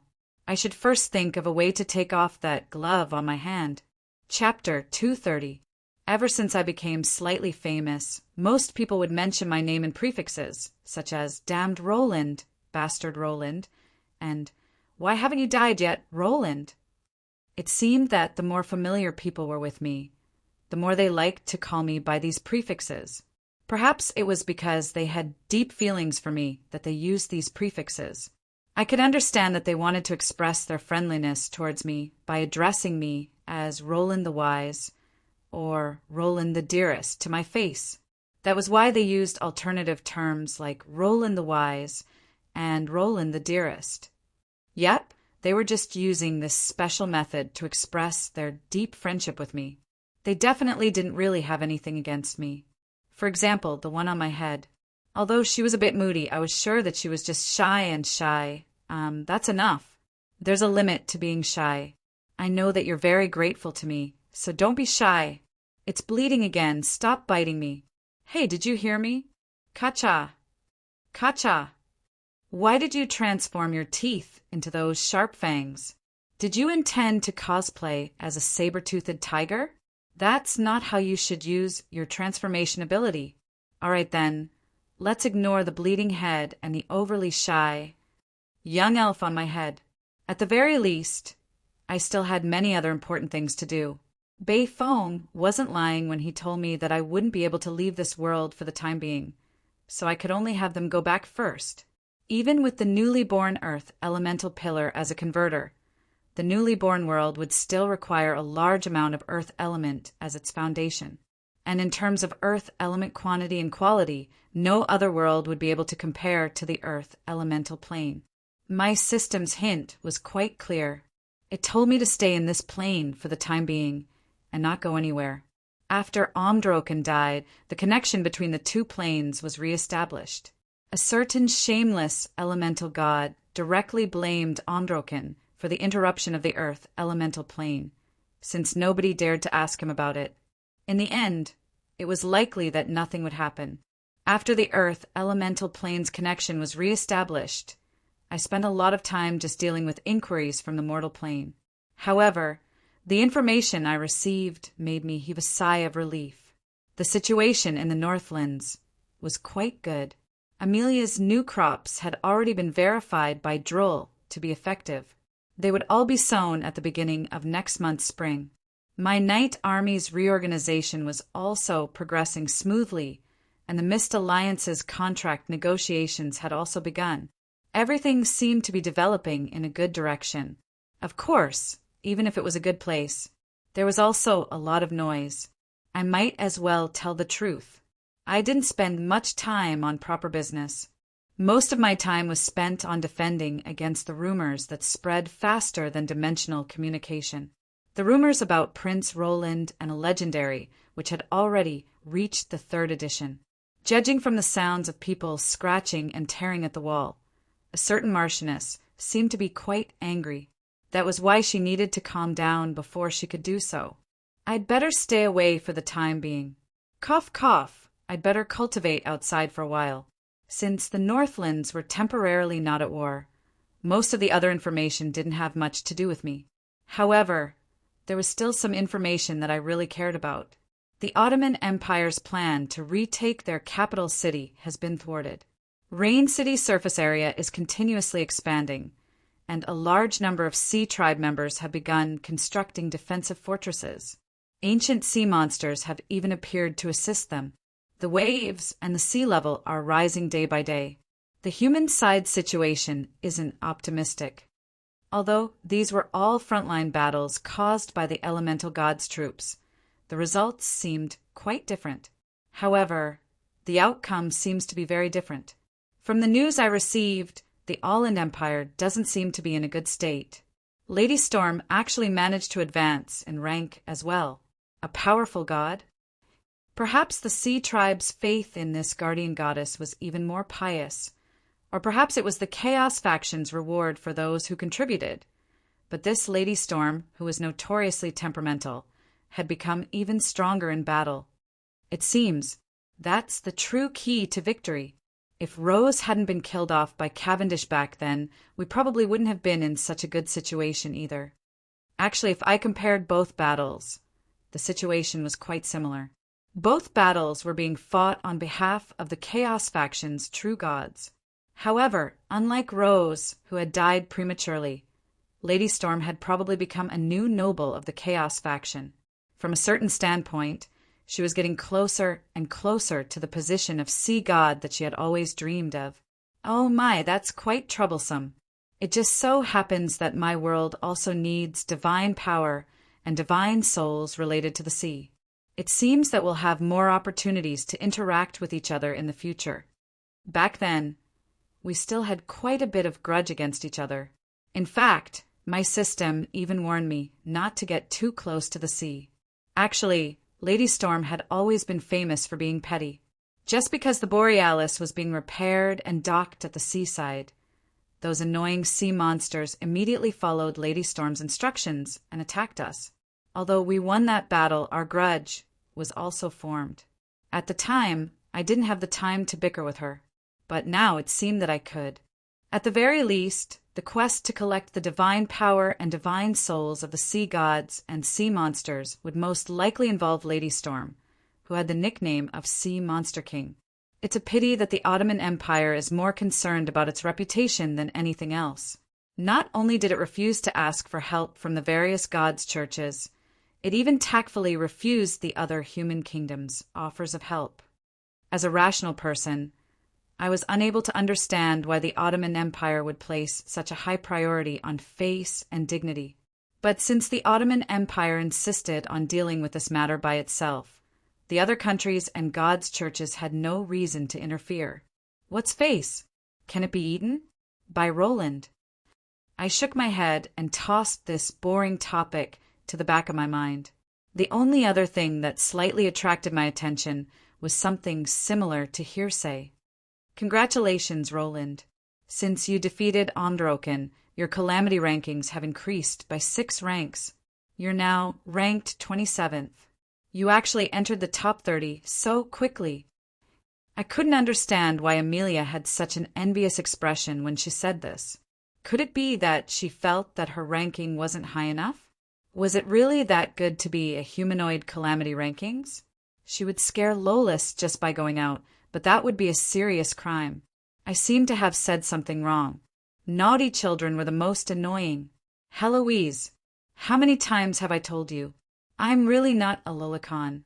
If you keep using my tone and ruining my reputation, That's right. The ornament on top of Amelia's head was the one who said such a standard Sundra declaration. However, she didn't even look at me when I threatened her. It was obvious that she had a disdainful expression of, "What can you possibly do to me?" But don't say anything. Right now, we were both suffering, so there was really no need for me to use any vicious tactics on her.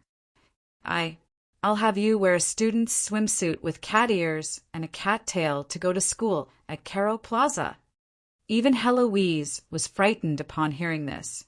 It would seem that even she didn't expect that I would be so shameless as to actually think of such a method to threaten her. You really do have wild desires towards me. You're actually able to think of such a perverted way to play with me, and you still refuse to admit that you're a Lilicon. All right then. It would seem that I was making things worse. She was actually so frightened that she directly transformed into a black cat. Seeing such a rare scene, I got quite playful. I really wanted to tease her again. Do you think that I can't do anything to you just because you've transformed into a black cat? Have you forgotten that Beifong is also in this dimension? All right then, this name seemed to contain an infinite amount of magic. Heloise instantly transformed back into a young girl and kept shaking her head. Don't turn me into a cat. Lock me up together with that super pervert. As long as you don't do that, I'll listen to everything you say. That day. Woo! It would seem that Heloise had a deep impression of what happened when she first left the underground. Now, she was actually frightened by a name to the point of self-destructing. While I had a handle on how to make her admit defeat, I couldn't help but sigh. To be able to frighten Heloise to such an extent, from a certain standpoint, the name Beifong. Her alt already had a deterrence that far surpassed his own strength. And looking at the current Heloise, I couldn't help but sigh. The mind would affect the physical body, and the physical body would similarly affect the mind. After Heloise regained her life, she was affected by her younger physical body. Recently, she had become much more emotional and would often do some foolish things. This was a good thing for her. Although she had been acting foolishly quite a few times recently, at the very least, she had become more human. But right now, I could only hope that her magic skills wouldn't decline along with her physical body. All right, then help me. I'm afraid that only you can deal with this matter. I indeed needed Heloise's help, and I couldn't afford to make any mistakes. I also needed to make her do her best. Making her obediently help me had caused me to lose quite a few brain cells. Currently, the area around the elemental throne, which was one of the main battlefields, had been cleared out. It had now become a forbidden area patrolled by the public security team. The reason for this was the 7 Calabash brothers who were sleeping soundly in the center of the forbidden area. They were sprawled out on the ground, and their snores were as loud as thunder. As they were true calamities, nobody wanted to see them suddenly wake up. Obviously, having them sleep forever would be the safest method. However, I had promised Renee that I would help her think of a way to see if I could borrow the power of these evil children of the earth. That's impossible. Let's not even talk about whether or not it's possible to summon them to the mortal plane. Nor do we need to consider the tremendous price required to summon existences of this level. As long as they appear in the mortal plane, you'll instantly be in big trouble. Heloise instantly rejected my insane idea of borrowing the power of the divine sins of the earth. However, I was unmoved. I knew what she meant from the very start, but I had other plans. A complete summoning is definitely impossible. But what about a partial summoning? A partial summoning? What's that? I've never heard of such a thing before. What kind of nonsense are you spouting? For Heloise, who had the reputation of being the omniscient, to admit that she didn't know anything, this concept of partial summoning was probably an unheard of topic even in the entirety of Aichi. A summoning is a connection between two individuals. Either the summoning fails, or the entire body passes over.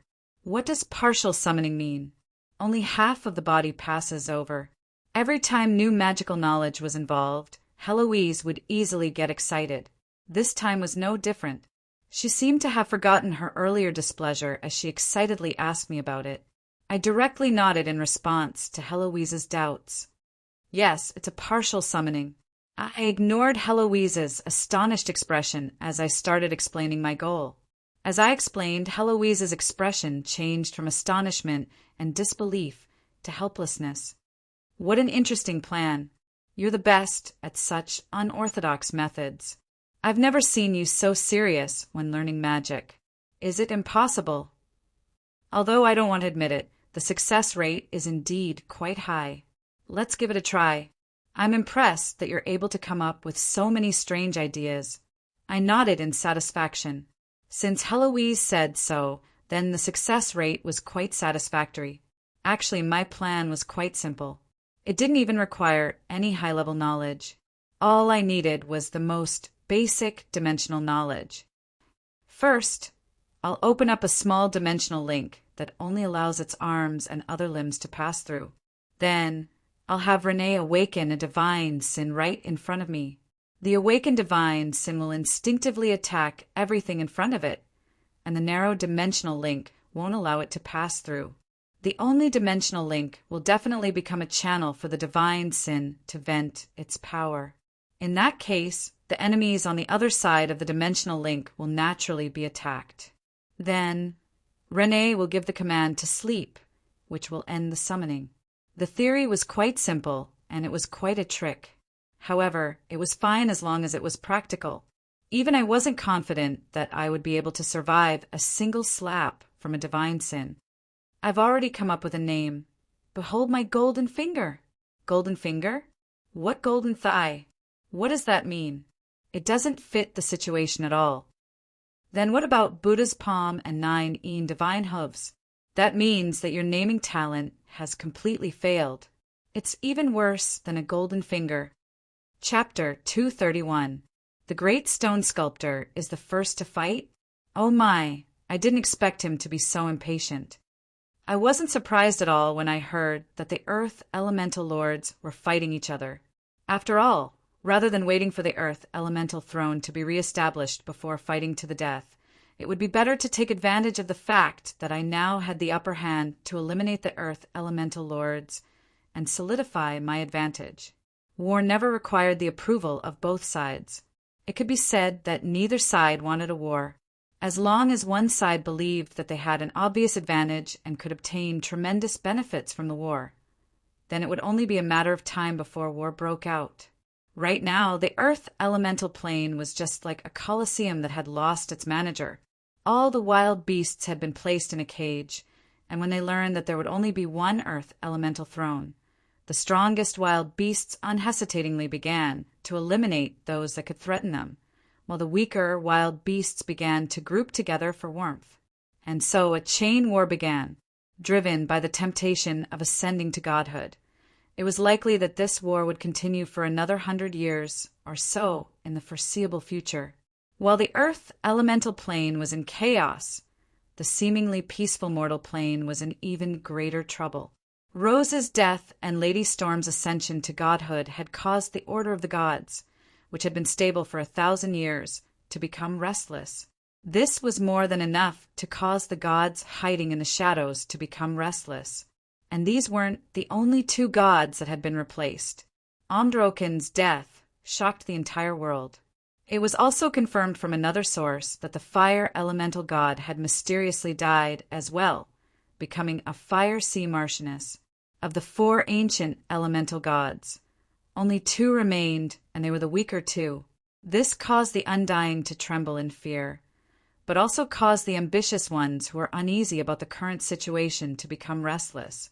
And this wasn't even the recent Best Newcomer title. This honor had obviously been taken by Wumians.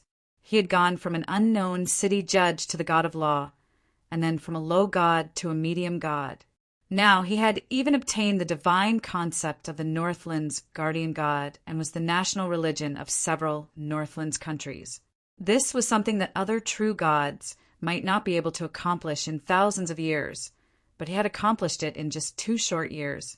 It was impossible to describe him as an epic legend. A single successful pioneer would definitely bring about countless imitators, undying individuals who attempted to ascend to godhood, as well as the ancient gods who were gradually being forgotten in history, would have to take action if they didn't want to miss out on this once-in-a-lifetime opportunity. They took in some barbarian tribes, awakened their own clans from their slumber, or simply changed their clothes and mounted their horses themselves. In the past month, the news of the third kind of contact had surpassed the news of the past 10 years. The various kinds of border conflicts had reached the sum of the past 30 years. Flame ogres have appeared in the AMU mountains. They seem to be the descendants of the ancient ogres. They have attacked the AMU mountain hunters and seem to treat the AMU territory as their territory, as it's said that they have the characteristics of both living and elemental creatures. They're quite powerful. A strange creature has appeared along the Casolin coastline. It looks like an octopus that walks upright. They're using extremely strange engineering tools and soul magic. They've enslaved the local humans as laborers and have begun constructing their own arc-shaped sky tower. The Kingdom of the Elves in the Southwest Mountains has announced that they're establishing a united kingdom. They've already begun expelling the humans within and around their borders. The elven gods are still remaining silent, but without their permission, such a thing would never happen. The human kingdoms in the east have already cut off all trade with the other countries. They're actually expelling the envoys of the other countries. I've expected this day ever since they started believing in that strange voodoo religion over 100 years ago. Sooner or later, they'll become something that's neither human nor ghost. A new type of subhuman has appeared in the Amon Plains. They look like young humans, but they're not even half as tall as humans. They have beastly ears and are extremely adept at taming wild beasts. That's not important. The most important thing is that they're all incredibly cute. They're basically a paradise for lollicons. Quite a few members of the Gentleman Alliance were willing to volunteer themselves to investigate, but in order to avoid causing conflicts between species, not a single one of them was approved. A storm is brewing. Even the stupidest person would sigh when they saw the series of war warnings. After the outpost battle, which was regarded as a precursor to war, was over, it would naturally be an eventful period before a storm. But the only thing worth celebrating was that the Northlands, which had just experienced the flames of war, was now abnormally calm.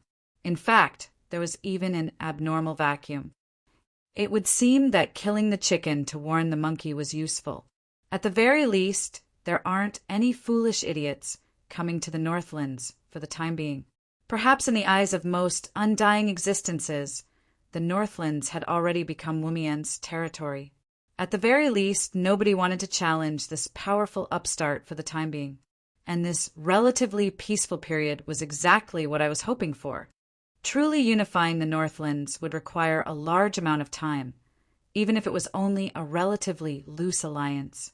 But simply being passive wasn't an option either. This was just like playing chess. No matter how well one handled one corner of the chessboard, if one lost the overall situation, there would be nothing they could do. Using my country's name or my personal name to interfere will cause a lot of trouble. If Wumian's interferes, it's even more likely that the gods will gang up on me. A neutral identity is the best. Perhaps that absolute gentleman alliance mercenary group will come in handy. It would seem that I'll need to have a good chat with Beifong. After thinking about it for a moment, I realized that this mercenary group that I created on a whim was probably the most suitable identity for me to travel around the entire continent. Although the Gentleman Alliance had an excellent relationship with Donglan, Beifong, and the others had worked hard to establish the mercenary group as an independent organization from the very start. It could be said that the mercenary group was an official organization, but it didn't have an official background. Such a mercenary group would have the possibility of operating across borders, and it would be the most suitable identity for me to act in. If you didn't mention it, I would have forgotten that I'm still the nominal leader of that mercenary group. Yep, it would seem that there are many tricks I can play with. Actually, only after I returned to the mortal plane did I learn that that mercenary group that seemed like a joke had long since become the #1 mercenary group in the entire continent. Those bastards used my name to buy horses and soldiers, and all the government officials had to give me face. Perhaps in the eyes of outsiders, this mercenary group had become my Roland's private army. Of course, this was doubtlessly something that any ruler would be afraid of. There were plenty of examples of mercenary kings becoming kings and emperors in history. However, Donglan's special internal relationships, especially my miraculous relationship with Renee, made most people happy to see this mercenary group expand. In fact, they even viewed this mercenary group as a supplement to the government's military. There would always be a limit to the government's military. In this generation where the strong were king, it was always necessary to have the strength to protect oneself. Mercenary groups had always been popular, but the result of the lack of restrictions was that some mercenary groups would normally be mercenaries, but when they didn't have any work to do, they would become bandits. If a mercenary group needed to transport some precious goods, they would have to be careful that they would become bandits midway. If a certain place's reputation was bad, they could simply switch to another location. In this world of endless fighting, those with strength would never be unable to make a living. But compared to other mercenary groups that were on the run, the Gentleman Alliance's reputation among the commoners was excellent. Although their fees are rather high, they're quite strong and have a good reputation. Although their members are a little strange, they're all good people. Even though there are some complaints about their strange temperaments and personal style, there are currently 0 complaints about their professional ethics. The people who entrust mercenary missions to them have generally given them high evaluations. This was the Mercenary Guild's evaluation, which added even more credibility to the Gentleman Alliance. Yeah, that uncle voluntarily helped me find a kitten, and he didn't even take my pocket money. He wanted me to hug a doll and smile at them as commission. They always had lollipops in their pockets. How nice. This was a subtle comment from a certain lowly, and the expressions of the people who heard this were even more subtle. Most of the rookies at the bottom level are local soldiers and retired veterans. Many of the middle and high-level members are well-known, powerful individuals in the continent, and they're even heroes of this war against the Beastmen. Most importantly, the leader of this mercenary group is actually His Highness Roland. Even if such a mercenary group is a little expensive, it's still reassuring. But there's also a rumor that the members who join the mercenary group will become stranger and stranger. It must be a rumor created by those jealous people. With their reputation, strength, official guarantee, and local acquaintances, in addition to the countless number of mission orders, and most importantly, their outstanding achievements in the war against the Beastmen, it would be strange if such a mercenary group didn't become a big deal. And so, with the #1 person in the mercenary group, me, not doing anything, and the #2 person in the mercenary group, Beifong, running amok, Beifong went off to do his own things. This strange mercenary group actually operated on its own and became bigger and bigger. Now it's the #1 mercenary group in the Northlands. Deeply trusted by the people, and unknowingly it became a faction that no one could ignore. And in the distant Northlands, what Roland wanted to do was already on the way. From a certain standpoint, it was no wonder that Eliza was the successor that he had prepared for himself. After gathering all this information, she unhesitatingly sent out a large number of spies. In fact, at her request, the Gentlemen's Alliance mercenary group began to establish branches in other countries, and the Church of Law's judges also began their journey. It's definitely not advisable to keep our doors closed and wait for news. Right now, we need a large amount of information. The more, the better, especially regarding the undead and the Bardi Empire. Actually, there were some things that she didn't have time to report to Roland yet. Among all the messy information, there was one piece of information that attracted Eliza's attention. The Bardi Empire discovered a gigantic skeletal door made of bones. According to the records, it seems to be a dimensional door to the undead plane. and it said that this dimensional door has already existed for a year and a half. This information was only hearsay, but Eliza treated it with great importance. While the other countries were still treating the undead calamity as a joke, she had already sent out her own spies. Combined with the recent abnormal movements in the Bardi Empire, if this information is confirmed to be true, and if that dimensional door really does exist, or if it's been coexisting peacefully with the Bardi Empire for more than a year, then there are some things that I really need to reconsider. But before she could finish giving out orders, a new order interrupted all her plans. Celebration? At this time, did Roland get sick again? That's right. This was a letter that had come from another plane. It explained in detail that on the last Sunday of winter, there would be a celebration called the Day of Peace Celebration. The letter even mentioned some of the planned activities, such as organizing a traveling circus, military parades, hunting at the end of winter, and inviting various countries' ambassadors to organize a cocktail party. And it just so happens that there's less than a month left. How are we supposed to make it in time? We haven't even solved our long-term food problem, and we still need to arrange such an extravagant celebration?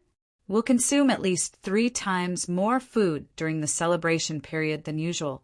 Just the missed alliances, diplomatic and business negotiations had already caused the administrative officials in Donglan to be overloaded.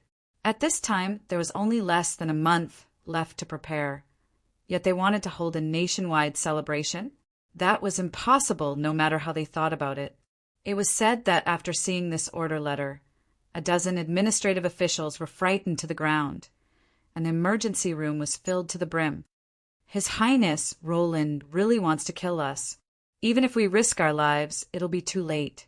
This had already become a private complaint, but some people suppressed all the complaints and worked overtime to come up with a task list, forcing the publicity to be done. Sister Kelly, there's no need to go along with that guy's nonsense. There's no way we can make it in time. That's right, as the head female official of the royal palace. Kelly was actually the #1 civil official in the Donglan Royal Palace. She was the only one who could forcefully carry out the celebration based on her long-standing reputation. But when she saw so many staff members frowning in distress, even Eliza couldn't stand it anymore. And so, she decided to discuss it with Kelly. Kelly suddenly chuckled when she heard this. You still don't understand Roland. It's fine if others are messing around because of him, but you're actually thinking the same? That'll make him really sad. Eliza was rather confused. Was there something strange about this sudden celebration? Look, this might seem like messing around, but it's actually the most important thing right now. Organizing the winter hunting competition was our original goal. If spring arrived, the starving beasts would automatically disperse, which would be quite troublesome to deal with. But now that the war is over, it's quite obvious that the soldiers and commoners are tired of war. Openly using the army might not be a good thing. If we organize a competition like the winter hunting competition, it'll be quite easy to motivate everyone. Then what about inviting important officials from various countries to attend a banquet and organizing a military parade? The problem of food reserves hasn't even been fundamentally solved yet. Isn't it a bit too much to be extravagant and wasteful now? Kelly shook her head. Smoke swirled around her as she lightly stroked her hair. She seemed to be secretly laughing, as if she was sighing. Her eyes were filled with an indescribable mature charm. When I first saw it, I was a little puzzled as well. But after thinking about it carefully, this is actually a great way to solve short-term diplomatic and trade problems. It seems that even if he didn't participate in it personally, little Roland has always been thinking about this problem. What? How is that possible? Rather than calling it a question, it would be more accurate to call it an expression of accumulated resentment. It seemed that Eliza had accumulated enough resentment. Look, inviting important officials from various countries to organize a celebration banquet is undoubtedly a great opportunity to solve our diplomatic problems. And the military parade is the most appropriate occasion to let them see our new army types and new war machines. You mean? Arms trade? This time, Eliza really fell into deep thought. Although it was called voluntary military assistance, it was actually an arms trade with a clearly marked price. It was a task that had been planned long ago, and it was also a trump card to solve the future food shortage before the new crops had a stable supply. According to the original plan, they would send out middlemen to promote the goods after next spring. But after thinking about it for a while, there were constant disturbances, and all countries were actively preparing for war. If Donglan organized a military parade and arms exhibition, there would definitely be a lot of high-ranking officials and nobles. At that time, it would be a seller's market, and it would be profitable to quote any price they wanted. Thinking about this, Eliza came to a sudden realization. She looked at Kelly with a complicated gaze. From a certain perspective, this sister, Kelly, actually knew Roland better than her, his girlfriend. This made her a little jealous. That circus and float parade are just nonsense, right? However, Kelly shook her head. In her mind, that was the highlight of this celebration. Actually, when I saw this, I also thought it was nonsense. But thinking about it carefully, it was our negligence. There are some things that Roland saw, but we didn't. As she spoke, Kelly walked to the window and opened it. Outside, there was a prosperous scene. The old city area was being renovated, the new city area was being built, next year's planting plan, and the military reorganization plan. The people coming and going were all busy for their own reasons. Although most of them looked tired, they were in good spirits. Too many things have happened in this period of time. Although everyone is working hard for the future, the 10 strings will eventually snap. There are still so many things to do next year, and it will be even busier. If there is an end to the year's celebration, everyone can celebrate and relax for a few days. It can also be considered as a spiritual end to this turbulent year. Eliza thought for a moment and nodded. I'm afraid that Roland has another intention. Actually, the Red Hunting Hounds also worked as a circus in Sulphur Mountain City.